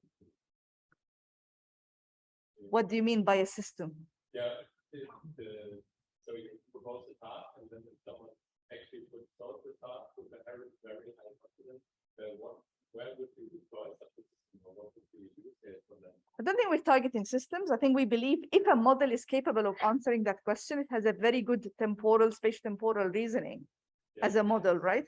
But I don't think we're targeting a particular system as such. But we're targeting models that are able to do a lot more than what we currently can. I don't know whether there was a final question. Go ahead.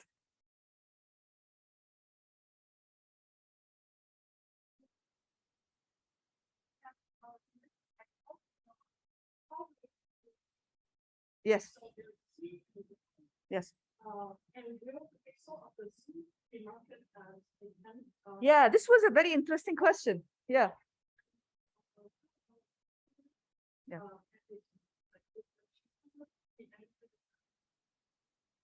As we said, we have a clear distinction between transparency and non-transparency, right? But we really relied on lots of work that has been done before in semantic segmentation. For example, if you have, two cars next to one another, right? One is occluding the other. You are not really annotating what is invisible, right? So in this case, every pixel has a single label. And if something is occluding something fully with no transparency, then yeah, the pixels of the soup are soup. And what you can see of the pan is purely the pan. Thank you very much. And I guess we can give it back to the next talk. And looking forward to your feedback once you have this in your hands.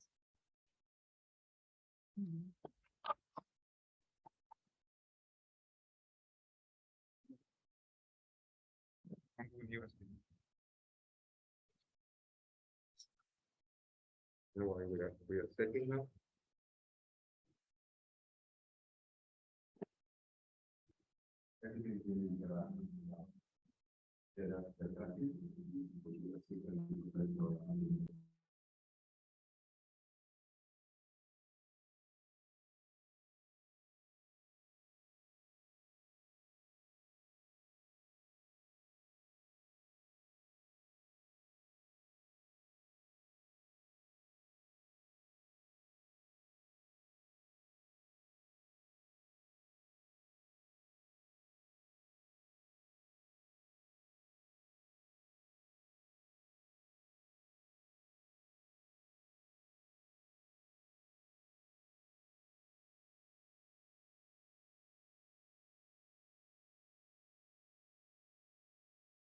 Yes.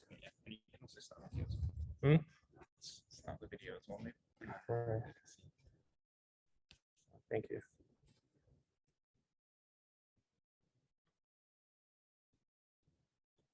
Can everybody on Zoom hear me correct? Okay.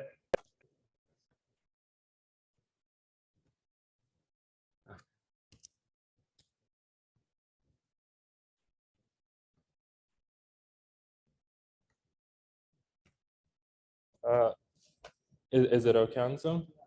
I guess. Okay. Yeah, so thank you for inviting me here. Really great to finally give talks in person. And so today I'm excited to talk about some of our latest work on understanding complex human activities in long videos. So before I go into technical papers and approaches, I wanted to take a step back and briefly talk about the high-level goals of my research.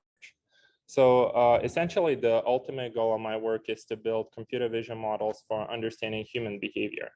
And what does it mean exactly? Well, imagine having a personalized AI assistant in your AR glasses, let's say, and that this AI assistant can help you with a variety of daily activities like cooking, cleaning, assembling furniture, and so on. For example, maybe you're misplacing the keys in your apartment, and this AI assistant is helping you to locate them. And there's a bunch of cool applications in this area. And so I argued that in order to develop such a personalized AI assistant, at the moment, we need to focus on two important research areas. So first of which is multimodal perception, and the second of which is long-range video understanding. So for multimodal perception, of course, we know that as humans, we perceive the world around us, not just using vision, but using a bunch of different modalities like audio, speech, tactile senses, and so on. So we also want to inject the same kind of capabilities into our computational models too. And for long-range video understanding, this is also very important because if we want to build this highly effective personalized AI assistant, of course, we want this AI assistant to be able to watch these videos, understand what's happening in them, what the person is doing, and then maybe infer how in that situation the AI assistant can assist that person. So that's kind of the motivation. And this is in contrast to most prior video recognition approaches, which predominantly focus on very short range videos, so typically lasting for just maybe from 5 to 10 seconds. And analyzing actions, manually trimmed actions containing very simple, basically simple atomic activities. Okay, and so with this motivation in mind, I will now present the first paper in the series called Learning to Recognize Procedural Activities with Distant Supervision, which is in collaboration with my colleagues from Meta.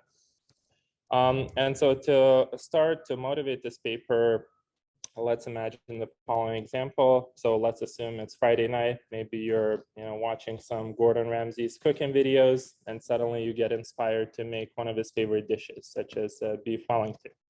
So what do you do in this case? So you probably look up some online recipe or maybe some instructional video just to make sure you can complete this task. And so now with this recipe fresh on your mind, you're able to complete the first step, which in this case is searing the filet mignon. And similarly, then maybe you can also complete the second step, which is frying the mushrooms. But now maybe you already spent 15, 20 minutes, preparing these first two steps. And now the other steps start fading away from your memory. And so for me, certainly happens all the time, and this is super annoying. But luckily in this case, you have this personalized AI come to your rescue. And so in this case, this AI assistant can analyze what you've already done so far. It can understand that in this case, you're preparing this beef Wellington recipe, and it can suggest the next step that you need to perform in this case. So that's kind of the high level motivation of this paper, but more concretely, we're focusing here on the problem of classifying very fine-grained multi-step activities in very long instructional videos. So instead of just focusing on videos of 5 to 10 seconds, these procedural videos are typically lasting for several minutes in duration, so a very different setting. And so one of the biggest probably drawbacks in this research area is that most of the data sets that we have related to procedural activity recognition, that they're very small. And so this is understandable because, as you can imagine, manually annotating these long untrimmed videos is extremely costly and time consuming. So in this case, we would have to annotate temporal boundaries and also actions associated with those temporal boundaries, which is, again, it's very costly, as you can see in this case. So how do we deal with this issue? So some prior work has showed that it's possible to learn these very effective video representations without any manual annotations, just by simply forcing the video models to match the corresponding automatically transcribed speech transcription, so as is shown here. But what are some of the problems with the ASR-based methods? So the problem with this automatically transcribed speech is that it can be very noisy. And so the noise comes from different kinds of errors. So for one, ASR transcription can be imperfect. Two, there's a bunch of misalignment issues, usually between video and speech. And 3, even if everything else is good, people's descriptions might not be very accurate. Maybe they're rambling about completely irrelevant things. And so just in general, our point is that ASR is probably not the best supervisory signal for the video representation learning. So what do we do instead? And so to illustrate this point, so here's a segment illustrating some of the issues with ASR. So here I'm highlighting one of such descriptions. And so in this case, you can see that the ASR, instead of describing the action that the person needs to perform, it's focusing on the type of screws that the person needs to operate on. And so while this is not a completely useless description, but we want our representation to focus on actions instead of these, secondary descriptions. So we believe that ASR is not the best form of supervision in this case. And so to address this issue, what we propose to do is we propose to use this external textual WikiHow knowledge base. So this is a crowdsourced multimedia repository containing over 230,000 how-to articles. And so these articles contain very detailed descriptions of how to perform lots of different activities. So cooking, making various forms of crafts and arts, home improvements, and so on. And so here I'm visualizing one of such articles of how to cook salmon fillet, and you can see that it has these very detailed textual descriptions associated with this activity. And so our motivation is that maybe these descriptions will provide a better supervisory signal than the raw ASR. And so here we propose this distance supervision framework. So the high-level idea is that we want to use a pre-trained language model to match these noisy ASR transcriptions to the detailed descriptions in this external textual WikiHow knowledge base. And so again, the motivation here is that we believe that in contrast to noisy and unstructured ASR, these more detailed WikiHow descriptions will provide a more salient supervisory signal for video representation learning. So the way we do it is very straightforward. So for every given ASR segment associated with a video, we simply try to match it to every single step in the WikiHow knowledge base. And then we just assign the best matching step to that particular video segment. And so this can then be used as a supervisory signal for our model. And of course, we can do this for every single video segment here. So pretty straightforward, just pretty much relying on a textual similarity, which is computed using a pre-trained textual model. And so I guess before I go into technical details, one thing to emphasize here is that we're not using any manual annotation. So again, just like with the previous approaches of using ASR supervision, here, everything is coming from this publicly available WikiHow knowledge base, so no manual annotations are done in this case. And so more formally, how this matching is done, so we're simply trying to compute this conditional distribution over the steps executed in the video. So this distribution of P of Y over X, where here Y is this language-based description of step S for task T coming from the external knowledge base. XL, here's a video segment L from this long instructional video X. And so then we basically compute the similarity.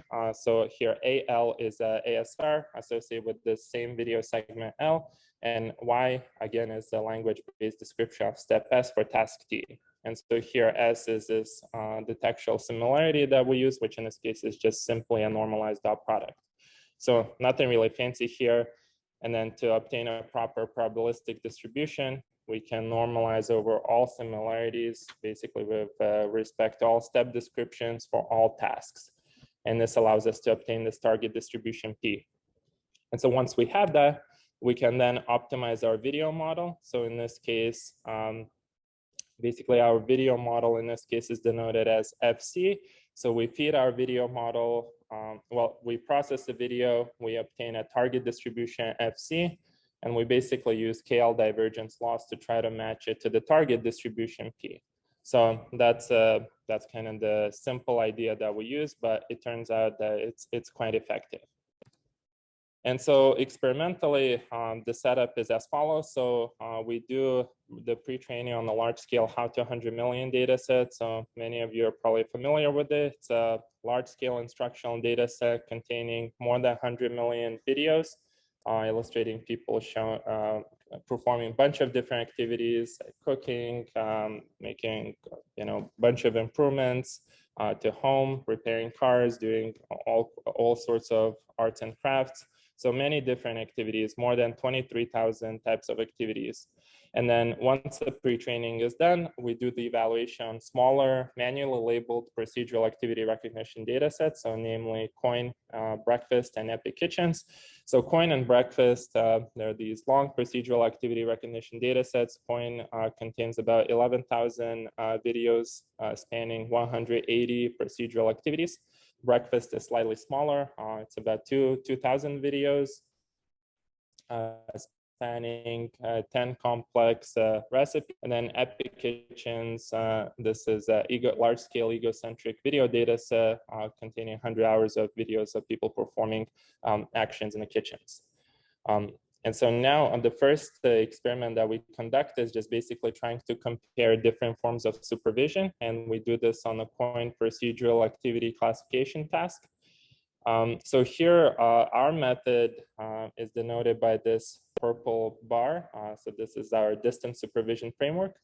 I'm not going to go through every single baseline here, but we'll try to highlight a few interesting trends. So the first interesting trend is that compared to this MIL-NCE baseline, which is essentially the prior work that I briefly described a few minutes back.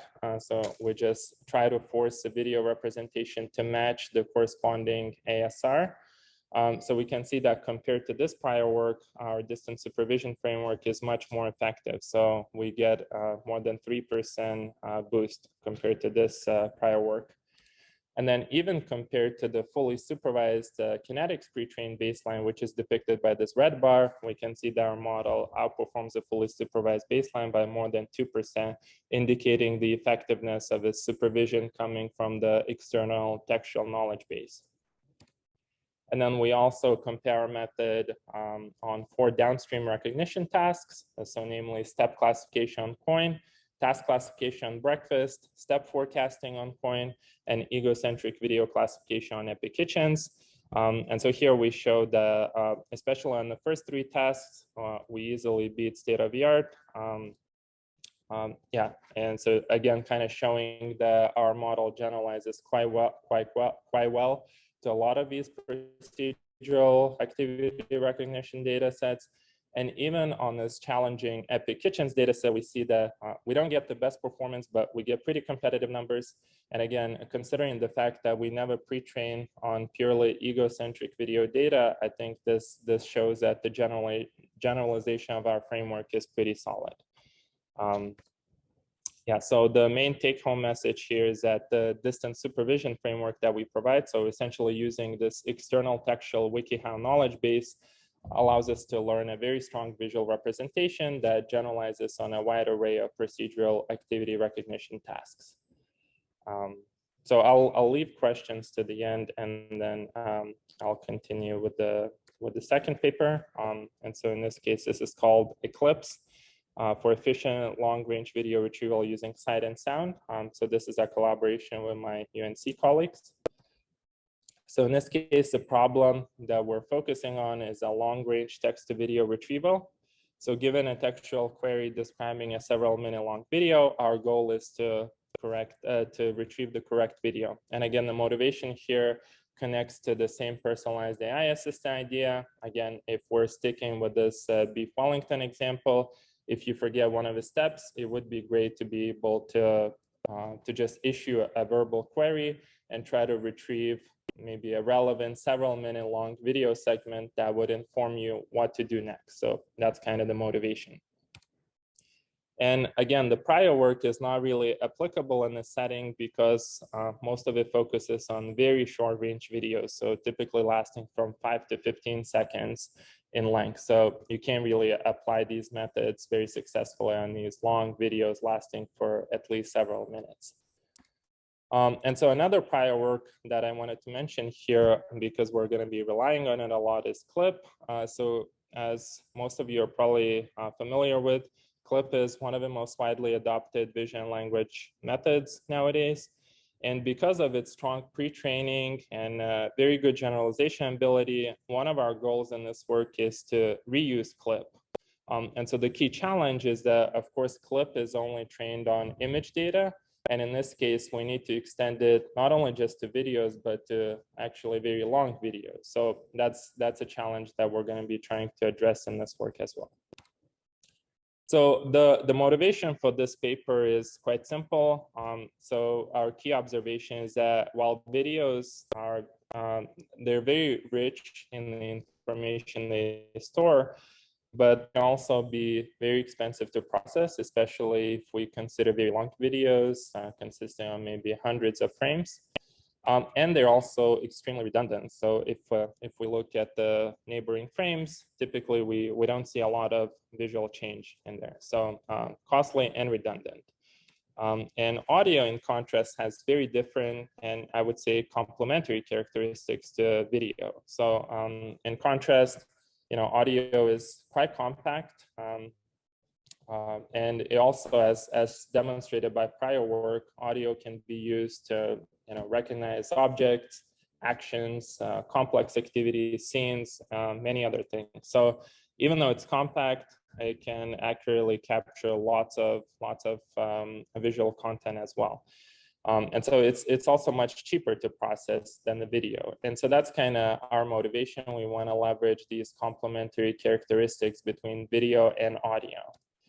And so to demonstrate how useful the audio can be, let me play the following video. Let's hope the audio plays okay.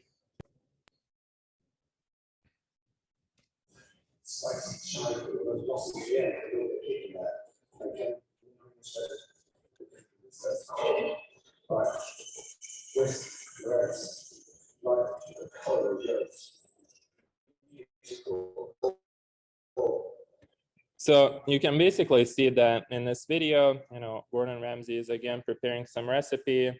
He's chopping. We can not only see that he's chopping, but we can hear.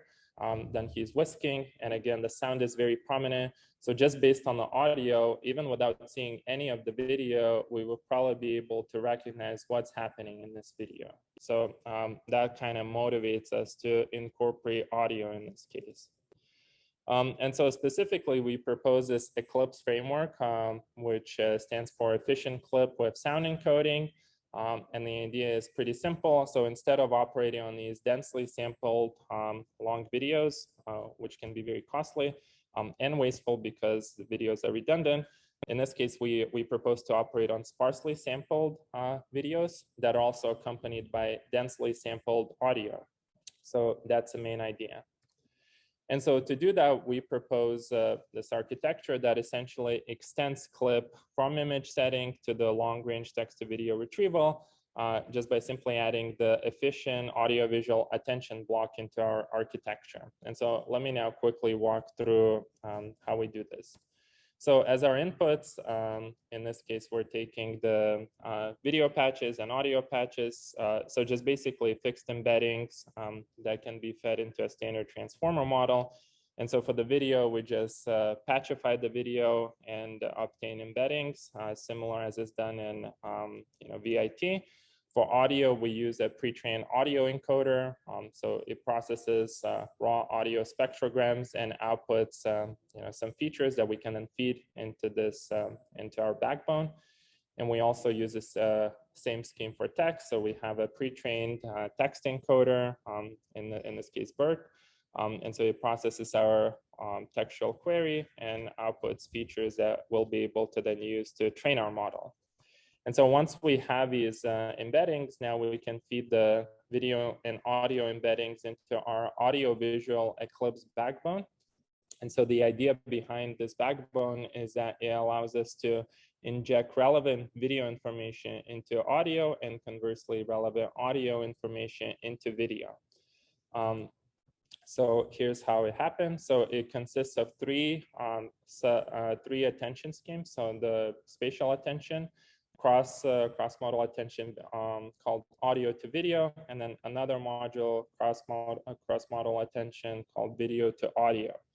And so these are just basically, well, so I'll go through this, but so now the main difference with respect to standard clip is that now instead of just using spatial attention, we have these 3 different attention operations in each layer. And then these audio-visual attention layers are essentially just stacked on top of each other, typically 12 times, as is done in the standard transform architecture. And so now let me go through each of these attention layers in more detail. So for the spatial attention, there's nothing really special. Just to preserve the pre-trained clip architecture, we are reusing their weights. And at a high level, this just allows us to compute discriminative frame level representation, just as is done in clip. So then for the first cross attention layer here, audio to video, this allows us to inject relevant audio cues. So these long range temporal audio cues into the video representation. And at a high level, the way it's done is just, so the new video representation is essentially computed as a weighted summation of all the audio tokens. So I'm not gonna go into too much detail, but it's a pretty straightforward PyTorch operation. And then conversely, we also have this video to audio attention. So we also wanna basically make the audio a little bit more expressive by injecting video cues into audio. And so here, again, at a high level, we're just simply, the new audio representation is computed as a weighted summation of the video tokens. And so this can also, again, all the details are in the paper, but this can be done pretty efficiently. So that's kind of, and as already mentioned, so this block basically, so this is a basic block that we use to build our transformer model, and we can then just stack it as many times as we need. So again, typically 12 times, and that's going to be our Eclipse transformer model.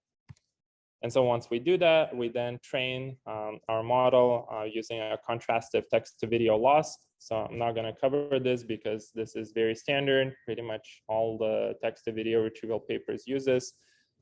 Yeah, so nothing sophisticated here. So let me go now through the experiments. So we validated our approach on the ActivityNet captions dataset, which is very well suited for this setup because so it has about 20,000 videos where on average, each of these videos lasts 3 minutes in duration. So much longer than the standard benchmarks, typically lasting from 10 to 15 seconds. And so here we evaluate the accuracy using standard evaluation metrics. So mainly the text to video retrieval at recall at 1. And so this essentially just measures the fraction of times that we retrieve the correct video. And then we also include the computational metrics to measure for efficiency. And so these include GFLOPS, GPU memory consumption, and runtime in terms of samples per second. And then at the plot below, we also, we just plot the accuracy as a function of number of input frames. So here we compare our Eclipse model with this very strong clip for clip baseline. Clip for clip is a pretty straightforward extension to video. So at the time when we were working on it, it was state-of-the-art video retrieval model. So it was a good baseline to use for comparison. And so here what you can observe from the table is that despite using 3 times fewer frames than clip for clip, so clip for clip uses 96 frames in this case, whereas our method uses 32 frames, but also plus audio. So we're able to obtain better accuracy while also being significantly more efficient. So you can see in this case, our framework requires 2.3 times less GPU memory, and it's about 3 times faster than clip for clip. Again, mainly attributed to the fact that we use significantly fewer frames. And so also in the plot below, we showed that basically for every setting here, our method outperforms the clip for clip. And again, even if using 3 times fewer frames, we're still able to get better numbers. And then we also show that our method generalizes to other long-range video retrieval data sets. So in this case, we tested on other 4 data sets, namely QV highlights, the demo, ucook2 and charades. And again, in this case, we showed that in addition to having better accuracy than these other methods, our method is also more efficient as is measured in the theoretical measure of G-flops. And also, so we observed, interestingly, even though we never really trained our model to do any sort of sound localization, just as a byproduct of doing this text-to-video retrieval, we observed that the model learns quite well to do sound localization as well. So here I'm visualizing some results.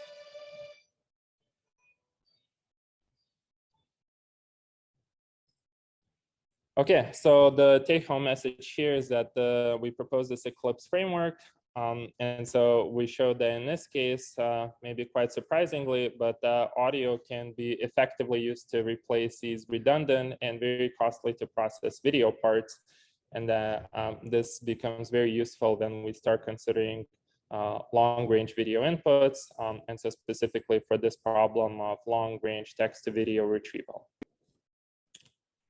And so the last paper that I wanted to present here is long movie clip classification with state space video models, which is work done with my PhD student Mohamed.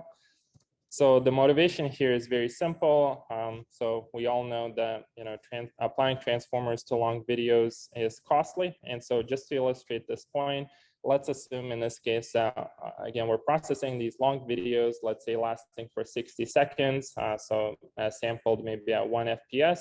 So 60 frames, and let's say each frame consisting of 196 tokens. So in total, this would be about 12,000 tokens. And so if we apply standard transformer on these kinds of inputs, pretty much every self-attention operation would require 1.4 million pairwise comparisons, which is, I mean, it's a huge amount of computation, completely unscalable. And so this is only 60 seconds. So imagine if we had to do this for maybe half an hour. I mean, this would be completely unscalable. And so there are prior work that try to develop these more efficient attention schemes for video, but unfortunately, while they manage to improve efficiency, but this often leads to a substantial drop in accuracy. Again, we don't really want to make compromises between efficiency and accuracy. So here, to address this issue, basically, we look at this fundamental structured state space model. And so this is, for those of you who are unfamiliar, so this is kind of this old school basic model that is commonly used in fields like computational neuroscience or control theory.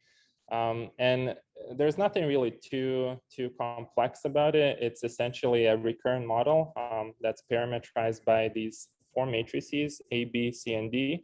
And so essentially it just, it basically computes, so given input sequences U, it uses these 4 matrices to compute the output sequences Y through mapping the sequence inputs to the latent variable X.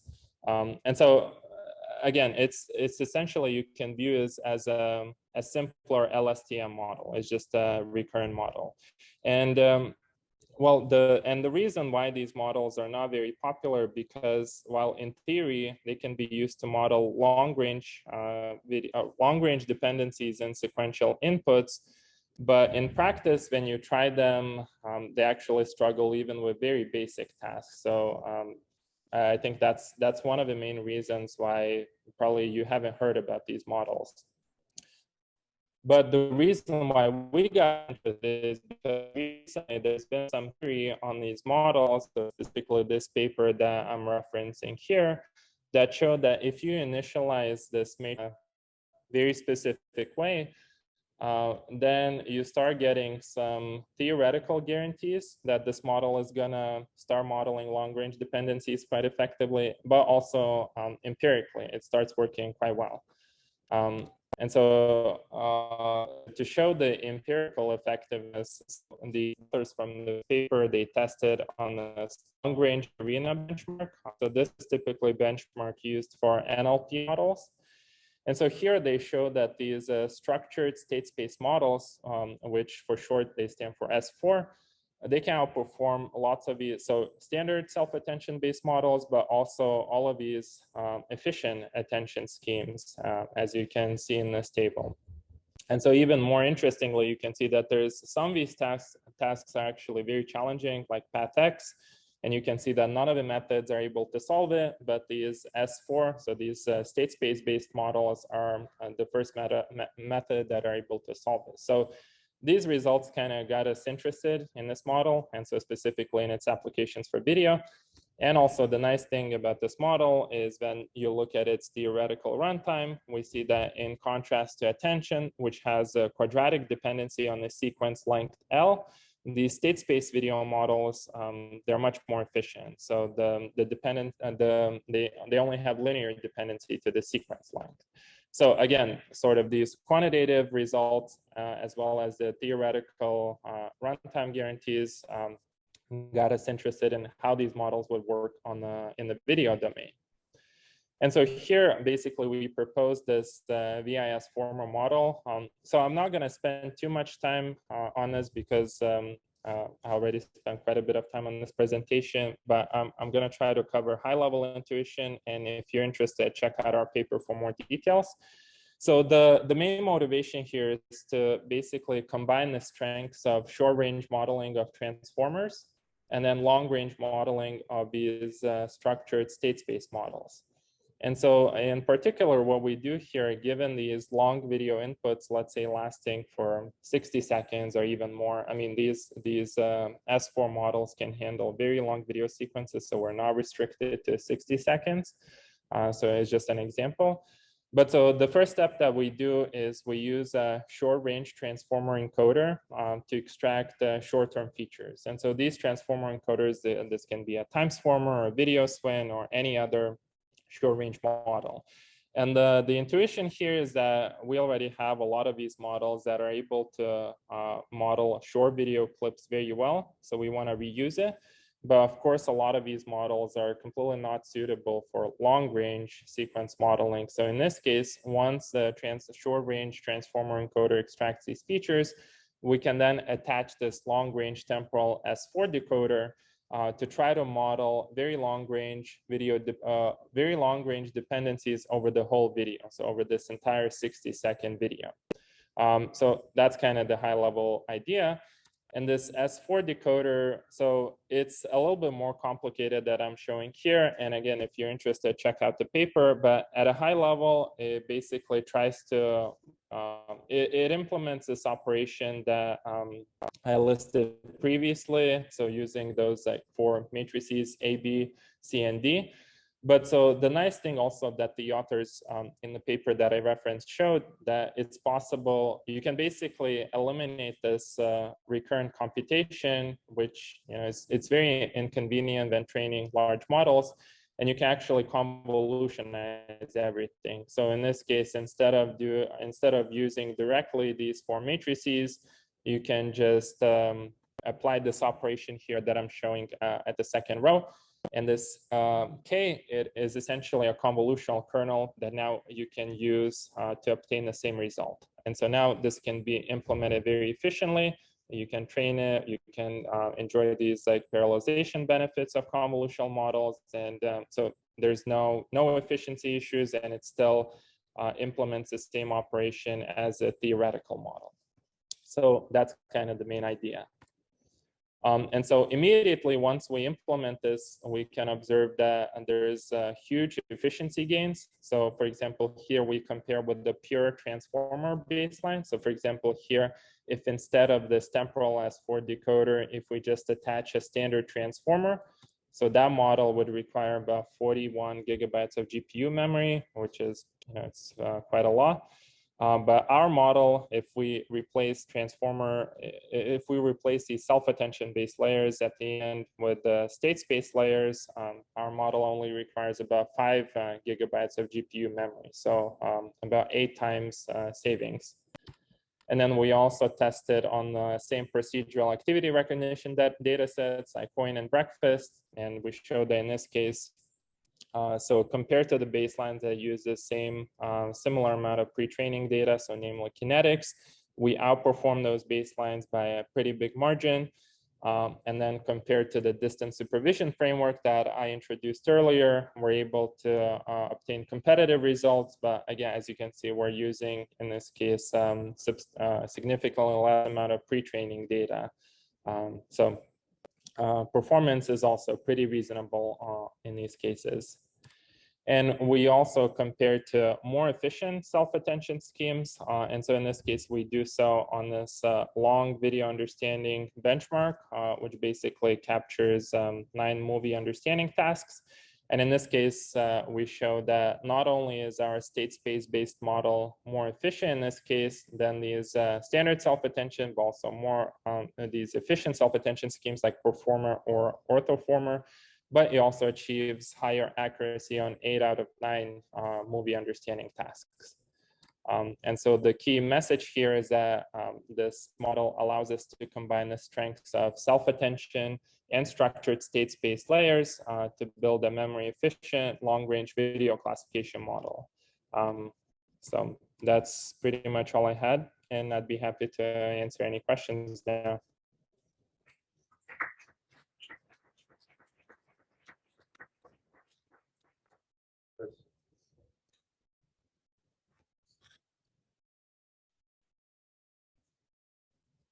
I can see Zoom, so yeah. The FX model, I'm not sure whether I misheard something or here. Do you use somehow the weights or? Okay, so I guess this is the part that I forgot to mention. So so basically, one important thing is, again, as I mentioned, that we want to preserve the clip structure. So the spatial attention layers here, these are just copied from clip. And basically, so how do we do this? Because now we have these injected cross attention layers. I mean, the original clip doesn't have them. So the idea is quite simple. So we have residual connections attached to every one of these cross attention layers. And these residual connections, they're basically initialized to 0.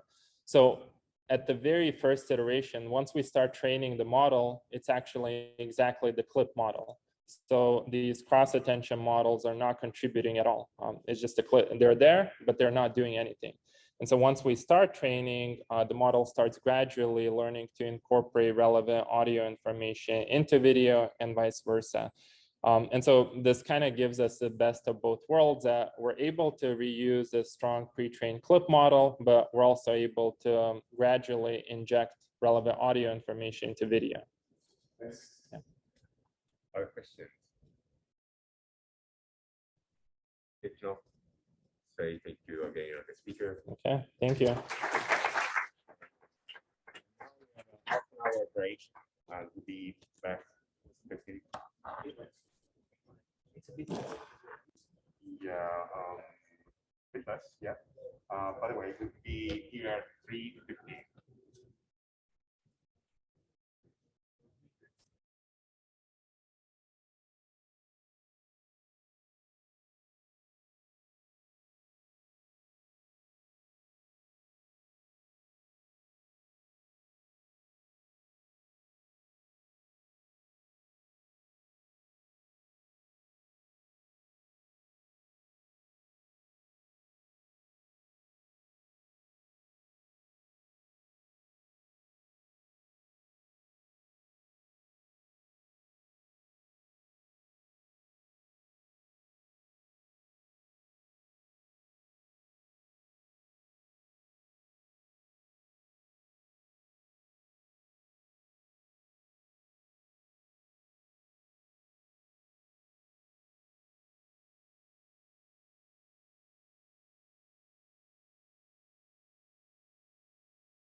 the audio works? I am not sure whether this works.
Ok, è già tutto attivo. Audio, I think it's part of it. I think it's NVIDIA. It's like 90% of issues is NVIDIA and NVIDIA drivers. It's not like Oh yeah, NVIDIA drivers and then it's just but they don't work on Windows either. That's like they are rubbish.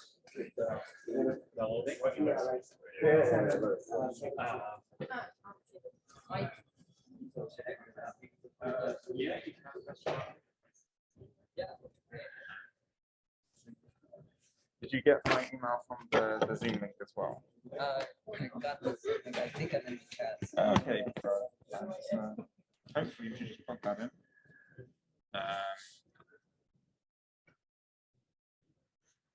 It's really slowing down. And you'll just like show your screen, unmute and like start 20 seconds. Yeah.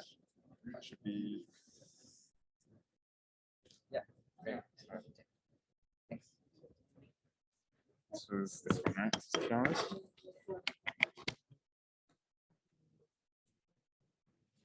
Seconds.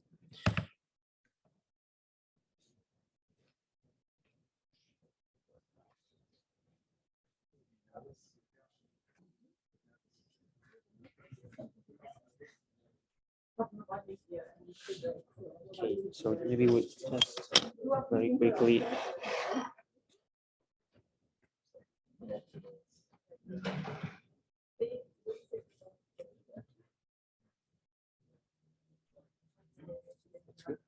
And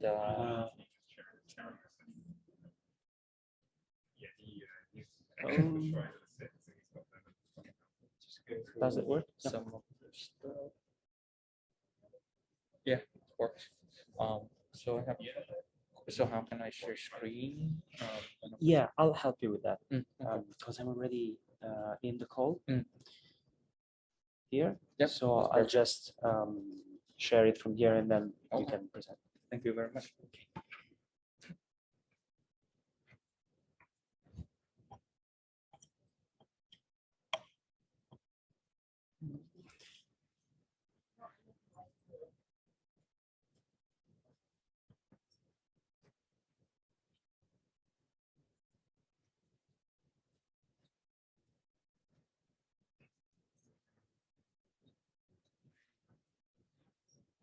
So do you have HDMI port or? Yeah, I have HDMI port. Okay, so directly, yeah, that's gonna work. Yeah. Do you have the Zoom link? Yeah, so I opened the Zoom. Let me join. So just open our video. Yeah, you should be able to share the screen.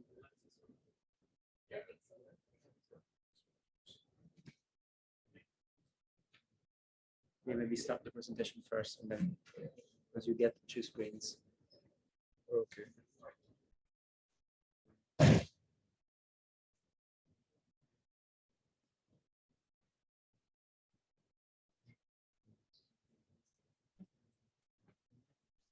Oh, I can show you for that. These should be fine. This one? Yeah. But I can't. Yeah. This is what the people are Okay, seeing. but I can't see the presenter. Oh, you want the presenter? Yeah, it usually open up two screens. So maybe try with Windows P, and extend rather than duplicate. And now I think you should try to present it again. And maybe try now. So it's duplicating again, I think. So try to extend first. Should do it. Actually.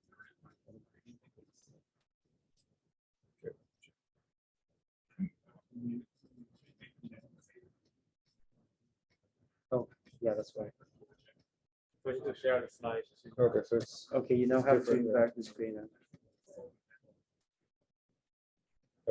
Okay, and now when you try to share, because now you are sharing the presenter view. Right. You stop sharing.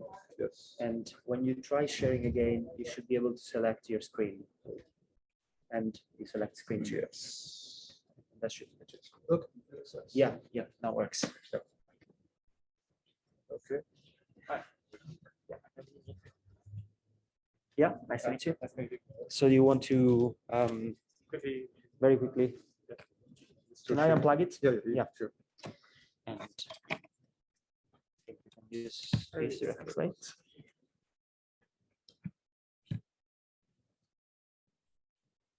Do you have the Zoom link? Yes, I have.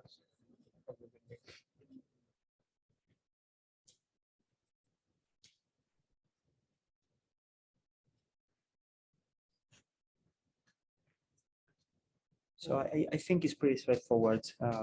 We can Got just you, do it got you. later. So No problem. it shares the screen. That's what No problem. matters. I And think then, that's okay. so please join in before Yeah, coming no here, problem. so it will be easier. You're welcome.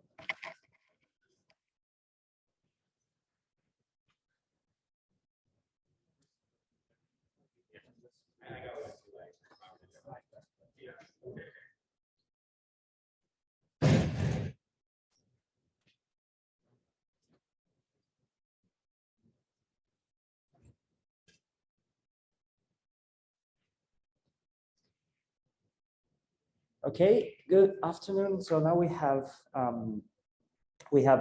the extended abstracts and invited talks from main conference session. So we will have 4 extended abstracts presentations, and then we will have, I think it's 10 talks invited from the main conference. To make this a bit more efficient, we will have Q&As after. So let's say we'll have a Q&A session after the first 4 extended abstracts. So if you have questions, please take note and then ask them at the end of the session. And I think we can start with the first paper. You can start sharing. So is it already sharing? No, I can check it. Yeah. On the effectiveness of event data for egocentric action recognition. Okay.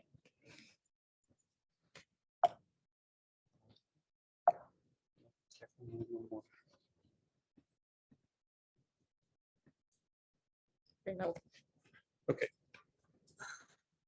Hi, I'm Mirko Pranamente, and today, together with my colleague Chiara Pezzari, we're going to show you our work on egocentric action recognition. Thank you. Egocentric action recognition consists to work on data that are recorded by the user that performed the action, and the goal is to recognize the action. Can you talk into the mic? Okay. Despite the amount of publication in this context, there still exists a problem that is called environmental bias. That consists on a strong dependency of the model on the environment where it's trained. And when the environmental change, the performance drop a lot. The motivation of this problem is due to the fact that the standard architecture tend to encode features from the RGB stream that are more reliable with the appearance information. And we call this information domain specific because are the features that tend to change more when the environmental change. Instead, when we use the optical flow to train our model, the features that the network learn are more domain agnostic. And this reason is because they tend to focus on the motion instead of the appearance. And so the features are less sensitive to the environmental change. Consider this observation, instead the flow, even if it's very strong and robust about the domain shift, it's not usable in real world context because it's require high computational cost to be computed. So it's a strong limit to use it in real world. Considering this aspect, we introduce a new modality in the standard epic kitchen dataset, and this extraction is called an epic kitchens. This new modality is event data. How you can see, this new modality is very similar to the optical flow information because it tends to concentrate on the motion present in the video instead on the appearance. And differently from the optical flow, it doesn't require any computational cost. And we also propose a different strategy in order to adapt the existing architecture for RGB stream to deal with this new modality. To give you just an overview about how an event camera works, this detects the pixel change for each pixel independently. So the output of this camera is a list of tuples that represent the intensity of the change for each pixel. So X and Y represent the position of the pixel, and the TS is the time step of the motion of the event in the video. And obviously, when no motion are present in the video, no output are present, no output are given, and so no events are collected. The reason that motivates us to study these modalities in this context is due to the fact that this device low power consumption respect the standard camera, and no motion blur are collected from this device, so are suited for the egocentric context. In order to compare our this new modality with the existing epic kitchen benchmark, we choose to simulate the event data starting from RGB stream. So we use an existing approach to simulation that are proposed to CVPR2020 that is consists to enrich the frame rate of original video using a super slow-mo network, and then through ASIM simulator we extract from the video the event raw data. Okay, let's go more in detail into the method. So we have this stream of events, and we want to process them with standard convolutional neural networks. So what we did is we discretized the time domain, and as you can see, we divide it into different temporal windows. You can see here on the left, and for each temporal window, we accumulate the events into a frame-based representation. So we will have one single frame for each temporal window represented that specific time instance. So we accumulate all these frames on the channel dimension. So we will have a volume of different frames that encode the dynamics of the scene represented by the event information. So differently from standard RGB input, which represents static information on the channel dimension, in this case, we will have a dynamic spatiotemporal information on the channels. And what we want to do is to model this information across the channel to capture the motion represented by event data. We do that in two basic ways. So the first one is based on a 2D based network, and we exploit squeeze and excitation modules to extract correlations between the different channels to better encode motion information. And we exploit a 3D approach by convolving not only on the time dimension, but also on the channels. So in a way, we treat the different channels as different time frames encoding micro movements in the scene. Moreover, we want to enhance the motion modeling of event data by exploiting motion information from optical flow. So the idea is to exploit optical flow information during training by avoiding the computation of optical flow, which is very expensive at inference time. So during training, we distill from optical flow features by means of a simple L2 loss. And during inference, we simply use event information. So in this way, we get rid of the computation of optical flow at inference time that is very, very expensive.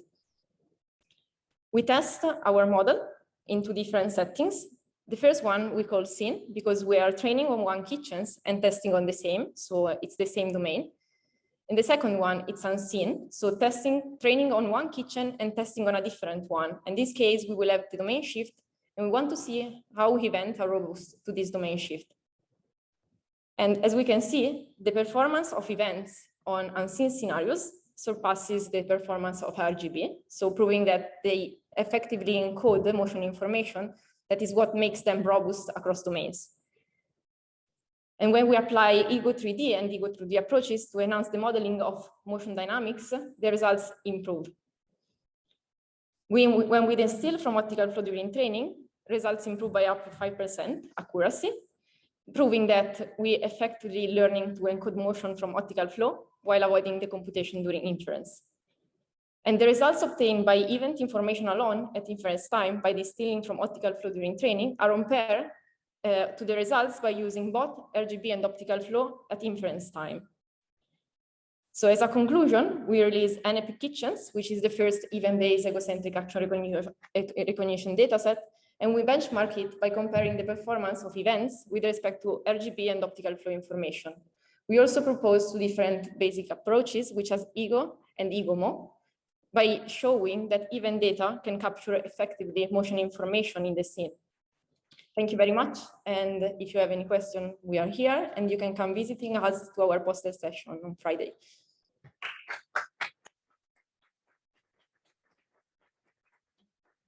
Okay, so let's get to the next talk, and we will have Q&A at the end of the session. So the next paper is Socratic models, is represented here. Okay, composing zero-shot multimodal reasoning with language.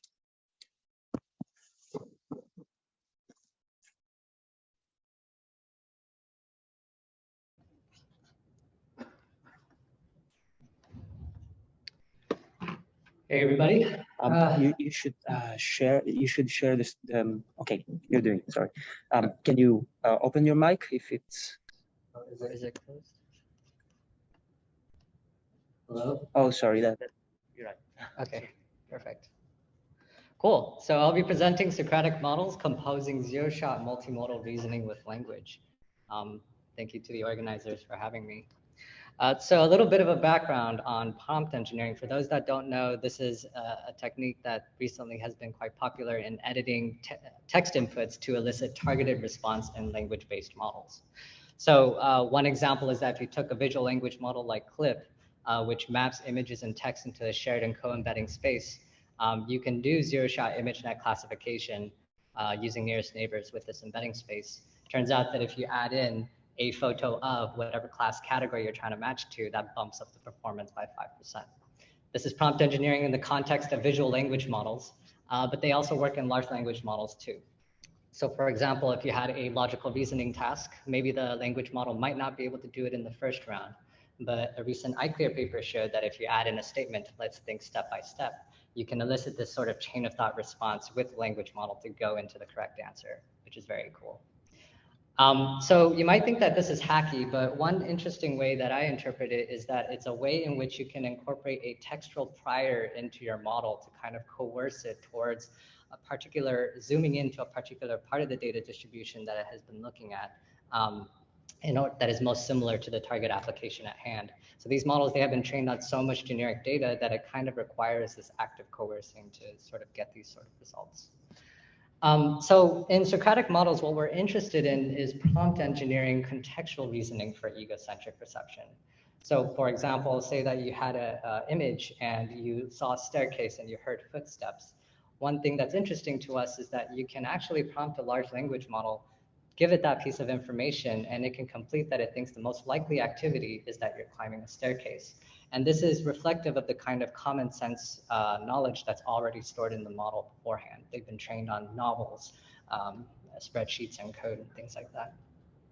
So how do we get from the point in which we know that there's a staircase in the image and that we're hearing footsteps? Well, we can use visual language models and audio language models too.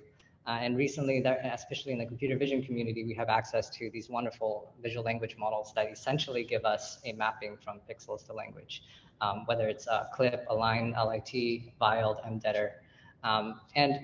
What's interesting is that as long as you have some sort of grounding in language, you can start to elicit these kinds of applications in large language models. You could also have large language models come up with target categories that you want, for example, a visual language model to re-rank amongst themselves. But what's interesting is just generally that these models are operating on the same languages, serves as a common denominator by which these models are interacting with each other. And because you can have a bit of a back and forth between them, we're calling this structured dialogue, in which somebody is coming in and actively creating these prompts in order to elicit these responses. With language as an intermediate representation, I think in computer vision, we've thought a lot about what are the right latent spaces or the right feature vectors to kind of bring our intermediate representations into. And I think one thing that we should also think about is coming back to language, because it's pretty semantic, it's pretty compressed, it's general, and it's interpretable. So with this perspective, I think that we can start to think about ways in which we can take classically challenging problems in perception and bringing them into NLP space in which we can do tasks that we know that large language models are good at. So one example is video understanding as reading comprehension. The way that we do this is that we can take various keyframes inside of a video and caption the keyframes, assemble those keyframes into what we're calling a language-based world state history. This is just time-stamped captions that are assembled together in the form of an event log.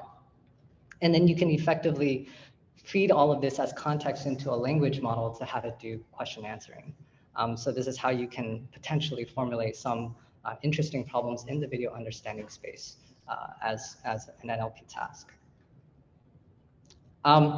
In the paper, I'll refer you to those results. We've got numbers. There's a couple quantitative experiments in there. We also have several different domains that we're trying to tackle, ego, video Q&A, multimodal dialogue, robotics, among them.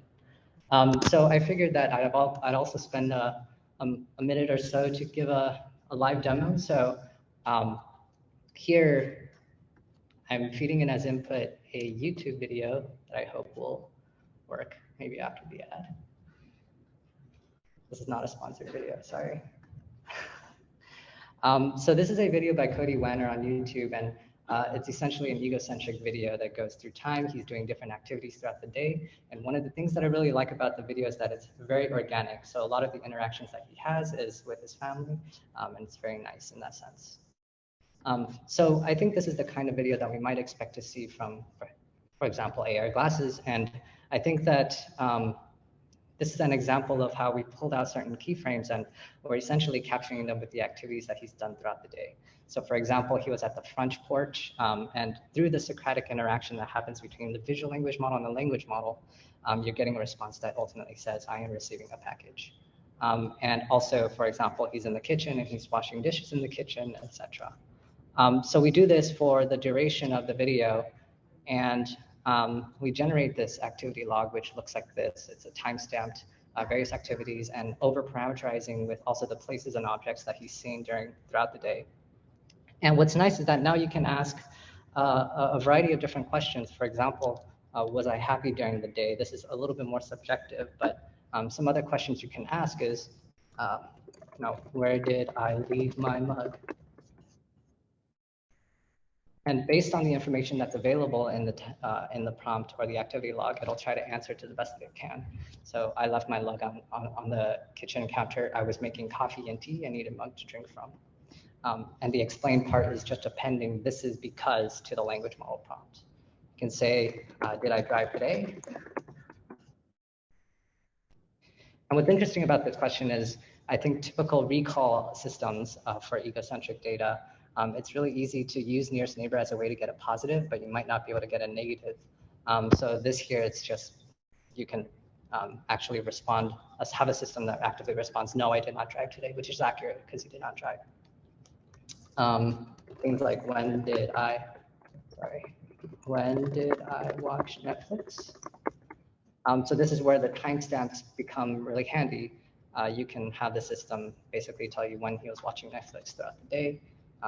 Why did I go to the front porch? Example from earlier. And that'll just say I went to the front porch to receive the package. So yeah, I think this is Socratic models, and we're pretty excited about the things that we can do, particularly in question answering. And I think that a lot of the ideas here can potentially go farther. Very excited to see what other people can come up with too. Thanks.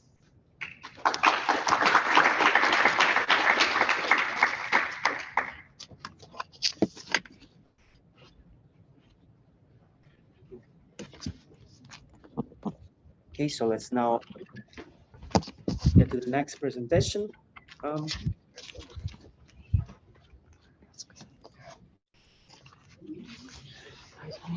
Precise affordance annotation for egocentric action video datasets. Is the speaker here or is okay remotely? Can you see my slides? Just give me a minute. Okay.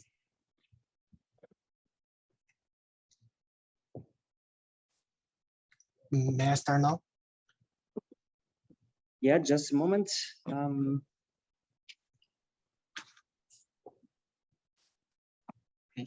Where's the speakers? I'm not sure. Probably under the keyboard. Can you try speaking?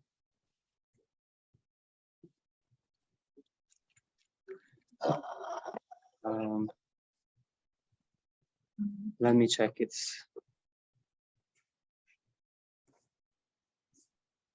the problem is that. Okay, let's just.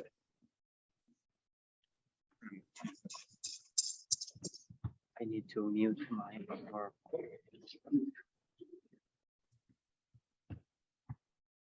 Okay, we should be good to go. So precise affordance annotation for egocentric action video datasets.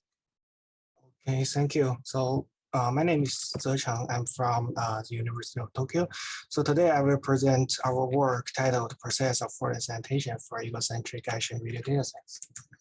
So affordance is the possibility of action between human and objects. So it depends on both what we can do and what can the object afford. For example, the affordance used in action hammer is decided by both our hands and the hammer.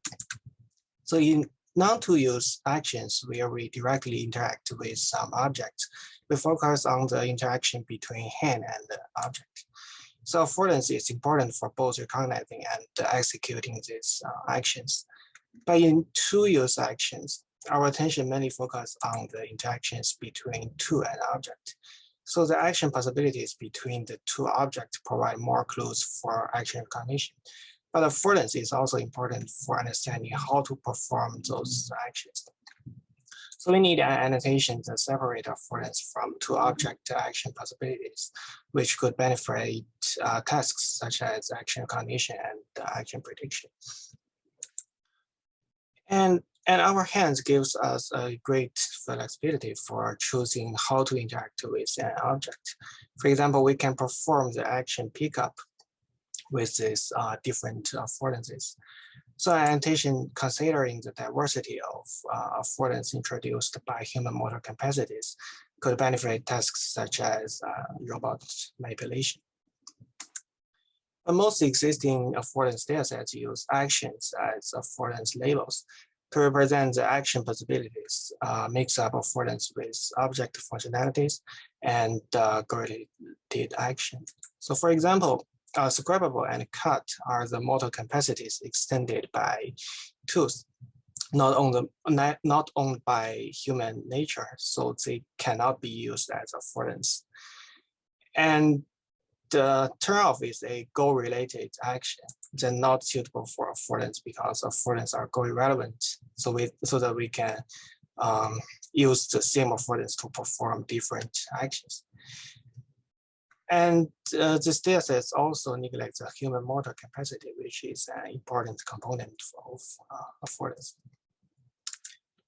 But this shortcoming can influence tasks related with affordance. So in this work, Nagarjan et al. Proposed a method to learn affordance hotspot maps from hand-object interaction videos.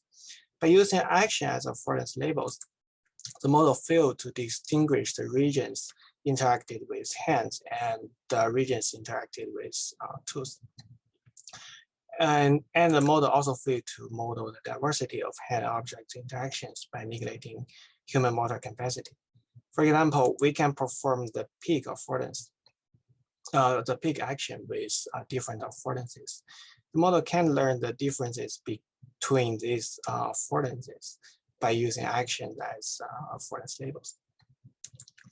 To address these problems, we need a process affordance definition. So we follow the definition in the three-action system model to separate hand-object interaction and object-object interaction. So they define affordance as a hand-centered goal-irrelevant animal-relative object property. So this definition limits affordance in the hand-object interactions. And it also considers human motor capacity and object property with affordance goal-irrelevant nature. And they also define the mechanical action as a tool-centered mechanical action possibilities between objects. So this fills in the gap of action possibilities in object-object interaction. So these definitions clearly distinguish affordance from other concepts followed by them. We annotate affordance and mechanical actions for the application data set. So we first divided action labels from the original data sets into non-two-use actions and two-use actions based on their meaning. So because two-use actions contain object-object interactions, we need also annotate mechanical actions for them. And as we can see in these examples, the action label of two-use actions always denotes the interaction between two objects. So we can just simply use these action labels as mechanical action label. And as we talked earlier, we need an affordance annotation that can represent both object property and human motor capacity at the same time. So as for the object property, we use goal-relevant motor action labels like pull, push. So these verbs denotes what the object affords. For example, pull denotes the pullable property of the cabinet. And we use hand grasp tape to model human motor capacity. So by combining the goal-relevant motor action and the hand grasp tape together, we got our affordance label. And different from mechanical action, we need to annotate affordance for both non-two-use actions and two-use actions. So to reduce the manual work, we proposed an efficient affordance annotation scheme based on the assumption that everyone tends to interacting with the same object in the same way. So inside the application data set, each action is performed by multiple participants, and each participant contains multiple video clips. So these video clips usually demonstrating the participant doing the same interaction. And here is the annotation scheme. So with this annotation scheme, we annotate a 24-class affordance annotation for 30,000 video clips. And to qualitatively verify our annotation, we also train 3 action recognition models based on these 3 kinds of annotations. So here are the visualization results of affordance recognition model and the mechanical action recognition model. So you can find that the affordance model focuses more on the hand-object interaction, and the mechanical action model puts more attention on the interaction between objects. So this shows that our affordance and mechanical action annotations can distinguish action possibilities between hand object and object object. So that's all for my presentation. So thank you for your attention.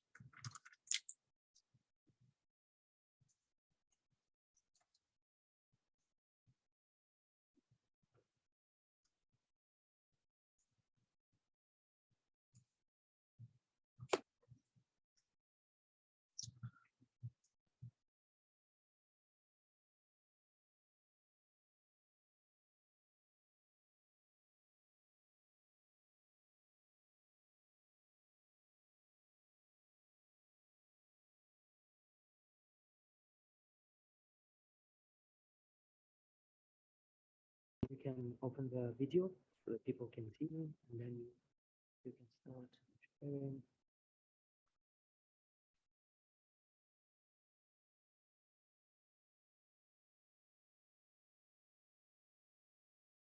Okay, so the next talk is human hands as probes for interactive object understanding.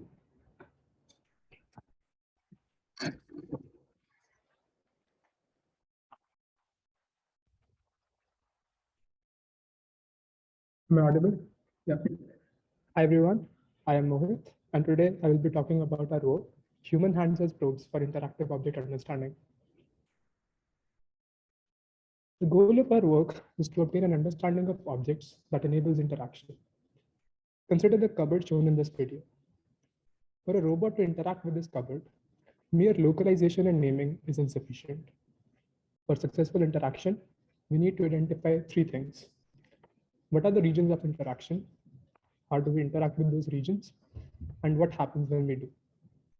For the third problem, we are going to learn features that are sensitive to object states. And for first two problems, we will learn object affordances, where we will predict two things, where we can interact, and the hand grasps applicable at these locations. Now, gathering labels for these tasks is challenging and prone to annotation biases. So we propose to learn these tasks through egocentric observation of human hands interacting with the world. Our work builds upon the insight that human hands in egocentric videos focus upon natural ways. Our work builds upon the insight that human hands can provide both necessary data and supervision for solving these tasks. Let us look at how. So first of all, in the wild egocentric videos, focus upon natural ways in which human hands interact with objects. Second, attending to hands localizes and stabilizes active objects in the scene. Third, hands show where all we can interact in the scene. And fourth, analyzing hands can reveal further information about objects such as their state and how to interact with them.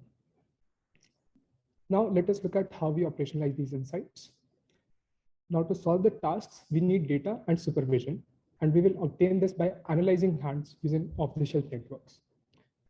Given a video, we will use hand and object of interaction detector to get object of interaction tracks, hand tracks, and the hand contact streams. We will then also compute the relative hand motion around the objects over 3 consecutive frames. Lastly, we train a classifier to obtain grasp labels for the detected hands. We will use these data now to build our approaches. First, let us see how we learn state-sensitive features. To learn state-sensitive features, our approach is built upon 2 key ideas. First, we leverage the temporal consistency between states. We learn features such that these features are temporally smooth along object tracks, and the features are different for different tracks. For our second insight, we will use hands by enforcing object-hand consistency. This term will encourage similarity between different objects that are similarly interacted by hands and therefore afford similar states. To do this, we will use hand tracks and hand motion to obtain hand embeddings. And then we will encourage object features to be similar to the corresponding hand embeddings and far from other hand embeddings. We will call our approach temporal simclear with object-hand consistency, that is TSC plus OHC. For evaluation, we collect epic states dataset, which contains object state annotations. On this dataset, we see that PSC improves over ImageNet pre-trained features. Simclear features perform worse than TSC. And TSC also improves over methods that use semantic supervision. Lastly, adding an object-hand consistency further improves our performance. On unseen novel objects, we see that our performance gains were even larger. Over ImageNet pre-trained features, we went from 1.7% to 7.3% increase in performance. Second, we will see how we learn object affordances. So what we want to learn here is where all hands can interact at and with what grasps. However, the key challenge here is to somehow not focus on the hands, but rather objects for making predictions. And if we naively train a model, it will just end up relying on hands. So what we do is we tackle this problem by masking out the hands before feeding them into the network. So we consider images where hands are in contact with objects, and then we create a ground to segmentation mask by pasting in the hand object detections. Then we will sample a patch around the hand and consider a context around it. We will take this context window and mask out the hand. Then on this masked out image, we will train an encoder-decoder network with a segmentation loss. And to get the hand grasps, we will train an MLP using pre-computed grasp tables. We will call our approach affordances via context prediction, that is ACP. For evaluation, we collect epic ROI benchmark to evaluate region of interaction predictions. On this data set, we see that ACP outperforms action classification and object-based methods. Then we compare against mask RCNN, and we see that it performs better than ACP. Now, this is expected because it is a supervised approach and is trained with segmentation mask supervision. Upon combination with mask RCNN, we see that ACP performs the best. Now we will show some visualizations for region of interaction predictions as made by ACP on the epic ROI dataset. We see that ACP is able to identify doorknobs, bowl edges, drawer handles, and kettle lids. Then we want to evaluate our hand grasp predictions. For this, we use GAU benchmark. On this benchmark, the chance performance is 30%, and ACP achieves 38.1% MAP, bridging the gap with a supervised approach by 30%. We also visualize the top-ranked objects as predicted by ACP for each hand grasp. And we see that many of these retrieved objects afford the corresponding grasp height, and they are highlighted in green. In summary, we show that observation of human hands in egocentric videos can allow us to develop interactive object understanding. Then we introduce two benchmarks, epic states for state classification and epic ROI for region of interaction prediction. And we propose two hand-supervised approaches for learning state-sensitive features and object affordances. Our code data and models are available on our project page. Thank you everyone for listening.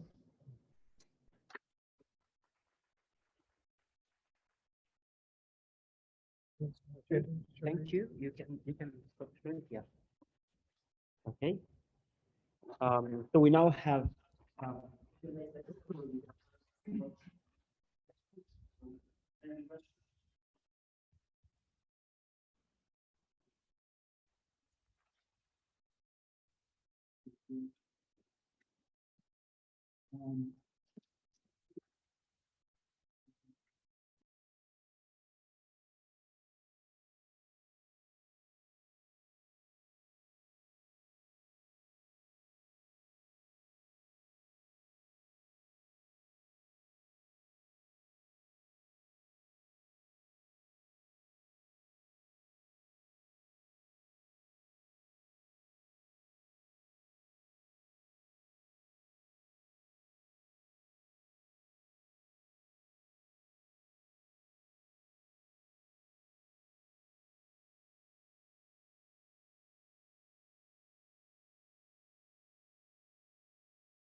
Yeah, of course, by generating them, you can create some artifacts because, for example, the motion blur, you don't completely remove it by generating events through simulation.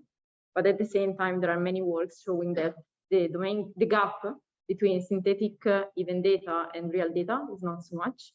So it's not like the gap between synthetic RGB images and synthetic and real RGB. So it's less. So it can be like considered very small. Okay, thank you. Thank you. Other questions? So we have a question for the second talk, Socratic models. So I wonder if this kind of approach can also be used for other downstream tasks which are not necessarily based on language. For instance, that reminded me about the episodic memory challenge in Ego4D, in which you have to localize a segment in time. So can you use that kind of approach, that kind of let's say, linguistic grounding also to achieve those tasks?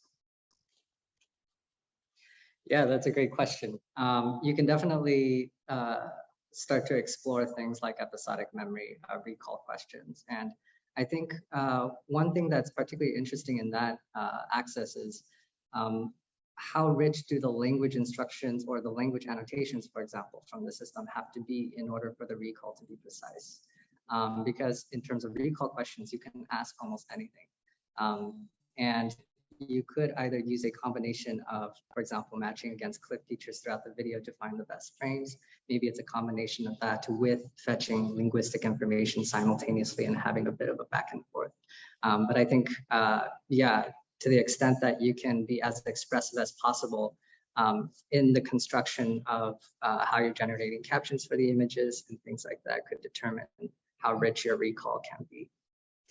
Okay, thank you. Other questions?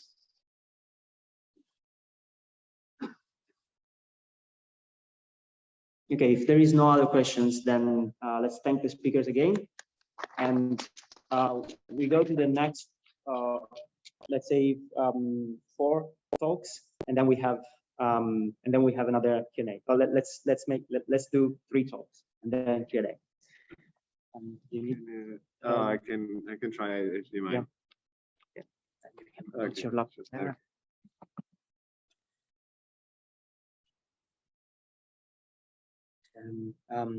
Are you unmuted? Yeah, I am muted. Can you unmute? I can unmute. Yes. And share your screen? No, not yet. Let me check here. Is it working? Yeah, it is. Is the sound working? Okay. Yeah, should. Great. Hi, hello everybody. Thank you for inviting me. I am Tomáš Souček from Czech Technical University. I am a PhD student there, and this work is done with our great colleagues at DeepMind and INRIA. So let me get into the paper. Look for the change learning object states and state modifying actions from unprepared video. So suppose we have a set of in-the-wild videos of particular interaction, such as cake frosting. In this example, our goal is to learn a model to temporarily localize object states in the video. What does it mean? In particular, we wish to detect the initial object state, here the plain cake corpus, the state modifying action, here the frosting, and the end state, here the frosted cake. Why this can be useful? The learned models can be used for teaching robots to perform everyday tasks that involve changes of object states, such as cutting vegetable, as shown in the image. However, this task is challenging. There is a large variability in object and its state appearance. For example, here you have big balls, small balls, different materials, completely different purpose, and different context. Also, there are many objects, but there are exponentially more object states. This makes any annotation difficult and expensive. And well, the first thing you can say, let's download the video from the internet, and then in that case, the videos are long, noisy, and uncurated. Also, some of them are completely unrelated. When I search, for example, YouTube for apple cutting videos, I got iPhone videos. So what people do with their phones, I don't know, but it's crazy. With respect to the related work, there has been some works trying to do similar things, discovering object states in video, but it was in images, in constraint setups, or in short manually curated videos. In contrast, we want to do this in long, uncurated, noisy videos. So this is overview of our method, and it works as follows. First, we are given an input video, and we learn an action classifier that can recognize an action of interest, in particular video frame. And similarly, we learn a state classifier that can categorize a modified object into its initial state and its end state. However, we do not have any temporal labels. So we use a bootstrapping process where we first predict the scores of the initial state, the action, and the end state using the current model weights, initially initialized as random weights. And then we do the same for all the frames of the video. And we use the causality of time that the action should appear between the two states to obtain temporal labels or pseudo-temporal labels. We use these frames, we use these pseudo labels in cross entropy loss, fairly standard, to iteratively train the classifiers. The last thing what we do is, because we are dealing with in-the-wild noisy videos, we weight each video's contribution by an adaptive weight omega here.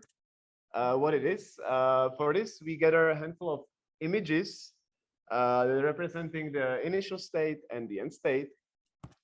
We compute their features, and we do the same for all the video frames.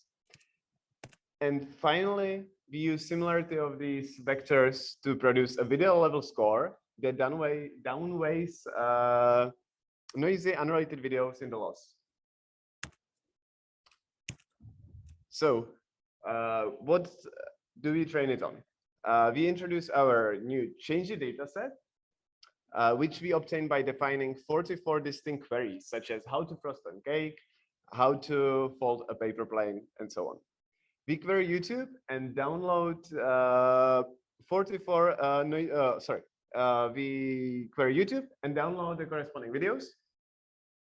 In total, we ended up with more than 34,000 videos, which is more than 2,500 or 600 hours of video, which is comparable, for example, to the EGA4D dataset presented yesterday.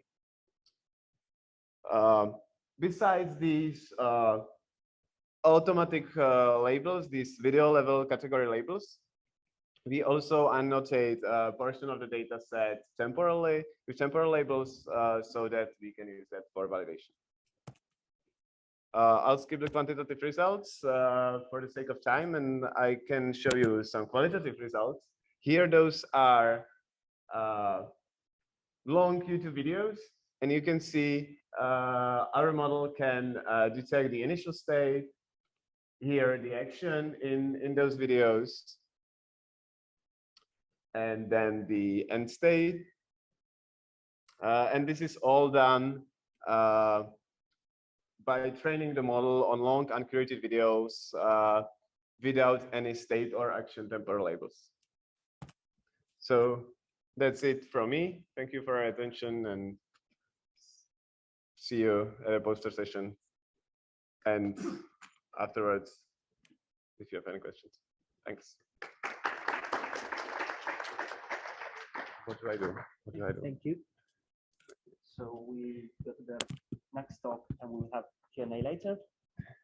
So the next one is joint hand motion and interaction hotspots prediction from egocentric vision.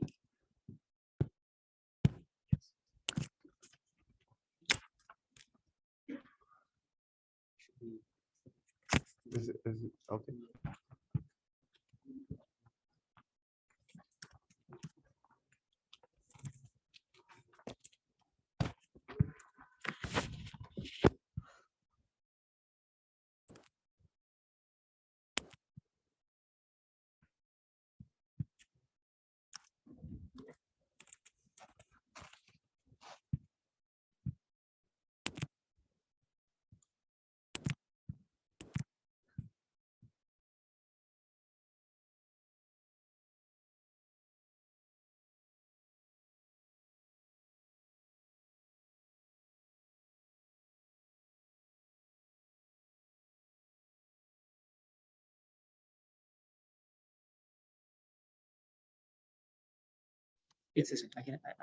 Thank you.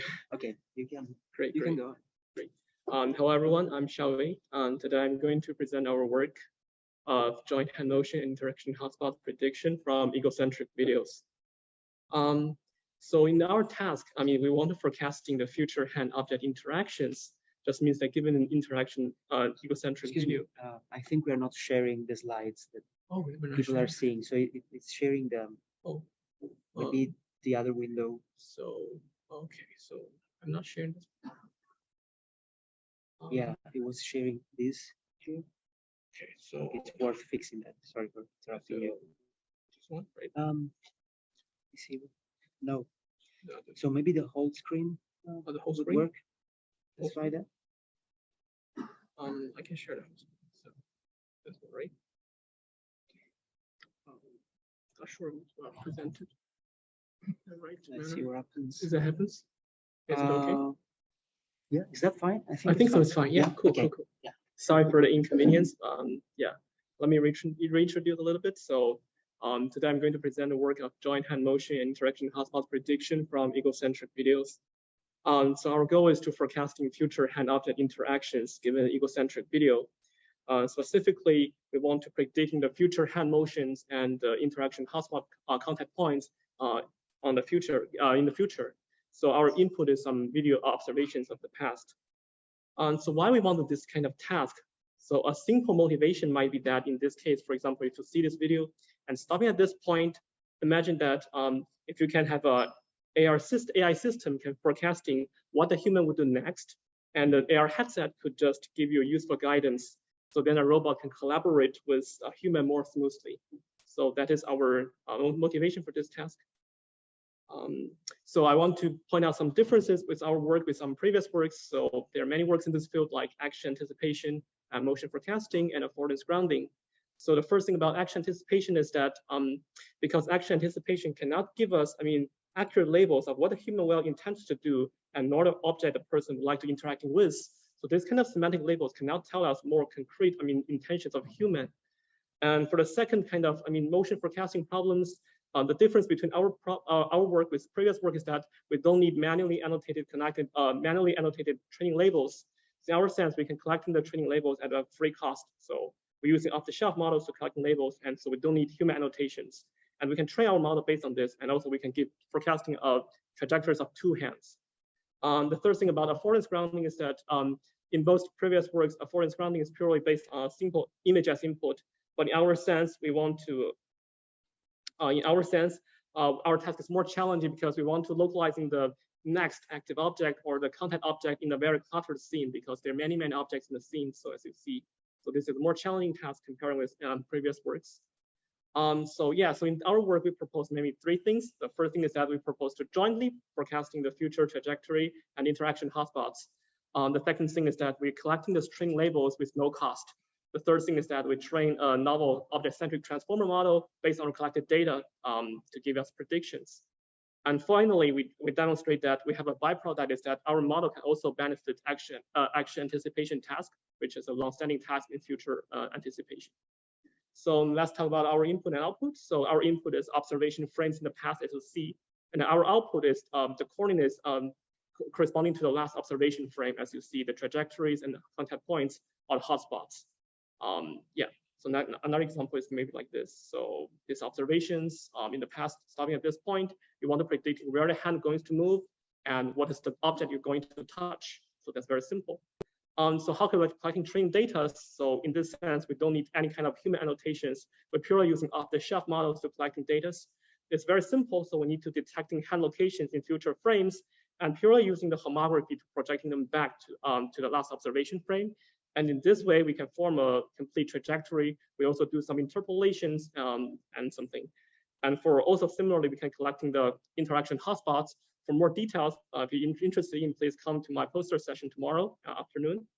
So this is some visualization of the collected training labels on application data set and the EGTA data set. As you can see, they're kind of noisy, but we can train a useful model from this kind of noisy data, which is very interesting.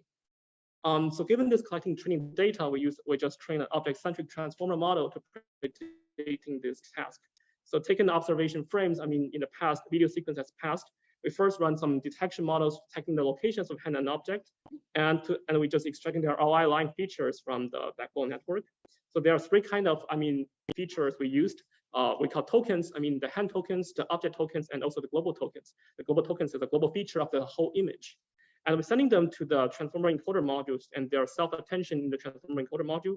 And finally, we're taking the tokens from the last observation, we're taking the tokens from the last observation frame as a context and sending them to the transformer decoder. The reason is that we are predicting locations based on the last observation frame. So that's why we're taking the last observation frame as a context. So as you can see that we're just taking them to the transformer decoder.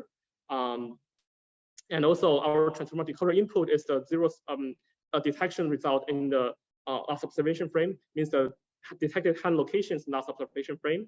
So this is our starting point, and we want to predict the future trajectories. So we can do this kind of things, in the transformer decoder, and there's cross transformer attention between the context and our hand locations. we can do these kind of things, I mean, autoregressively to get the predictions of the future hand trajectories. In order to be modeling the uncertainty of the future, we also using a CVE model to model some uncertainty and in a probabilistic manner.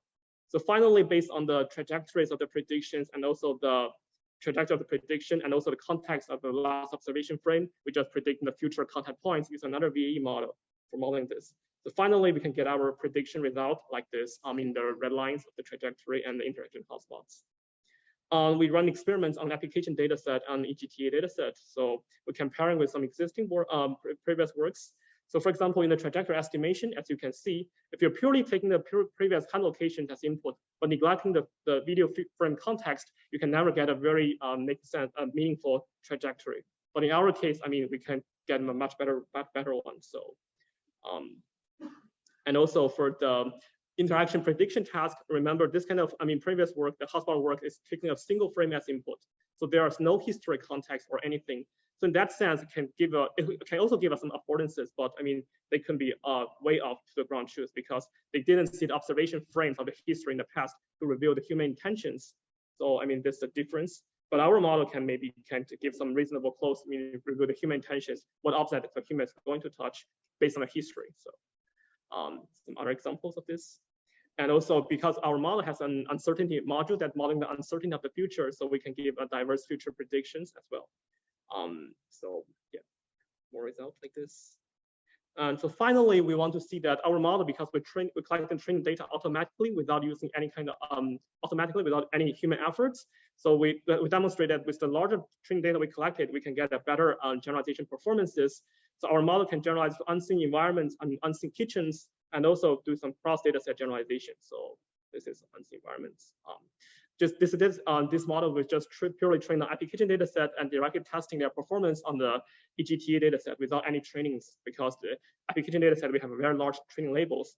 We can benefit from this kind of training labels. The final thing is about a byproduct of our model is that we can fine tune using the representations learned to fine tune our model for action anticipation, and you can see that we can also improve the performance for this as a byproduct of our model. So for more information, please join me in tomorrow's discussion session for poster session, and see you tomorrow. Thank you. Yeah. Okay, so let's go. Then we have a Q&A session.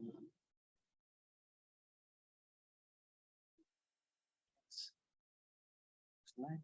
These your slides? Yep. Can you also have me do the sharing screen? Yeah. Let me first.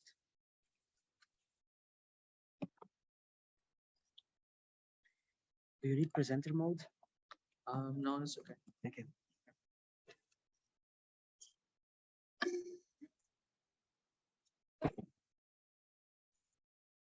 Okay, and now we share.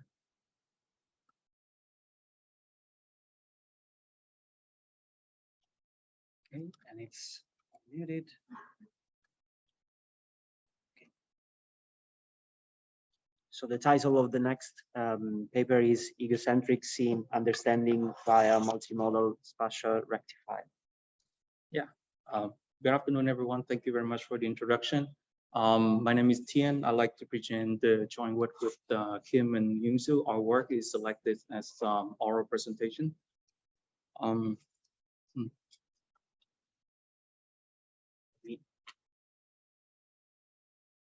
Oh, yeah, that should be there.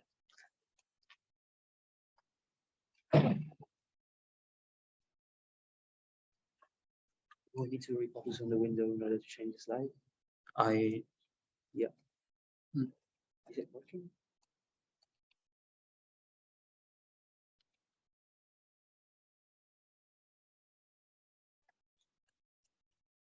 Yeah, I think something wrong with it.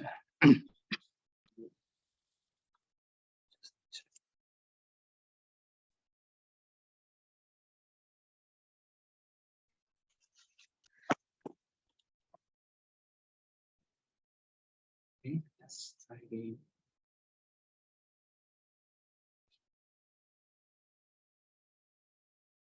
Okay, it's presenter mode.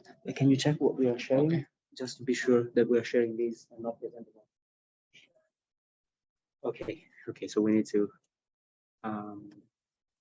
we're almost done. and then we share it, right? Screen. Okay, let's check if it actually works. So for some reason it's not. Okay, can you use the mouse to change the slide? This is going to work. Okay, thank you.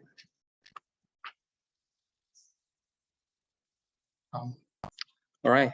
Sorry for the technicality issues. Let me resume. So my name is Tian. I'm presenting the joint work on egocentric scene understanding via multimodal spatial rectifier. So egocentric images capture hand-related activities due to our hand-eye coordination. As a result, egocentric video undergone a large hand variation, such as the 90-degree pitch motion in this example. This is in stark contrast to 3D scan dataset that capture mostly upright images. As a result, the geometry captured by upright images can be reliably predicted. In this work, we aim to predict the depth and surface normal from egocentric video, such as the challenging epic kitchens, like this one. And so most of the egocentric scene prediction must satisfy 3D rotation equivariance. We briefly introduced these properties. Given a tilted image eye and a rectified image eye bar, due to the difference in the rotation between these two images, there exists a perspective transformation between X and WX from two images. We also denote the geometry predictor of eye and eye bar, such as phi of eye and phi of eye bar. There exists a relation between these two geometry predictors that capture 3D rotation equivariance as shown in this equation. Unfortunately, geometry predictor usually be parameterized by convolutional neural network, thus does not guarantee 3D rotation equivariance. So that's in our previous work, we introduced the spatial rectifier to overcome this problem. Specifically, it takes as input a tilted image and transform this into a rectified image such that it is gravity aligned. And as we know from our abundantly available 3D scan dataset, we can reliably predict the geometry, such as the surface normal for the 3D rotation equivariance properties to obtain the tilted surface normal. Well, but when we apply the unimodal gravity aligned spatial rectifier on egocentric data, we obtain the obsessive image perspective warping due to the large head motion. And as a result, it significantly degenerate the performance of the geometry predictor. So in this work, we propose a multimodal spatial rectifier to overcome this issue. Essentially, it is decomposed into multiple modes as compared to a single upright mode in the spatial rectifier. Each mode corresponds to a orientation of the head together with a group of images that observe from this orientation. As a result, our multimodal spatial rectifier performs significantly better on egocentric images compared to the unimodal spatial rectifier. To facilitate the learning of the multimodal spatial rectifier, we introduce our egocentric depth for everyday indoor activities. We call it a DINA dataset. It has more than 500,000 synchronized RGBD images that capture over 16 hours by 16 participants. Using the DINA dataset and our multimodal spatial rectifier, we show that it has a significant better performance as compared to the standard training baseline. As you can see from the estimation error, the results is generally better. We also show the gravity direction predicted.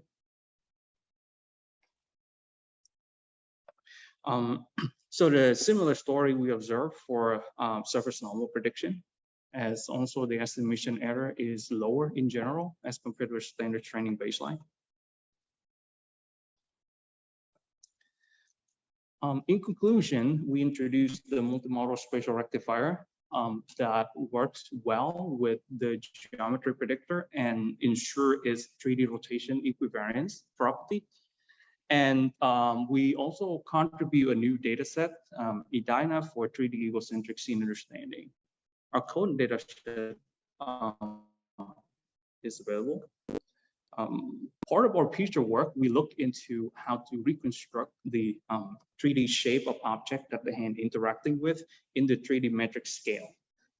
We extend our data set so that it has 3D annotation for object shape and poses that we can train a mesh CNN to obtain the up to scale mesh of the bowl, like in this example.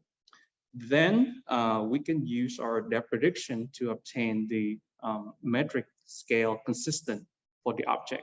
As we can show in the point cloud, as in the red object for the bowl, we can observe that it is consistently, spatially consistent with the hand and the overall scene.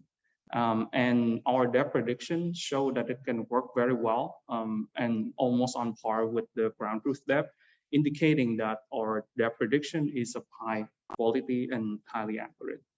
And on that note, I conclude my presentation. Thank you very much for your attention. So before the Q&A, let's have one more talk, which will be unweaving activity stories.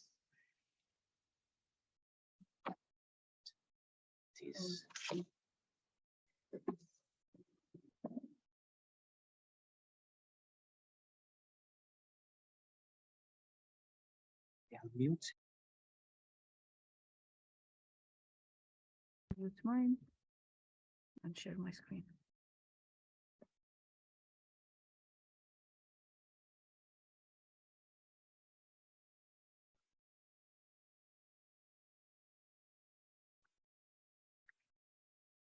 Great, thank you very much. I'm presenting this on behalf of Will, who can't be here. And this is work we'll be presenting on Thursday, called UnweaveNet, Unweaving Activity Stories, in collaboration with Carl von Wreck at Columbia. So what is unweaving stories? This comes from purely observing some footage from Epic Kitchens. So someone wakes up in the morning, they take the bread from the toast, they put it in the toaster, but they don't really pause. They immediately go and fill the kettle so that the kettle will start boiling or prepare the coffee. And while they're waiting for the toast and the coffee, they go and wash the dishes, and then the bread is ready. So they shift back into the first thing that they're aiming to achieve. People really move between 3 to 4 goals in daily life. And this is in contrast to how most activity recognition models, where activity recognition implies you do multiple steps to achieve a goal. That's because no data set has really captured this type of weaving. We kind of take someone to a fake kitchen or a fake environment and we say, prepare coffee, so they just prepare coffee. But real life has more of these unweaving. And we asked ourselves, what type of model can do this? What type of model can basically take a video and parse it in a similar way to what we have been parsing? And we realized, if we want to replicate what the person is doing, we want something that looks like this. Some sort of a memory, which we call ZT, what we have seen until now, the current clip, and then 2 modules. One module we call the controller that decides what you're doing with the current video based on the memory. And based on that decision, you update the memory, right? So that's how you're parsing in an online fashion. How do you model the controller? You have to build on what's out there. So we have some sort of a transformer. This has 2 embeddings, 2 learned embeddings. An embedding of the threads that had been seen until now. So this is the memory. An embedding of the current observation, and a learned token for a new thread. So this is a learned fixed sized vector, but learned, that decides whether you want to create a new thread. And then the transformer is creating a contextualized input. So basically comparing the clip to all the threads and producing these contextualized clips and threads, which are then can be compared. And based on the decision of the controller, as we said, we update one of the thread banks, one of the threads in the thread bank.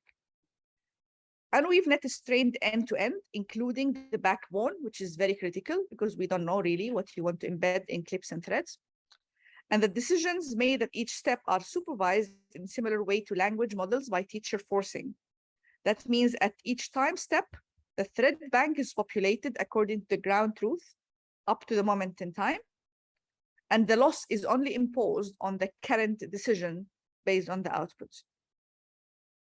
Of course, the main difficulty is how much data can you have? So I've shown you this example of the video, but how many videos can you start annotating with all these weaved stories?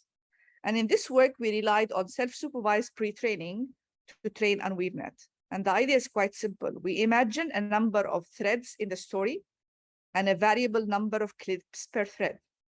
We take one of the videos of Epic Kitchens and we position these imagined threads and clips in the video. Again, a variable number of threads, clips, and gaps between the clips. It's important to do that within the same video so that basically when you put them together, it's not fake or easy to break. Then we, in a synthetic manner, weave these, forming what we call our synthetic stories. This makes, we call this self-supervised because basically the decision at each point in time, whether you are creating a new thread, you are resuming a previously paused thread, or you're continuing a current thread, this is given, right? Because we have created our stories. Most of the learning of the backbone end-to-end is done via these, sampled self-supervised stories from the training set. And we have a small number of labeled test sets that we've done via an interface we explain in the appendix by asking people to move clips forming threads based on how people change goals in these videos. This is a small data set of 1,000 stories that have been labeled, and that's enough to train the model because of the self-supervised fashion. Let's show you an example of what UnweaveNet is able to do. So this is a video, and what you can see is the decision of whether you're creating a new thread N or labeling one of the previous threads. This is the current thread, and here we show the prediction. So you start by creating a thread, and then with time, the decision of the model is to move. So there is a higher probability of starting a new thread. And so a new thread is being created, and the model goes and says, we're still within the same thread, currently thread 1 with very high probability, while the person takes something out of the oven. And at a certain point, that probability shifts. And you see the person starting a new, like a completely different activity, and the probability of a new thread increases. So a new thread is created. Okay, I've skipped something. A new thread is created as the person gets rid of, basically clears the rubbish. And that's the outcome of online inference of UnweaveNet. Because it's very hard to see these videos, this is another representation of the same thing. You have the clip index, the prediction, the ground truth, and the scores. And this is important that UnweaveNet is capable of saying you are within the same activity, even with large head transformations and motions when the person is stretching the pizza. And it's capable of saying the person is dicing meat. Note that these labels we're giving, dicing meat, these are inference labels. The model only says thread 1, thread 2. There is no semantic outcome of UnweaveNet. But it can recognize the person dicing meat, then going and doing another activity, which is rinsing the cleaver before coming back to resume dicing meat, which is our initial objective, as well as multiple possible things. If you want to know more about UnweaveNet, you can come and talk to us on Thursday during the afternoon session. Thank you.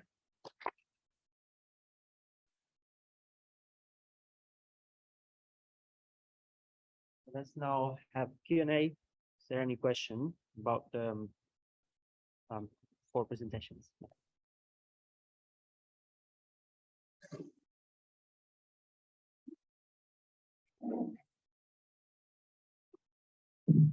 Yeah, a couple of questions about that. First of all, the first paper.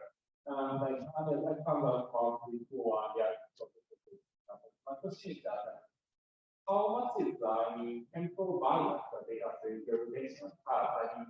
It seems like a typical everything else we have, but in micro scale, it's kind of, for example, example, micro scale. There's like repeated actually the 4 paper. Yeah, it's like macro scale is kind of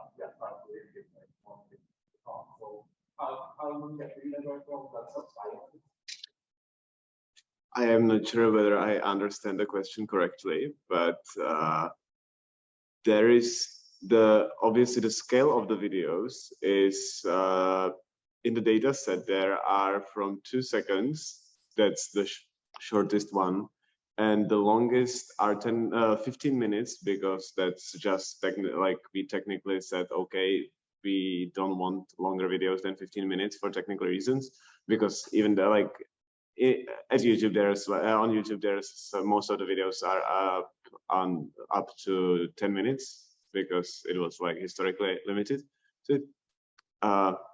So, and what we do, we actually train on pre-extracted, we work with pre-extracted features, basically.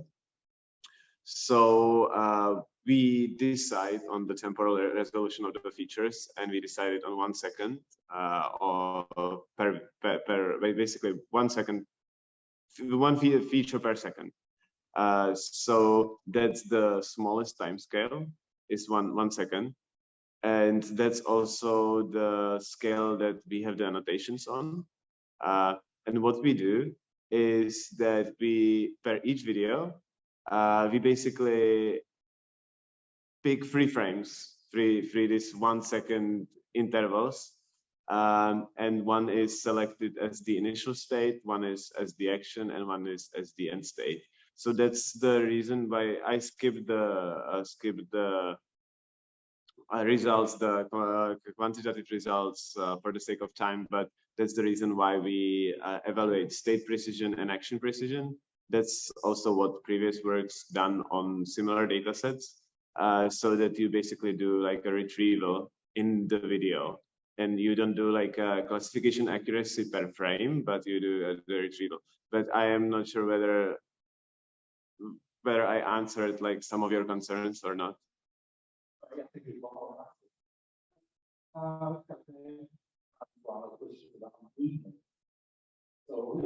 Very quick, because we are a bit behind the schedule. Yeah, as we see the video, like you see that there's a bias in it's kind of location dependent. Of what? Location dependent. Location. No, there isn't. I think you can look at the paper. There isn't really location dependent, because we compare to a previous work, Ego Topo, which really focuses on location, showcases it. Yeah, there are certain cases where location is relevant, but that's not always the case. Okay. So let's thank the speakers again. And we move to the next set of 3 talks. And the next one is egocentric prediction of action targets in 3D. Right.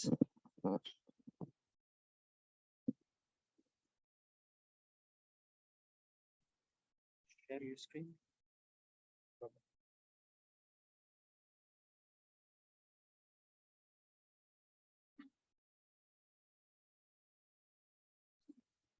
Okay. Do I need to open that? Mine is over. Okay. Hi everyone, my name is Yiming, and I'm come from NYU. Today I'm very happy to talk about our research work called egocentric prediction of action targeting in 3D. Egocentric vision has been widely studied, and there are a lot of applications like wearable robotics, robot navigation, and augmented reality.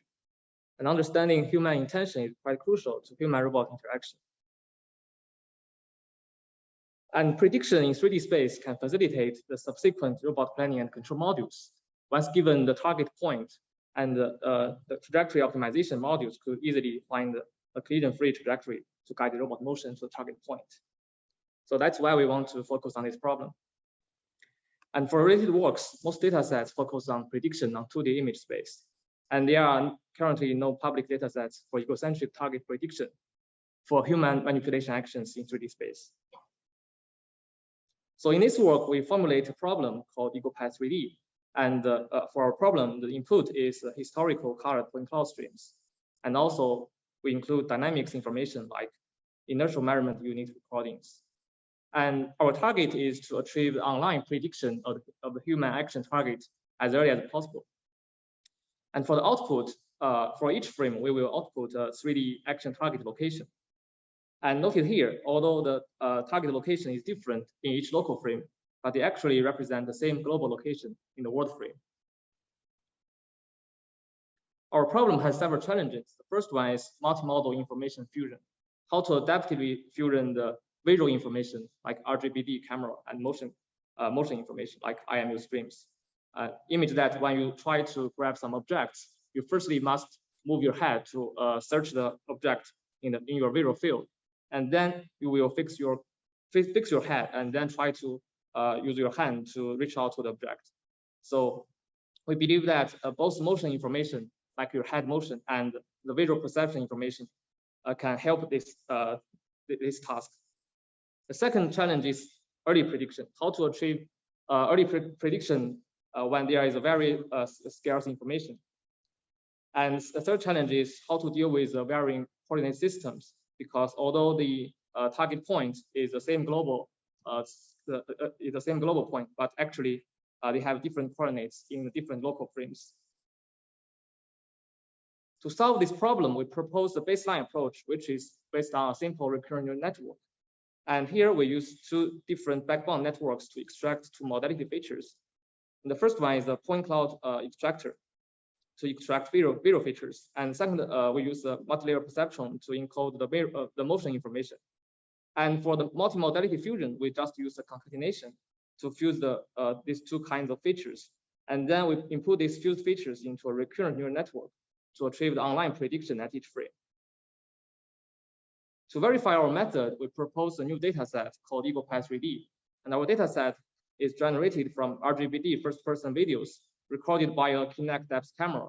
And each recording, the camera wearer reaches for, grabs, and moves objects randomly placed in a household scene. And here is some visualizations of our data set.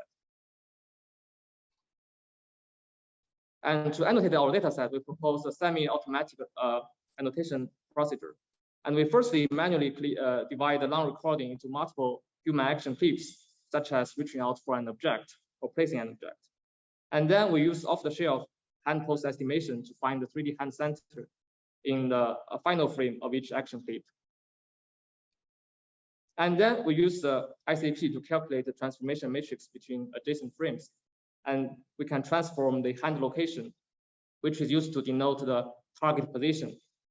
We transform this hand position into previous frames, and so that we can get the ground truth target location at each frame. And we train our baseline approach on our data set and evaluate the results. And we find that the long short-term memory network-based architecture has the best performance.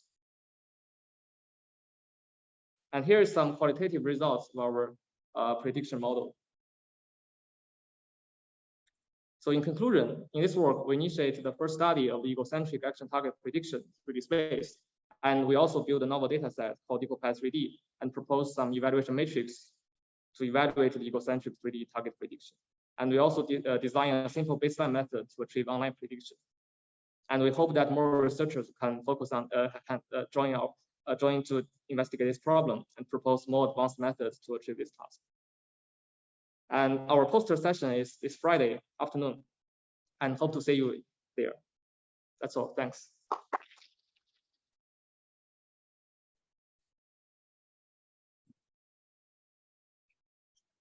Okay, let's go to the next talk, key point transformer, solving joint identification in challenging hands and object interactions for accurate 3D pose estimation. And in the interest of time, we're gonna have the Q&A only at the end of all the talks. Okay.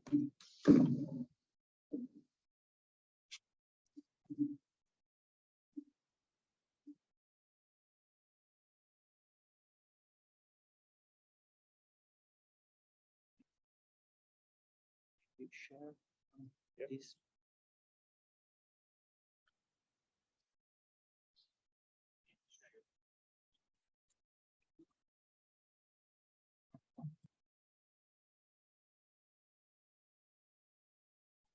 Yeah, no, it's not shared. Yeah. Double click on the window. Should or this side. So maybe you can now go in presenter mode if you want to share the other screen.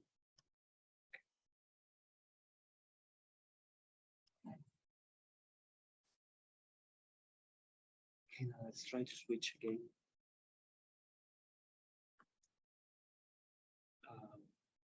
So close this window and open it again. It should load the second screen option. Yeah. And share screen, screen share. That works. And this is unmuted, so you can start your presentation. Okay. Thanks. Hi, I'm Shreyas Sampadi from QGrass, and I'm happy to present our work, Keypoint Transformer, solving joint identification in challenging hands and object interactions for accurate 3D pose estimation. This work was carried out jointly with Shayandeep Sarkar and Madhi Raj and was supervised by Vincent Lepetit.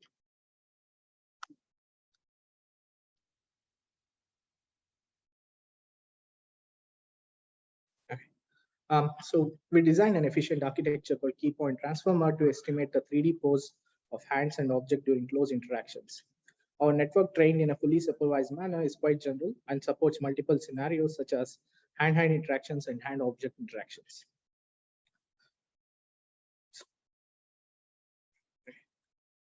To train our network on two hands and an object interaction scenario, we also propose a new dataset H2O3D containing 3D pose annotations of two hands and object during interaction.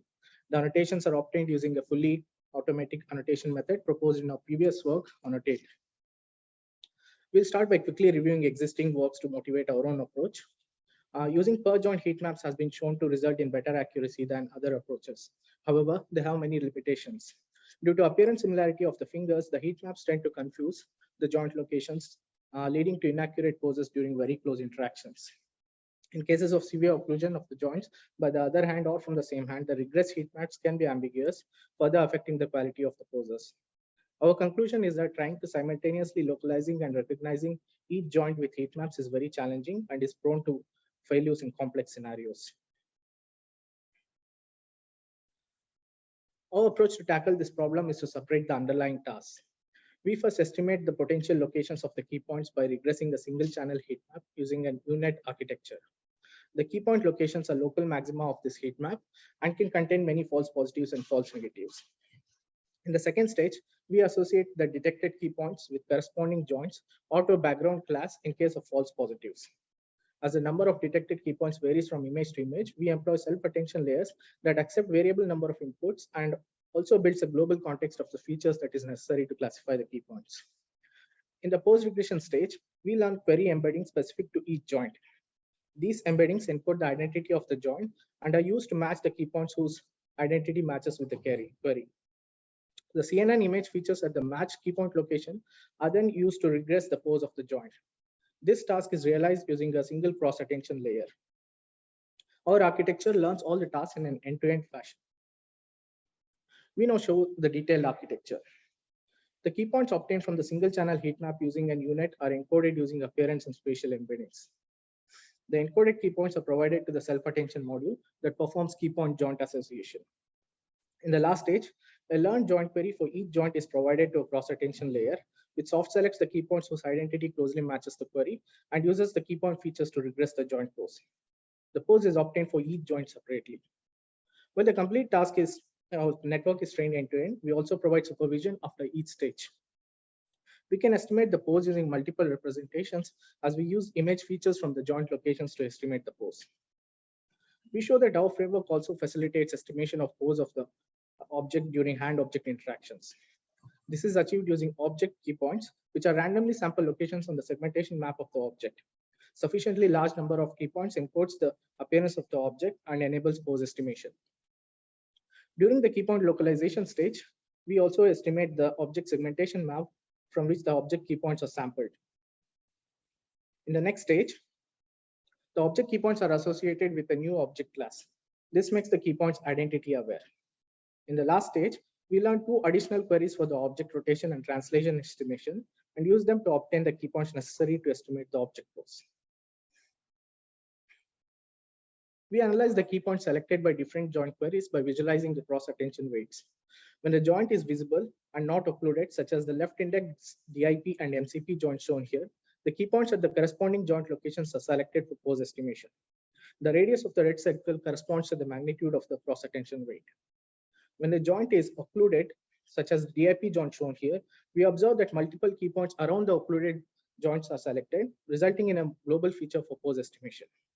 When a joint becomes visible again, such as the MCP joint shown here, the corresponding key point is selected, resulting in a more localized feature for pose estimation. During object pose prediction, the attention maps corresponding to the object rotation query shows that most object key points are selected while leaving out the hand key points. When estimating the object translation relative to the right hand using the object translation query, both the hand and object key points are selected as they are both relevant. Our qualitative results show high degree of accuracy during closely interacting hands pose estimation and reasonable results on the more complicated tasks of two hands and an object pose interaction.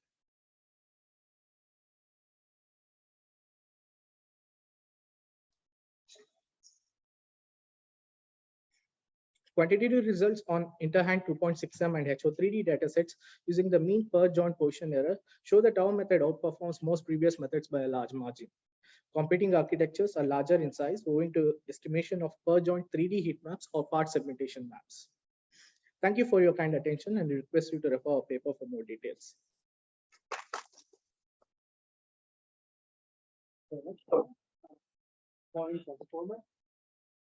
Solving joint identification. Oh, this was this one. Yeah. Is this the right one? Right? No. Sorry. This is that was the one we just did. Yeah, what's in your hands? 3D reconstruction of generic objects in hands. Sorry, I was behind. I was off. Can you share your screen on Zoom? And this is unmuted, so after that you should be good to go. Okay. That's fine. Thank you. And then share my screen. Stop.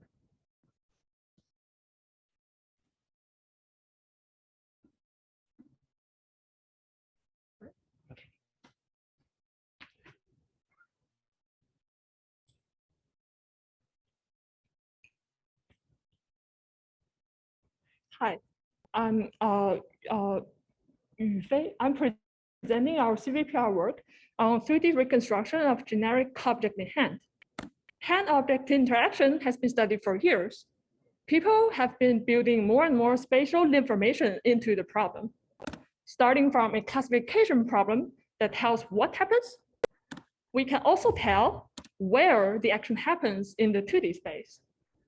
But not only we care about which pixels will belong to that action, we also care about how we will place our finger around the object in order to hold it up. So in this work, we focus on 3D reconstruction. And as you can see, this is a very challenging problem because hand and object will naturally occlude each other. And this will introduce more ambiguity into the problem. And this is partly why most of the previous work will assume a template and reduce the 60 reconstruction problem into a 60 pose estimation problem. While this has achieved amazing results, there are two main caveats. First, they still need a loop at test time to select a template to match the input. Second, the solution is not very scalable to cover all possible shapes in the world. So how do we go beyond it, but still regularize this EO pose problem well? In our work, our main idea is to treat hand as a special occluder. Because on one hand, we notice that hand pose is predictive of the object shape within it. So what do I mean by that? When we pinch our fingers all together, we are very likely to hold thin sticks, like pens or nails or brushes. And on the other side, we found that the current hand pose reconstruction system are quite robust to occlusion, and their prediction can often be trusted. So based on these two observations, we aim to reconstruct generic object and hand such that at test time, we don't assume a known template. So more concretely, we first predict hand pose and camera by an off-the-shelf system And conditional on that, we then reconstruct the object shape held by hand. Well, one possible way to do it is to reconstruct the object in the image frame. However, we choose to predict in a normalized hand frame that is invariant to the wrist orientation. And this is because when one holds the object and move his wrist around, though the appearance may change, the relative relation still remains the same. Hence, it is easier for the network to learn. We show that these two frames can be related by the estimated camera predict from the off-the-shelf system. Now, in this normalized frame, we want to reconstruct the object shape. So for every query point, we will look at the pixel where the points are projected to. In parallel, we also look at the hand pose to get an articulation embedding. The query point will look at the relative position with respect to every joint. This helps to better capture the structure of the problem. In this figure, when the blue point is near both my tips, then it is likely to be occupied by the object. Now we concat these two features and feed them to a decoder to output the sign distance values. We train this network with ground truth values. And we perform an experiment on 3 datasets and compare with other works that under similar settings to ours, both quantitatively and quantitatively. Yes, so our 2-stage method will depend on the off-the-shelf hand pose prediction, but the object reconstruction is still robust to the hand pose error, even when we double the error. The articulation conditioning is important to our method. When without it, as shown in the middle, though the prediction might look good from the front view, it fails to reconstruct in the direction of the depth. And of course, the hand pose is not perfect. It can be further optimized with respect to a contact term and a collision term at test time. So for more results, please come to our posters on Tuesday afternoon. Thank you.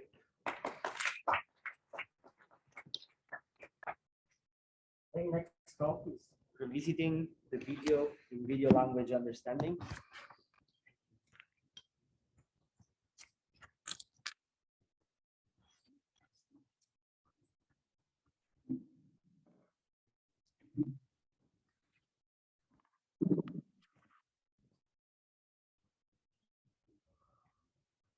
No need to unmute because this is unmuted. Just straight. Okay. Yeah.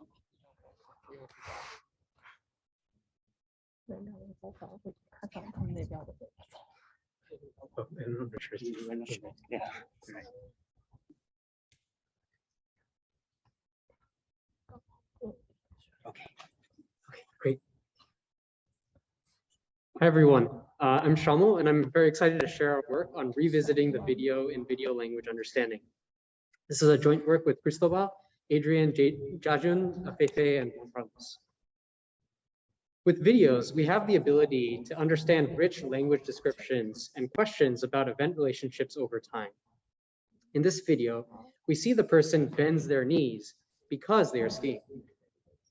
But if we were to pause the video and select a single frame, we could probably answer this question without using any temporal information. And this raises the question, how well does image-centric understanding address video level understanding? This fundamental question has been examined many times before for video-only action recognition, with significant impacts on the field. Our focus here is on videos plus language, where language can describe complex events and event relationships. Taking a broader view, the promise of video language understanding is the ability to go beyond image-centric understanding, from scenes, people, and objects in a single image, towards temporality, causality, and dynamics across multiple images. And standard benchmarks for video and language can contain a mixture of both, parts solvable with image-centric understanding and parts requiring video level understanding. In this work, our goal is to analyze this question to get some insights for future video language dataset and model design. So how do we go about answering this question from an image-centric perspective? Well, standard approaches might process a random frame or try average pooling across a couple frames. And this is fine for some videos. But for many videos, this can be but many videos in practice are naturally noisy and challenging.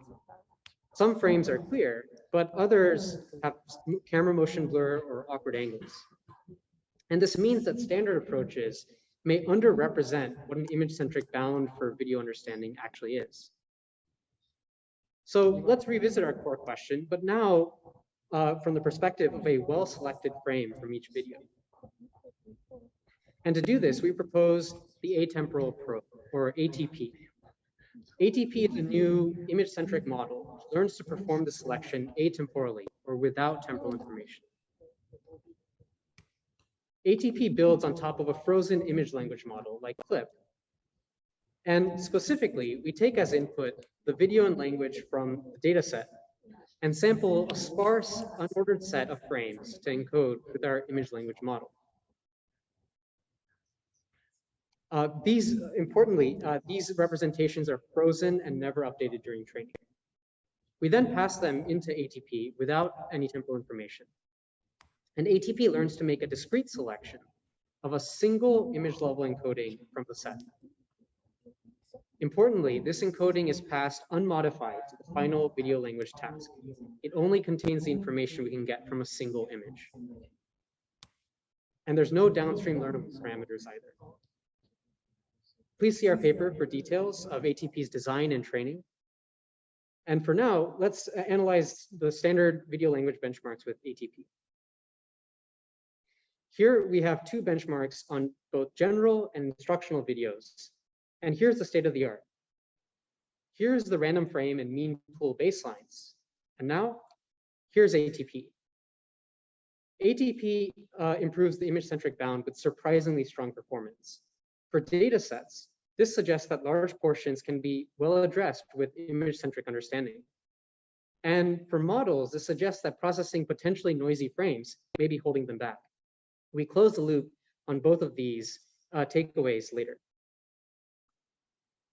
We now look at NextQA, a recent benchmark that was explicitly designed for causal and temporal video language understanding.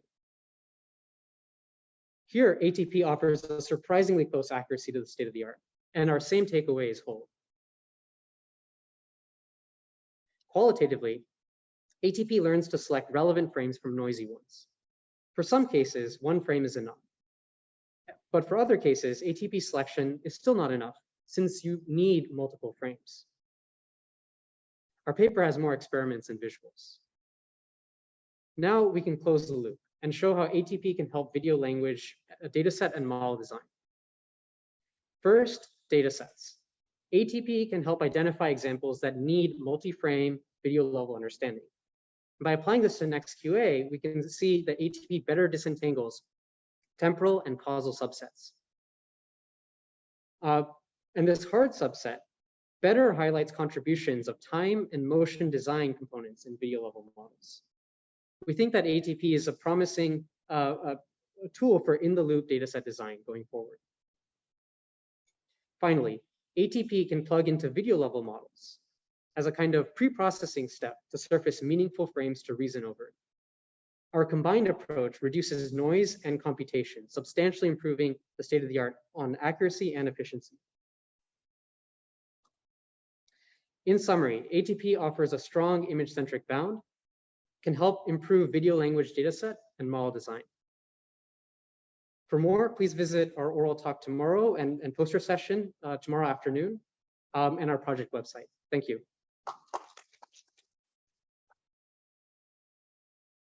The next talk is Assembly 101, a large-scale multi-view video dataset for understanding procedural activities.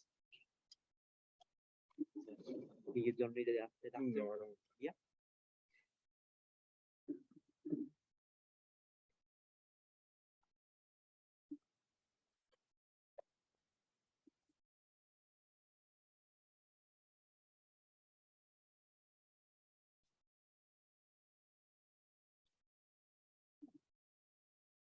Okay, now share.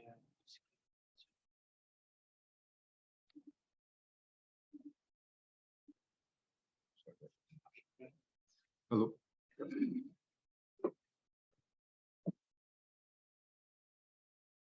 Hello, everyone. Can you hear me? Yeah. Hello, everyone. I'm Dipodip. Grateful to the organizers for inviting me. Today, I'll be presenting our newly collected large-scale dataset called Assembly 101. This has been a joint collaboration between Meta Reality Labs Research and National University of Singapore.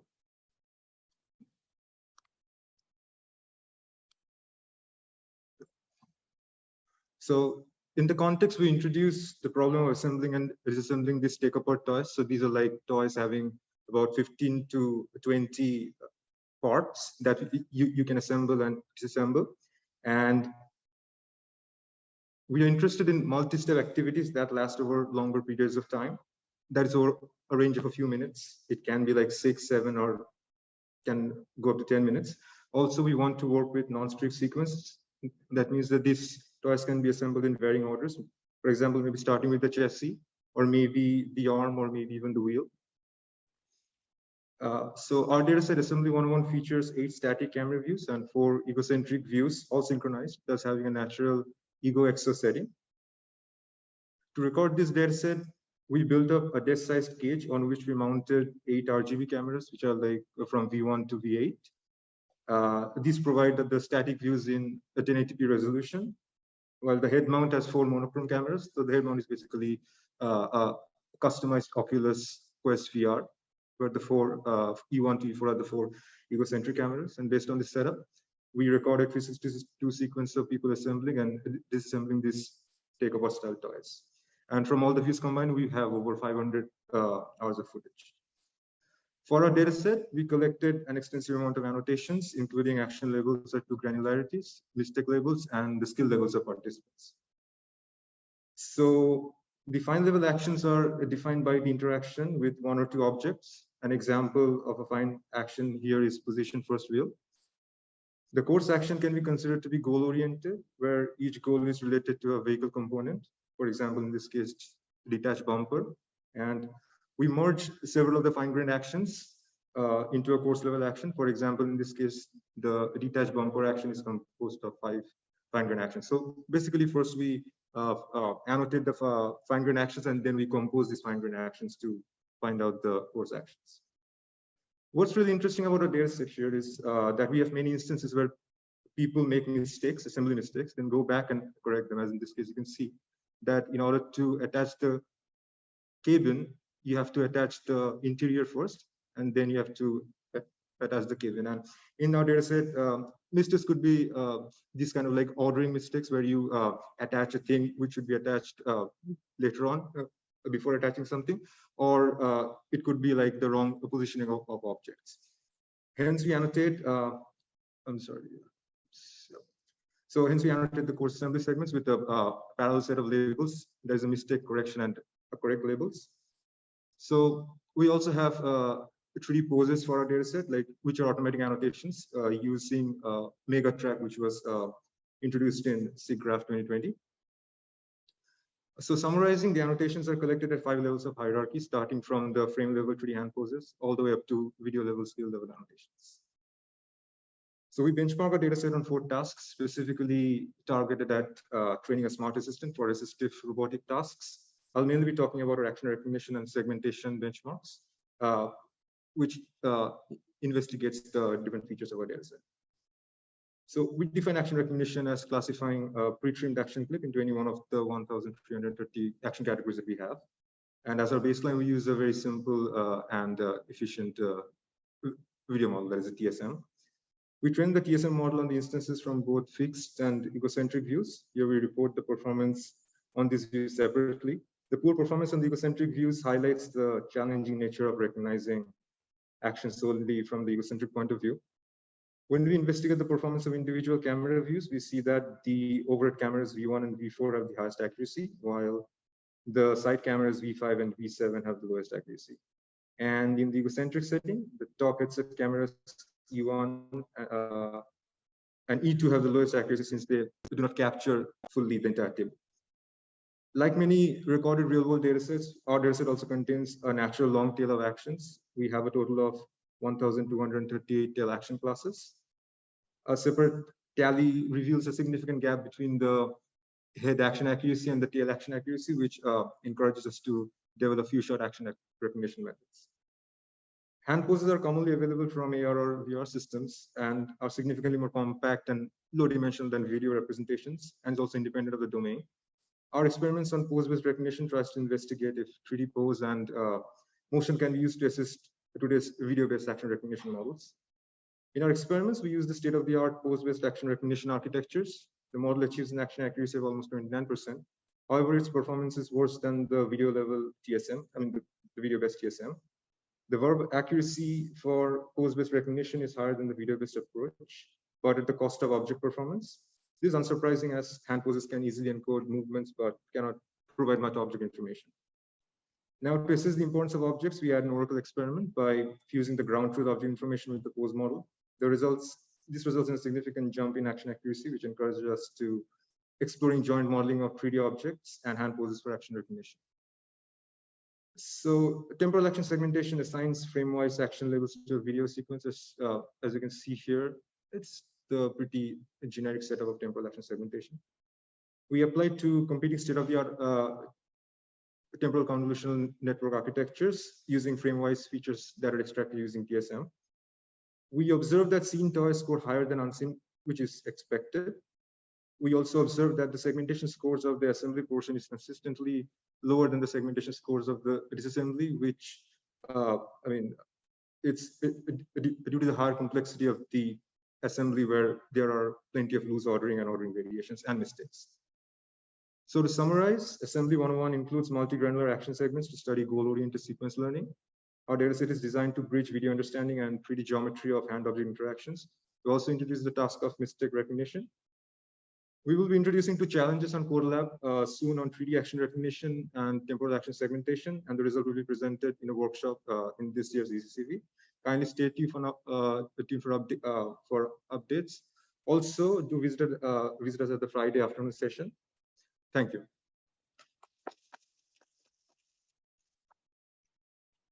So now the last talk, estimating detecting 3D human pose in the wild with external weak supervision. It's the adapter maybe, but do you have an edge? Oh, so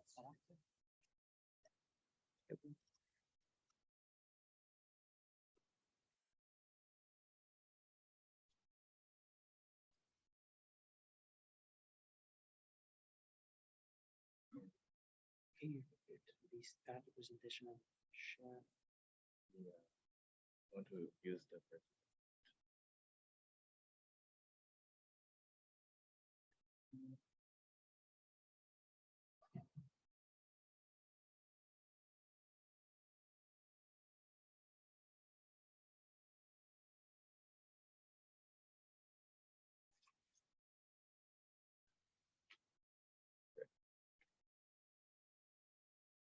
Should I unmute?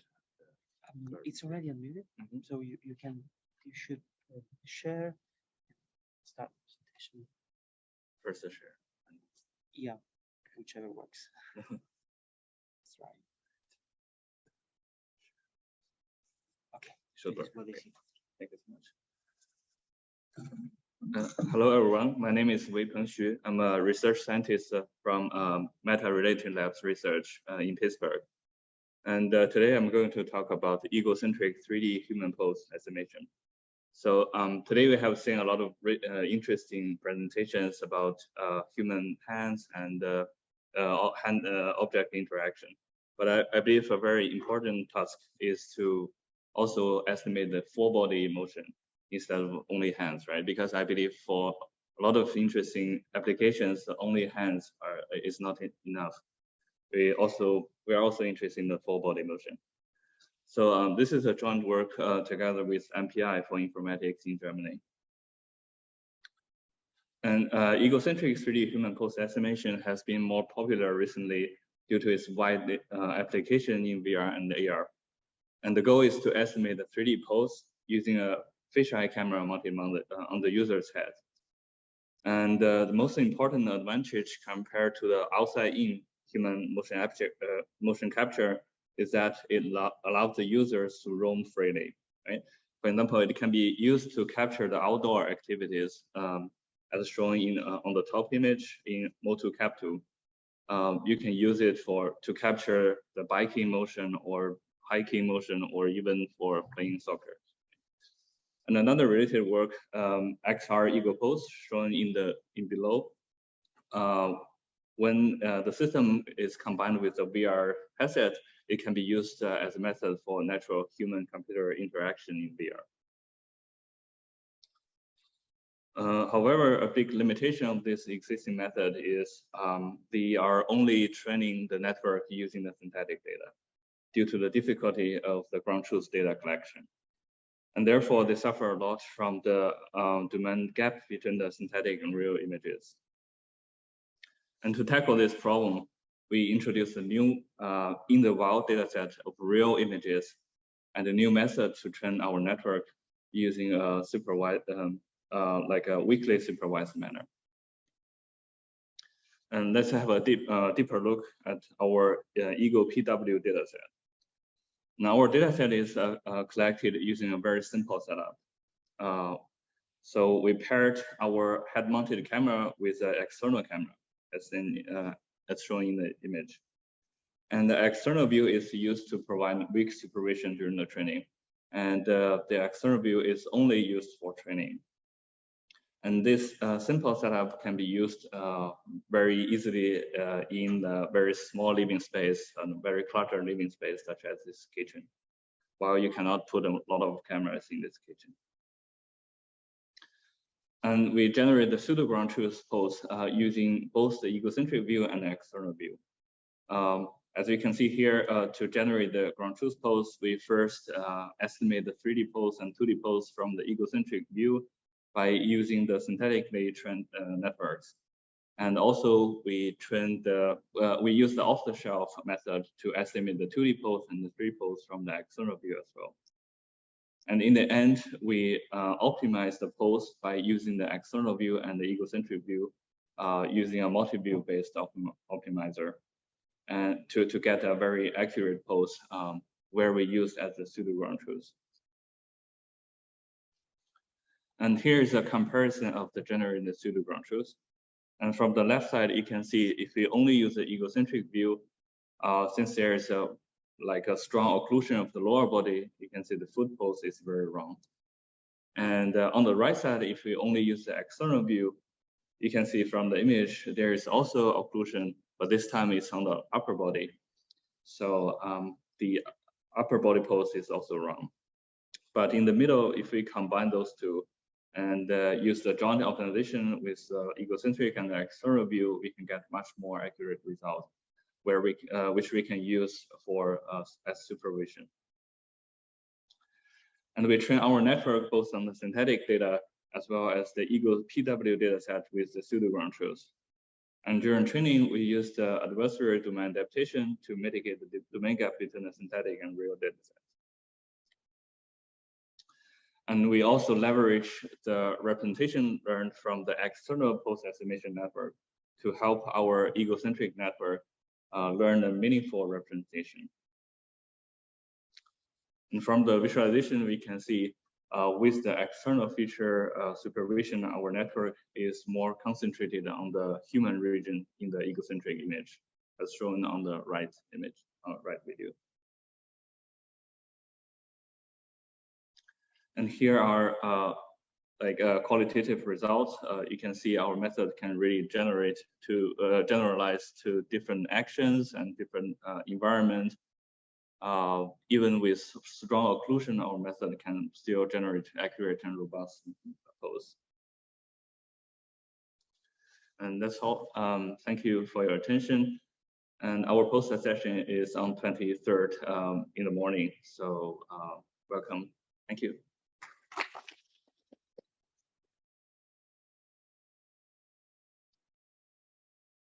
Okay, thank you. I'm afraid there's no time for a Q&A session because we are already very late. So if you have questions, please reach out to the authors at their poster sessions or today, and ask questions directly. And now we're going to conclude with the final remarks. Yeah. So I think it's pretty much for everyone's getting after today.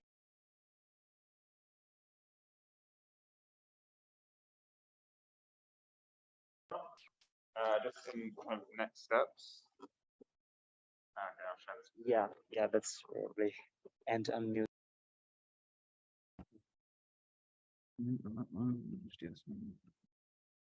Okay, so just some next steps for Epic. The workshop was recorded and hopefully this will be posted online soon. The challenge technical reports, so the camera ready and LaTeX submission for these will be sent out after CVPR is concluded, so check your email for those. And you can find links to the papers discussed and presented today on the website, on the program page, so you can see all the links here. But so the next Ego4D workshop will be held at ECCV. And as mentioned yesterday, this will include all the challenges for Ego4D. So hope to see you there in Tel Aviv in later this year. And yeah, so all that's left to say is thanks for coming.